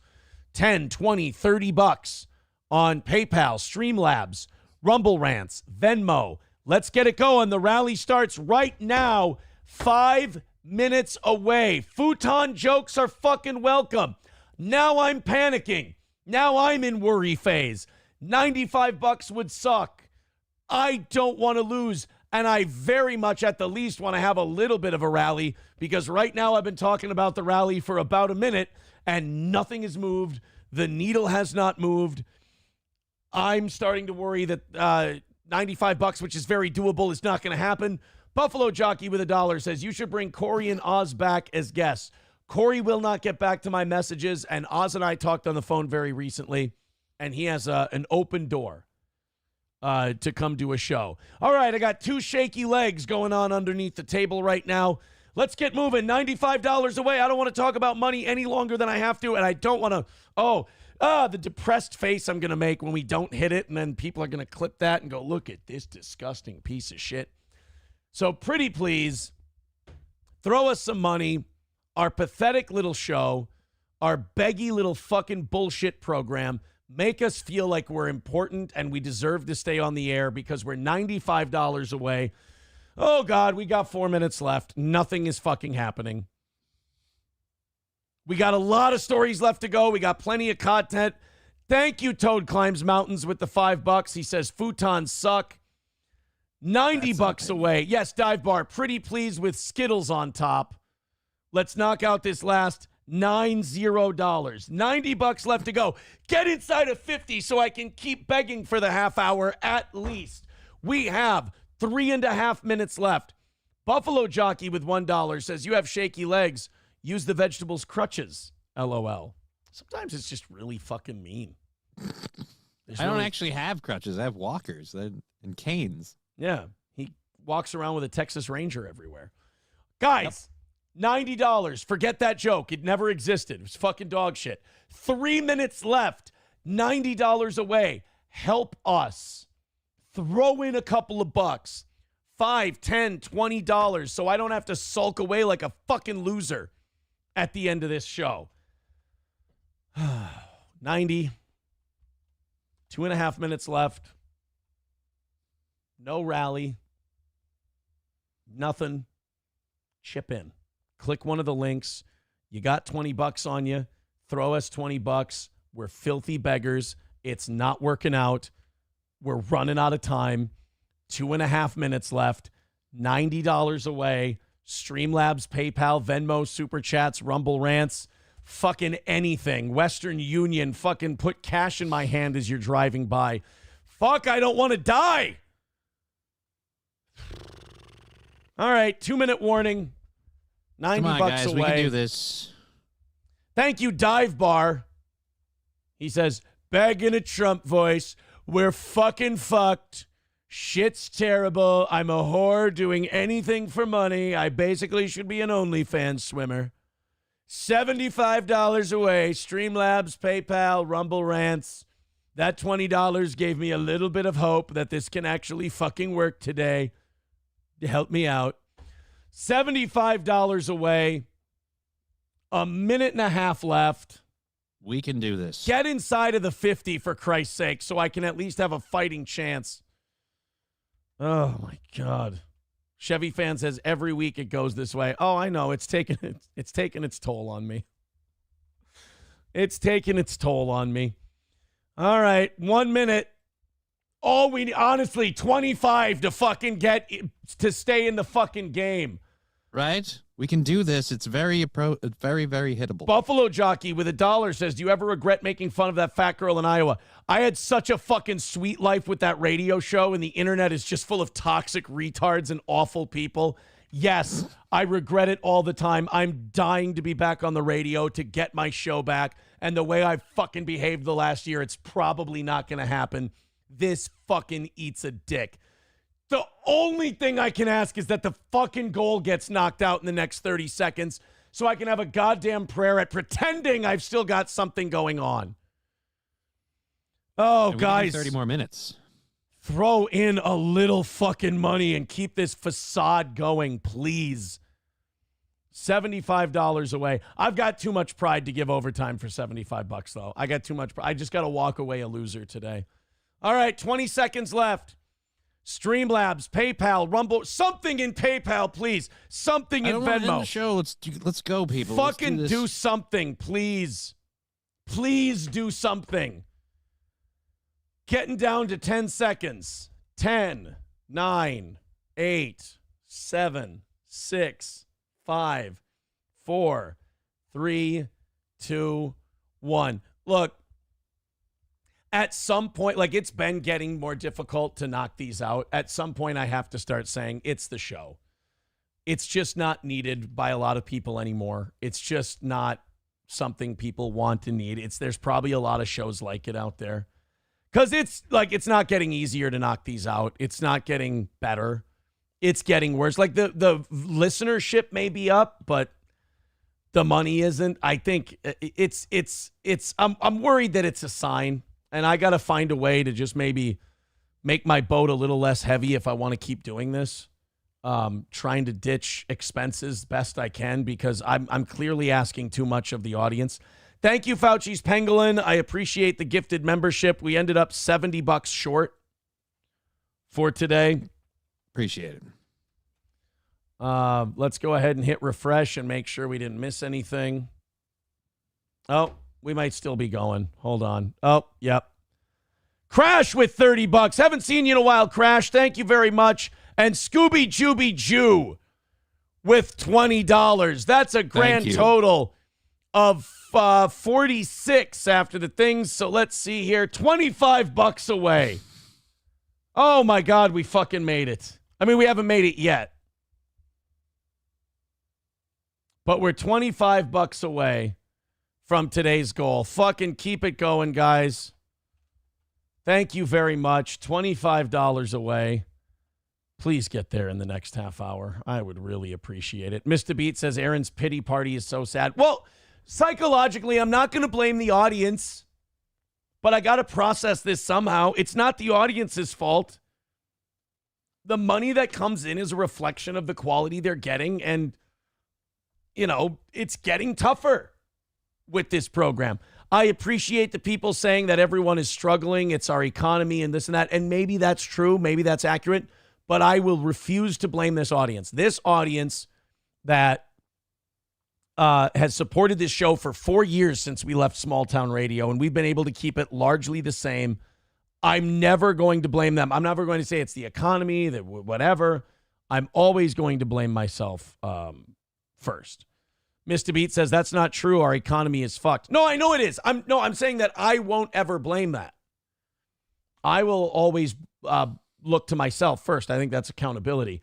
199 from Johnny Payton says, I think the problem is Johnny. Every match show makes money. Actually, no. When we miss, it's usually the evening show.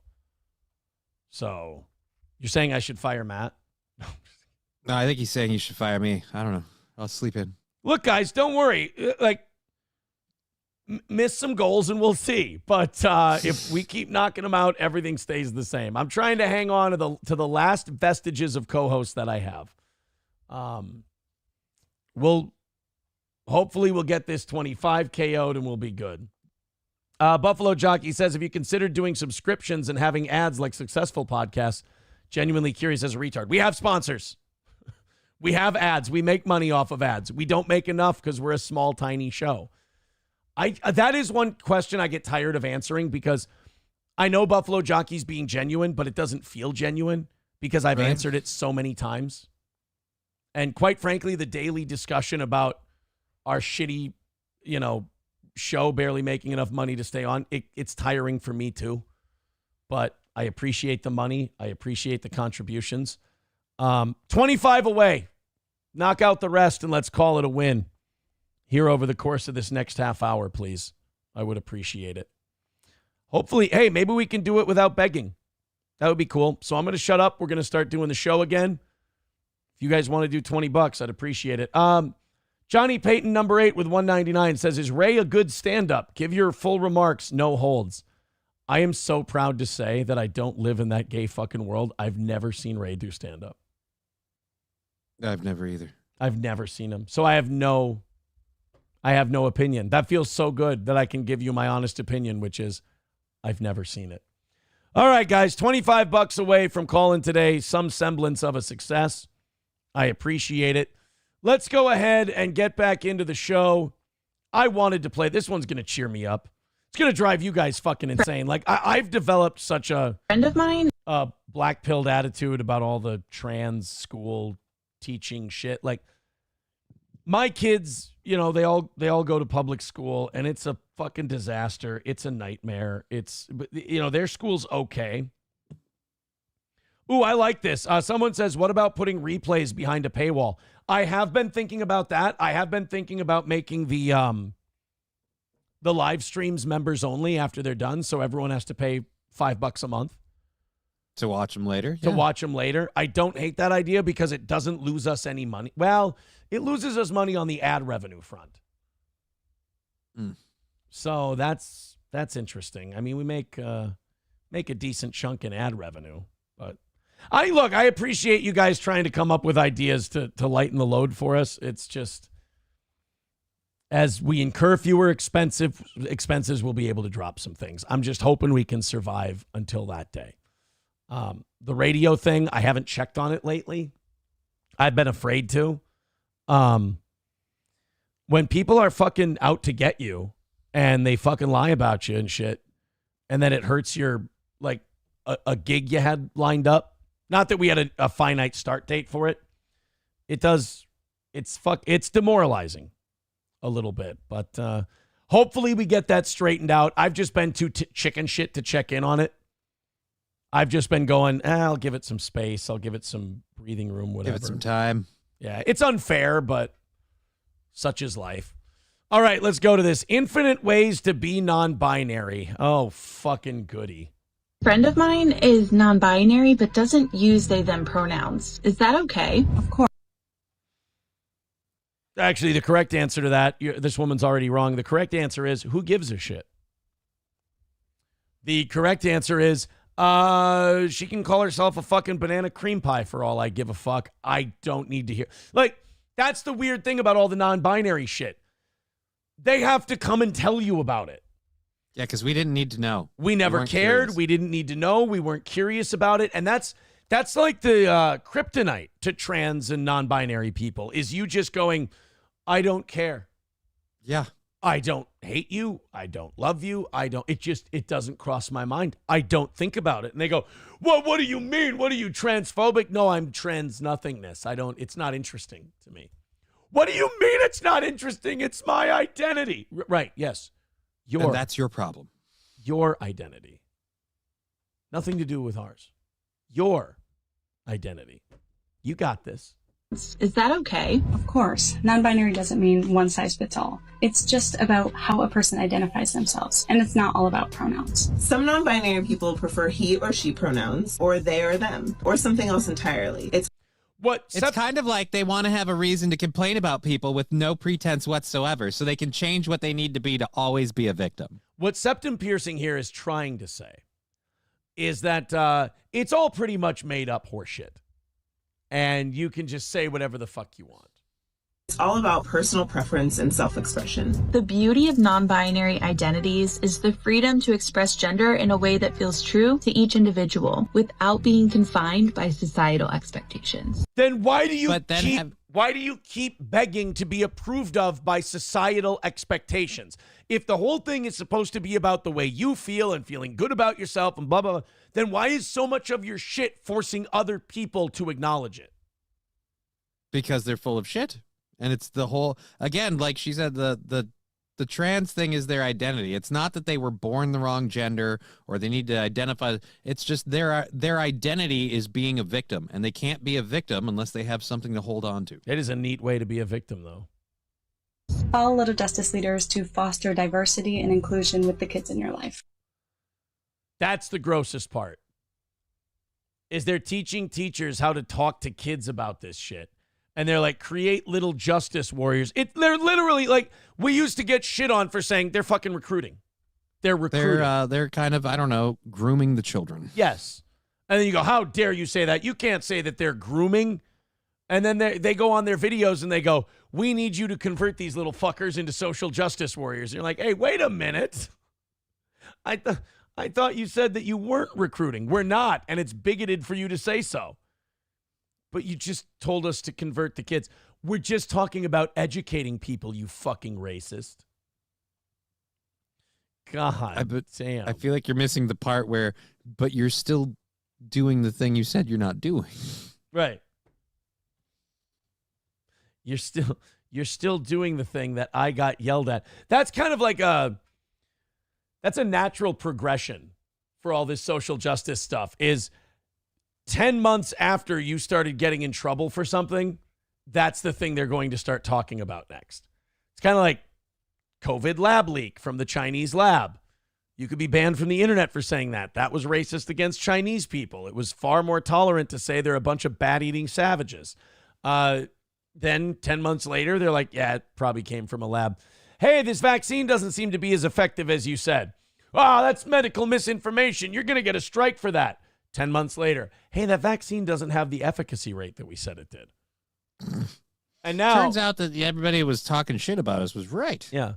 And now we're not trying to recruit children into the LGBTQ community. By the way, talk to your kids about non-binary people and get them to talk the way we want them to. But he's a threat to democracy. I think that guy we're giving hundreds of billions of dollars to should suspend elections until after the war is over. BYB Podcast says, make SP a co-host. You ain't going to get me to make that mistake twice in this lifetime, bub. Thanks for the $1.99 quad father. Thermodyne Diesel with $20. Oh, my goodness. Slam Lenzy says, I don't pay money for trash content.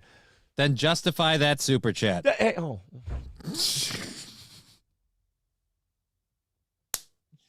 Come on, man. I was going to celebrate. He just paid, so that means we're not trash content.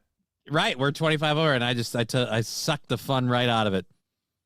Well, we take 15 out of Thermodyne Diesel's 20. We take that 5 and that $1.99. That puts us 5 away from today. So a quick $5, and we call it another win for the toe after I once again, for like the third week in a row, lament my fucking existence when we don't knock it out right away.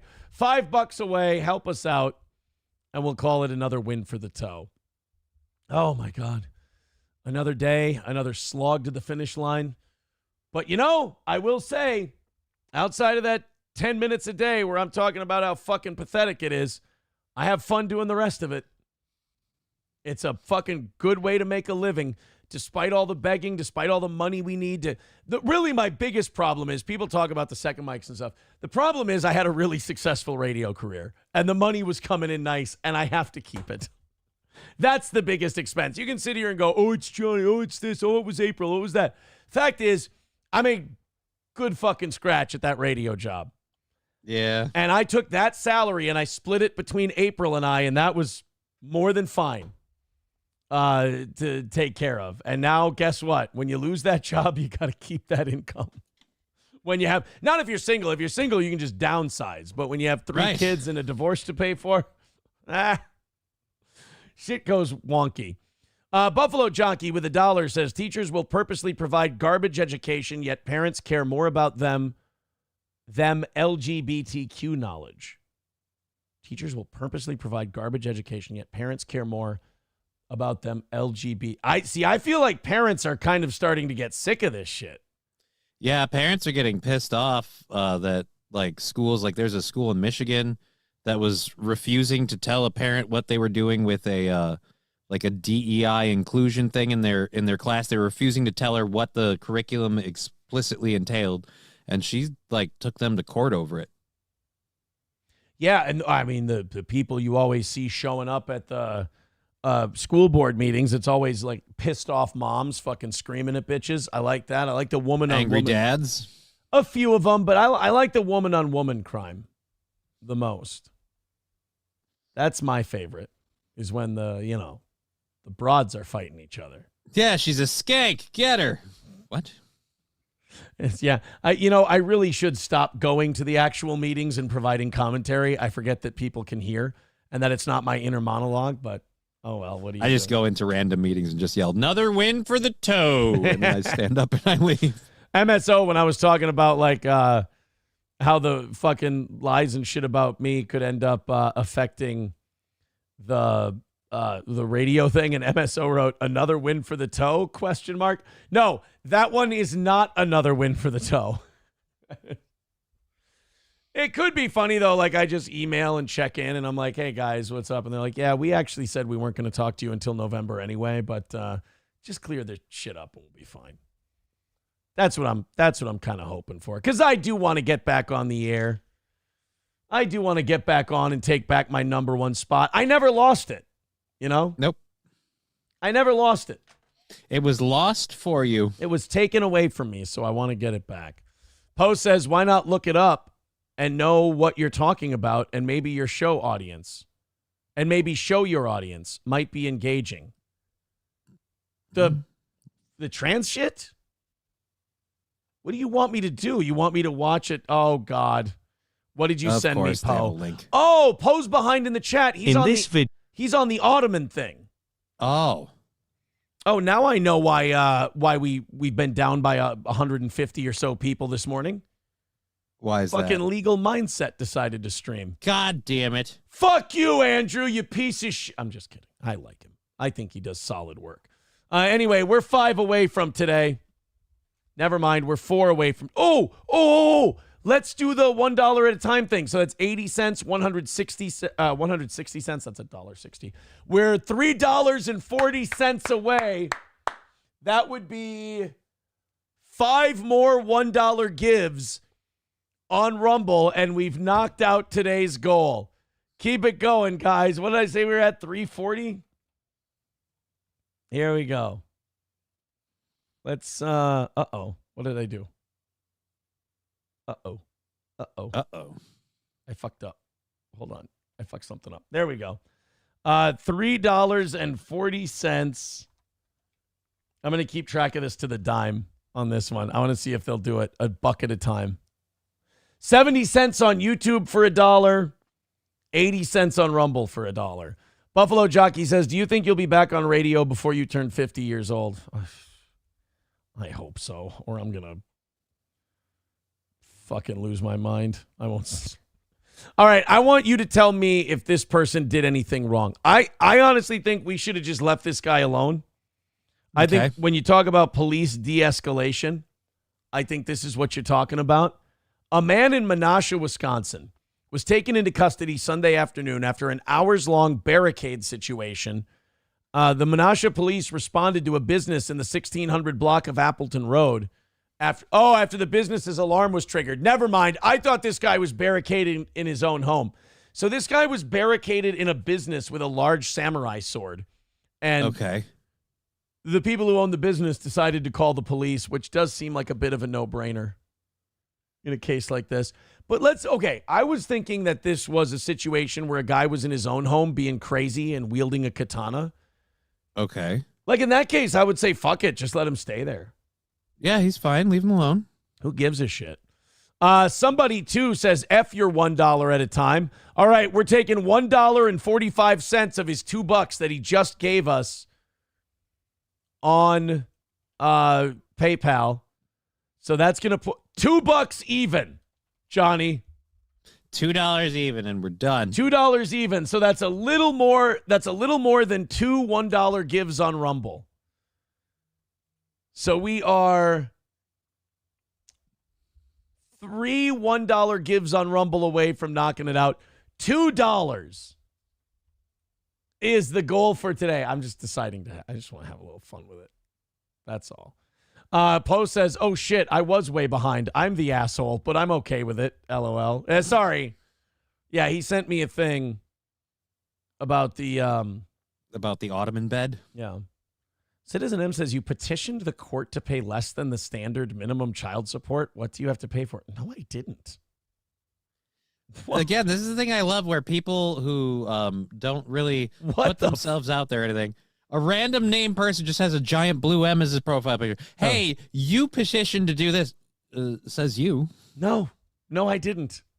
In fact, I pay more than what I owe. I pay what I owe, and then I pay fucking insurance and all that shit on top of it.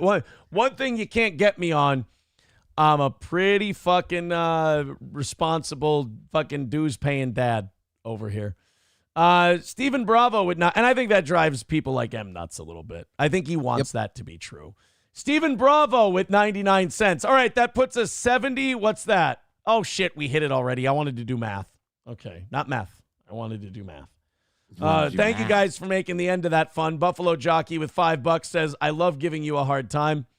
And Vance with a $2 super chat says, I'm blocked from super chat. It doesn't seem like it. It does not seem like it, Vance. It does not seem like it. All right. You guys are now $5 into tonight.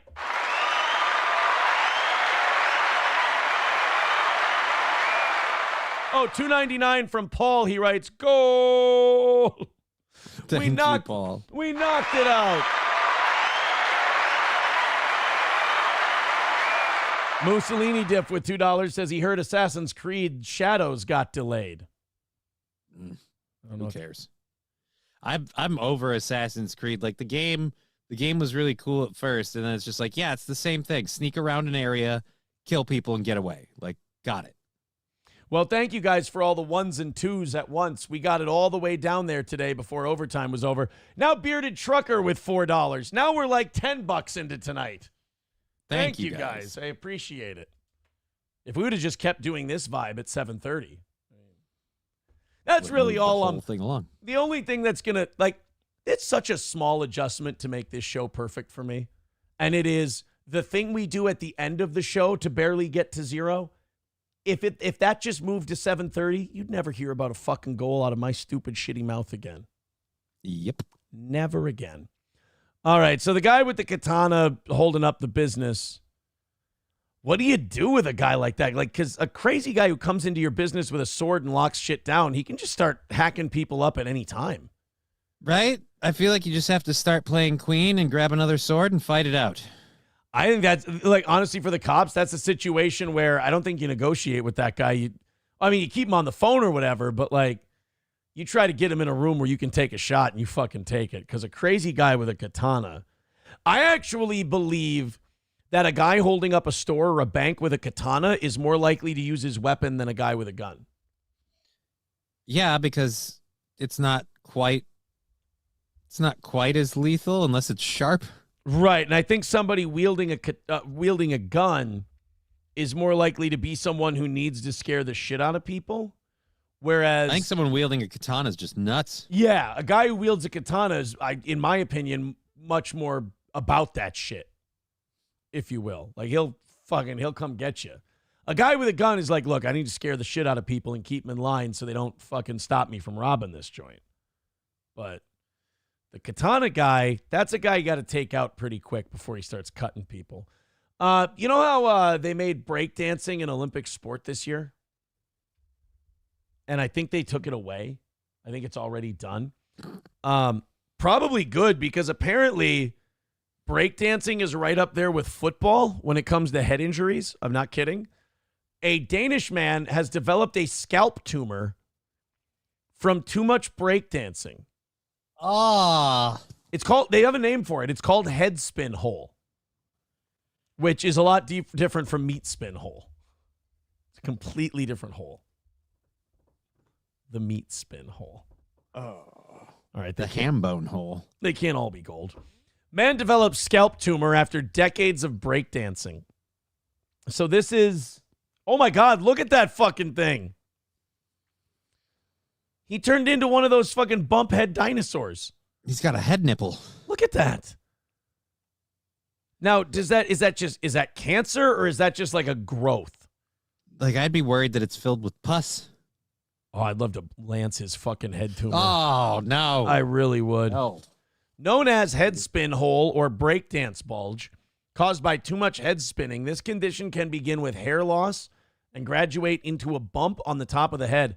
And according to a case report published by researchers in Denmark, After almost 20 years of breakdancing, a man in his early 30s has been treated for a benign tumor on his dome that had grown more than an inch thick.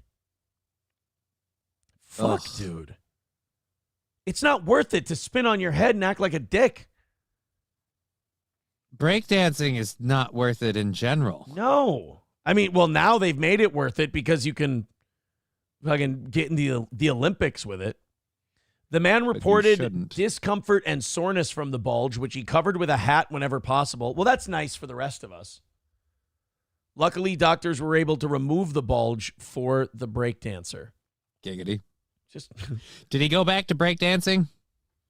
If he does, don't take off the next bump. Let him live with it. It's great to be able to go out in public without a cap or a hat, the man said after the growth was removed. Many people tell me they don't notice the bump anymore and that my head looks completely normal. Well, that's their nice way of saying you look like absolute fucking dog shit before. And if any of those couldn't tell you were sick. And if any of those people catch you breakdancing again, they're going to kick the shit out of you. Believe me. I'm not. I'm going to laugh. Buffalo Jockey with $1 says you should start a side hustle as a consultant for police departments to tell cops how to do their job. Clearly, you're an expert. I just realized I do sound like a fucking douchebag when I sit there and go, you know what the cops should do is they should get to the window and they should go like, Koosh. And then when they get the guy, they should be like, Pwah. You know what? Do what it is you guys do. You're fine. What do I know? Shoot the guy. Here, let's play a game called Shoot the Guy with the Sword. Do you want to see how that lady died? The Ottoman lady? Video, we'll show you how to assemble a gas lift Ottoman bed from sapphire. I don't care. I just want to see the end. I want to see the finished product. Jesus. This thing looks designed shittier to be than my stiff on the first few uses. This stiffness will soon fade with time. So will your ability to live if you stick your head in there. So the gas pistons loosened up over time, so she probably had it up. And just not up high enough, and it came back down. And it just dropped right down on her head and suffocated her. And there you have it. So look, that with a mattress on it is what fell on her head and the side rail, right? Is that what they said? Yeah, that's what they were saying.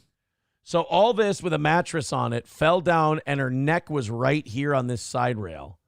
And it just, a gas-powered thing, just what do you call it? The piston. The piston. The gas just kept smushing down. The gas propulsion system just kept pressing down on her neck. Because she was digging in here. This is the storage area. She's digging in this storage area for something, and the bed just comes right down, and her head. Why don't you just get a real bed and you can put stuff under it? Says futon guy. The fuck you got wrong against my futon? Why are people hating on the futon? I have nothing against your futon, but you're kind of coming out shitting on this lady. Yeah, because dying by bed sounds ridiculously stupid. This seems entirely avoidable. I'm a cripple who has to worry about dying every time I fall, and even I'm like, yeah, I can survive that. So does this mean you're changing your mind and you're not selling your futon? The futon was never for sale. People are telling me that there's a futon for sale. J. Brock Contrarian is even saying that he already bought the futon. I know people keep insisting these things, but they're wrong. This has never happened. There was never a futon for sale. Go back and watch my show yesterday. I never mentioned selling a futon. Right. I simply pointed out I don't own a couch. I own a futon. And they're like, are you selling the couch? And I'm like, there's no couch. I own a futon. And they're like, well, are you selling the futon? And I said, no. And then it started. People are saying gas-powered futons are the future. You're probably right. I don't know where the fuck you get a gas-powered futon. Gas-powered futons are us. Clearly. By the way, thank you guys for knocking everything out today. We ended up $10 into tonight, so I appreciate that. Thank you so much for your support of this little program we do. I want to leave you with something that's going to make you all very, very happy. Oh, wait, you still harvesting gorilla cum? Nope, never did. It's a vicious rumor. I'm going to investigate. Buffalo Jockey with $1 says, is the coach still available? A Jonathan Coachman? Maybe. Check it out. I'm going to leave you guys with something to horrify you, then I'm going to leave. Top Trump advisors speculate that Democrats are trying to replace Kamala with crooked Hillary. They can't, though. Why not? At this point. Come on, they're Democrats. They can do whatever the fuck they want. Her poll numbers are struggling. Do we have any new polls out this morning since we started the show? See how she's doing. Nope, still the +3. Oh, wait. We do have some numbers. Uh-oh. We got Harris up +3 in the general election, but Trump +1 in Wisconsin. Uh-oh. Trump ahead in Michigan. Yikes. This isn't good for old Kamala. I know. Get Hillary in there and everything will be fine. Guys, we got to get out of here. Johnny's going to be back at 2 for Just Kidding LLC. Go ahead and join his show this afternoon. Matt and I are going to be back at 7 o'clock. If we knock out tonight's goal by 8 o'clock, we're going to do one of those shitty movies that we saw. We're going to watch either Spaghetti Man or Carbots, if Carbots has a real version of it. Carbots better have a real version because Spaghetti Man looked stupid. It did, but it looks really stupid. Like stupid, fun stupid, too. All right, so 2 o'clock, Johnny will be on Just Kidding LLC on YouTube, Twitch, and Rumble. We'll be back again at 7. Johnny, take it easy. You too. See you guys next week. The rest of you have a great rest of your day. Talk to you soon.